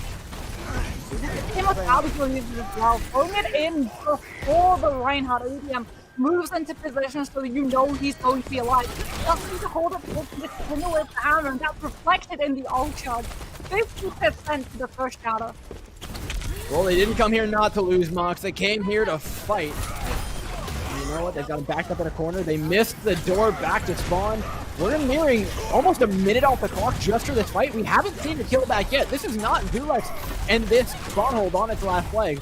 Yes, you're missing an Ashe, but you got the Ryan, you've got your Sigma, and you got both your supports, so you can keep it going, if not just for a little bit longer. You've got a Rigna body from first.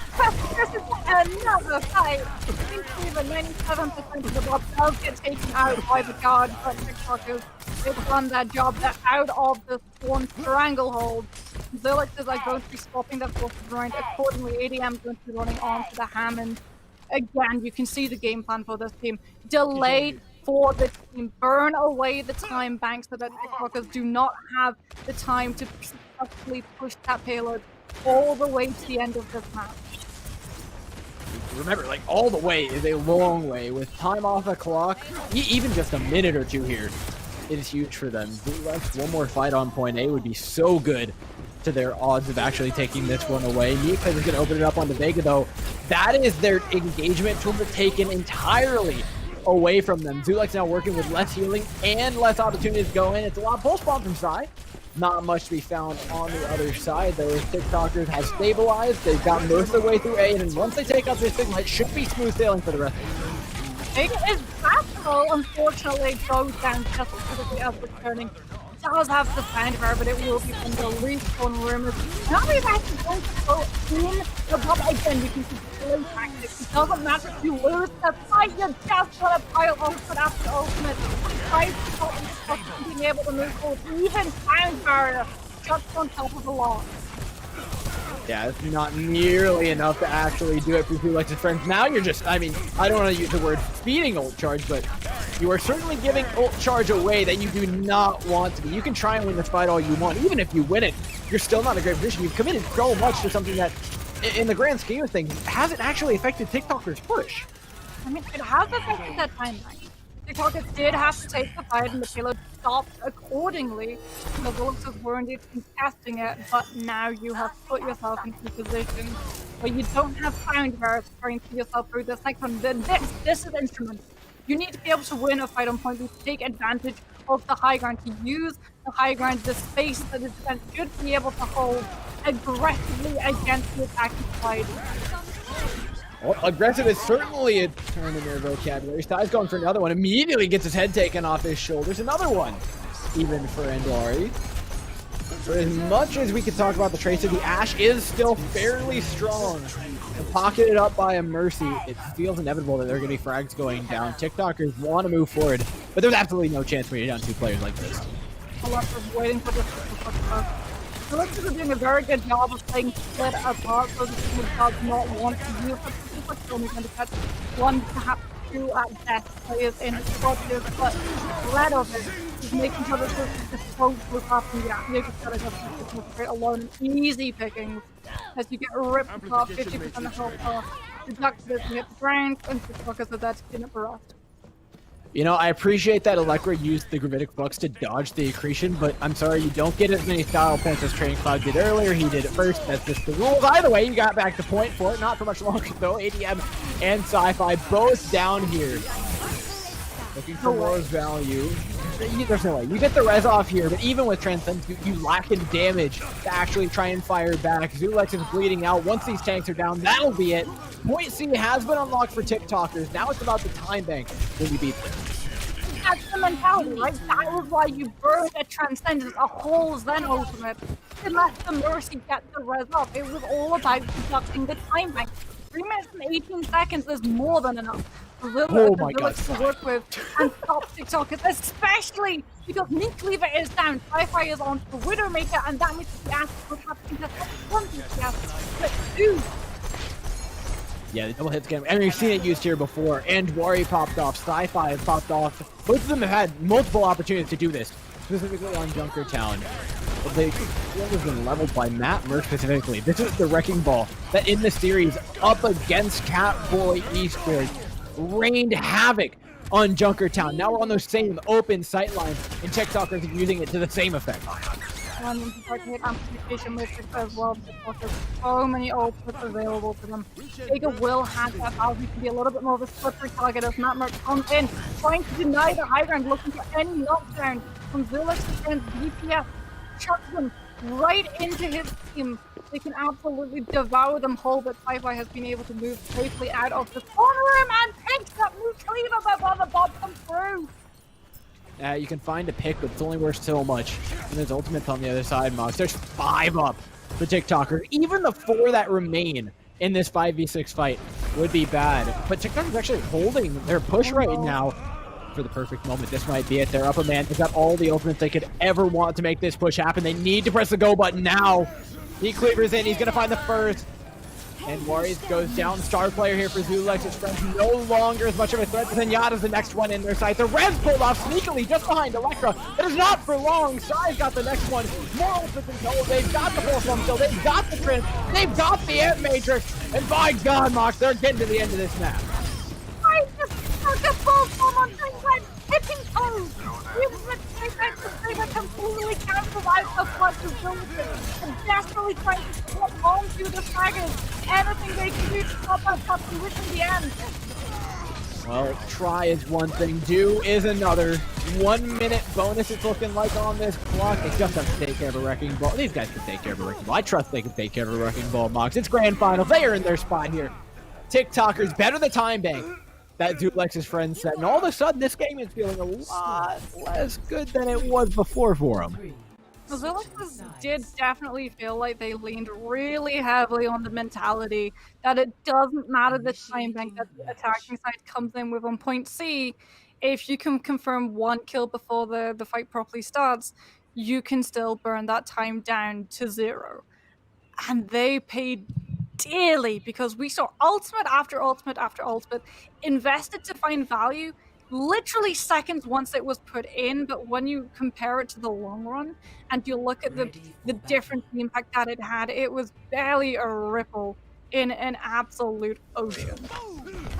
Yeah, honestly, to summarize this whole day that we've spent hand in hand with Zulex, it feels like every single game has been decided by the better defense, or the better offense is the best defense.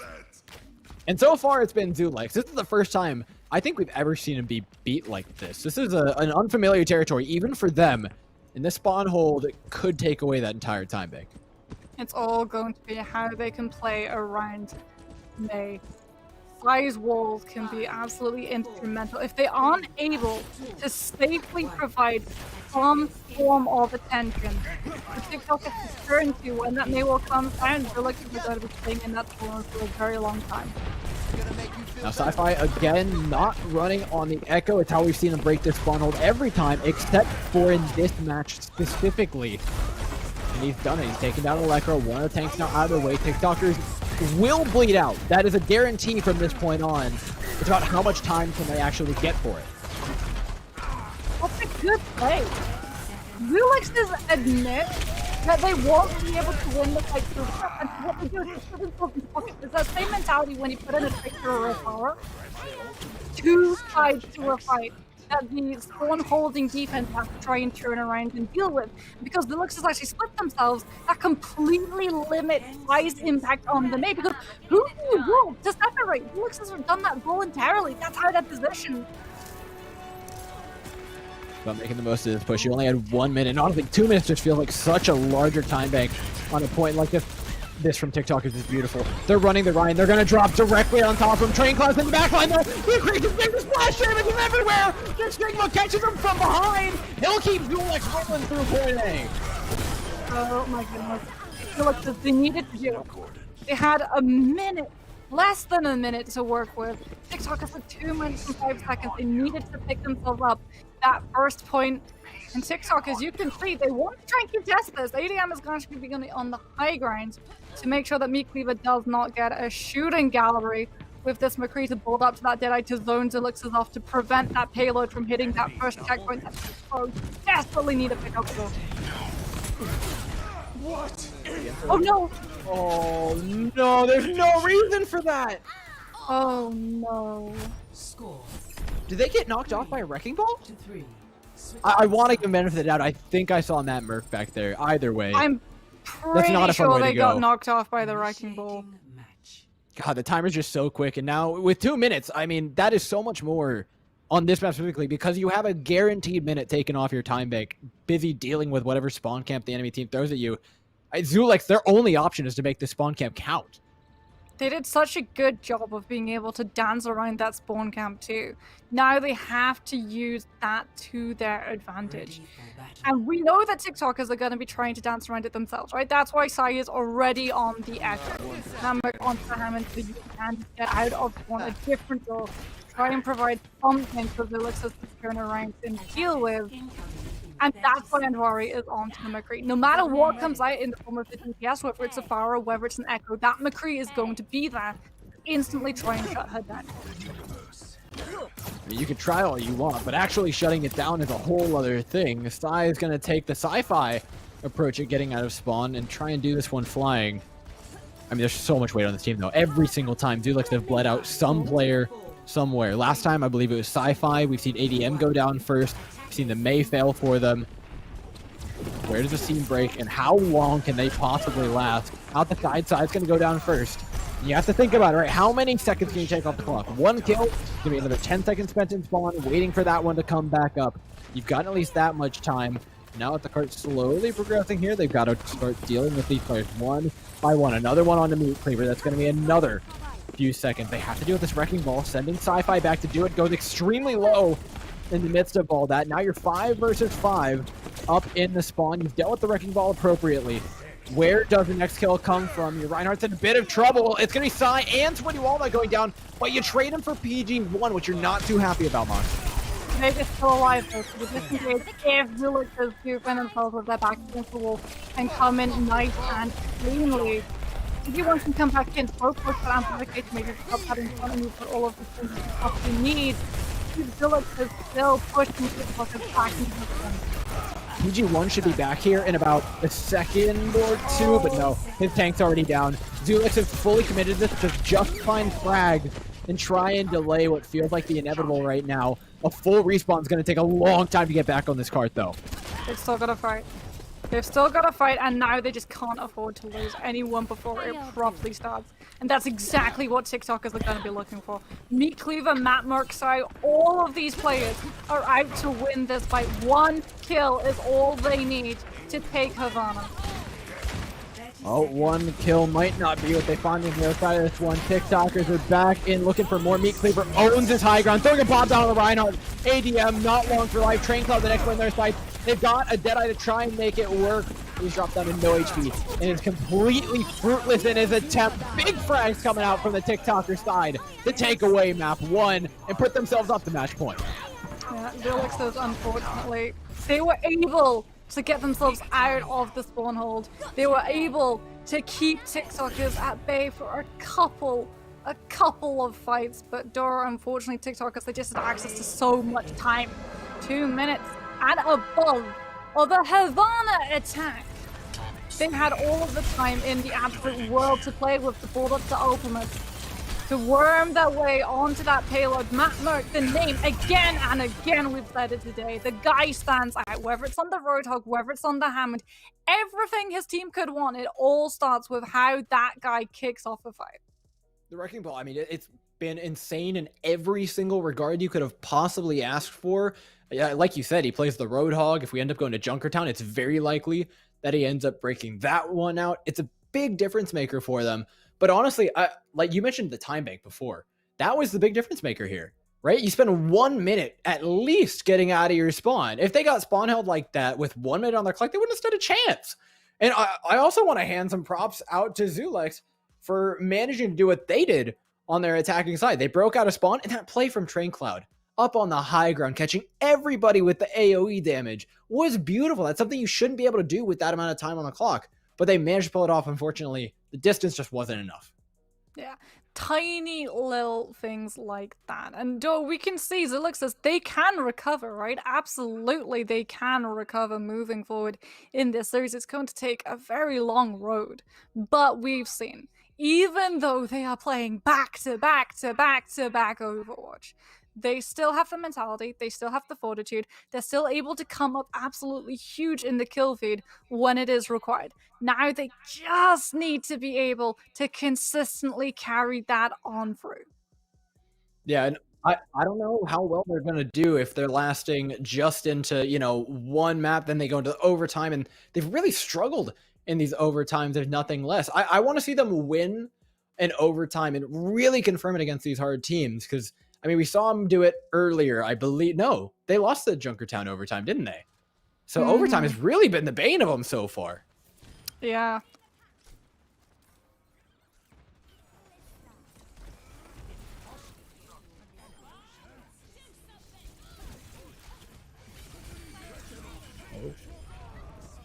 All right, we're being updated by production here that according to Zulex's friends, they have a bit of a scheduling error, and they don't want to cause any issues with tournament rules and bringing in illegal players and such. So respectfully, they are going to back out of the tournament. It's rough to see them go this way. It was a long story for them, and by God, did they make their mark on the tournament. But TikTokers, they had them at match point anyways. I think we can hand them at least a best of 3 victory in the grand finals, and TikTokers definitely deserve it. I mean, Zulix is second in our hearts. Come on, Don. Not only second place in the tournament, but in our hearts as well. I'm sure you and I were all going to remember some amazing plays that this team were able to make in their time in this tournament. It is always a shame to see, especially in grand finals, teams having to drop out due to forfeiting, but a huge congratulations to TikTok, as we saw earlier on in tonight how much of a hold, how much of a dominant show they put on. And I'm sure that Junkertown map that we got to see with them up against Catboys, that's going to forever stick in my mind, because I've never seen a more confident Roadhog than Matt Merck just walking into a team whole hog at the ready and able to just knock 1, 2, 3 off the top of the cliff with the whole hog ultimate right down all the way back to the respawn room. Yeah, today was ridiculous. Train Cloud showed us some amazing stuff. Both teams put up a hell of a fight, but like we said, it will be TikTokers coming out with the win. I want to give a huge shout out to the U.S. Marines, the proud, the Marines, for helping us put this event on, funding the thing, and honestly, they do so many of these. They do a lot of great things. If you want to check out or get involved with them, check out marines.com for more information. For us at Nerd Street, though, that's all we've got for you guys tonight. There's likely another one next month. Keep your eyes peeled for it. And if you want to sign up, nerdstreetgamers.com to catch up with all of the action for all of your favorite games. Until then, though, I've been Dor. I've been joined by Moxie. Have a good night.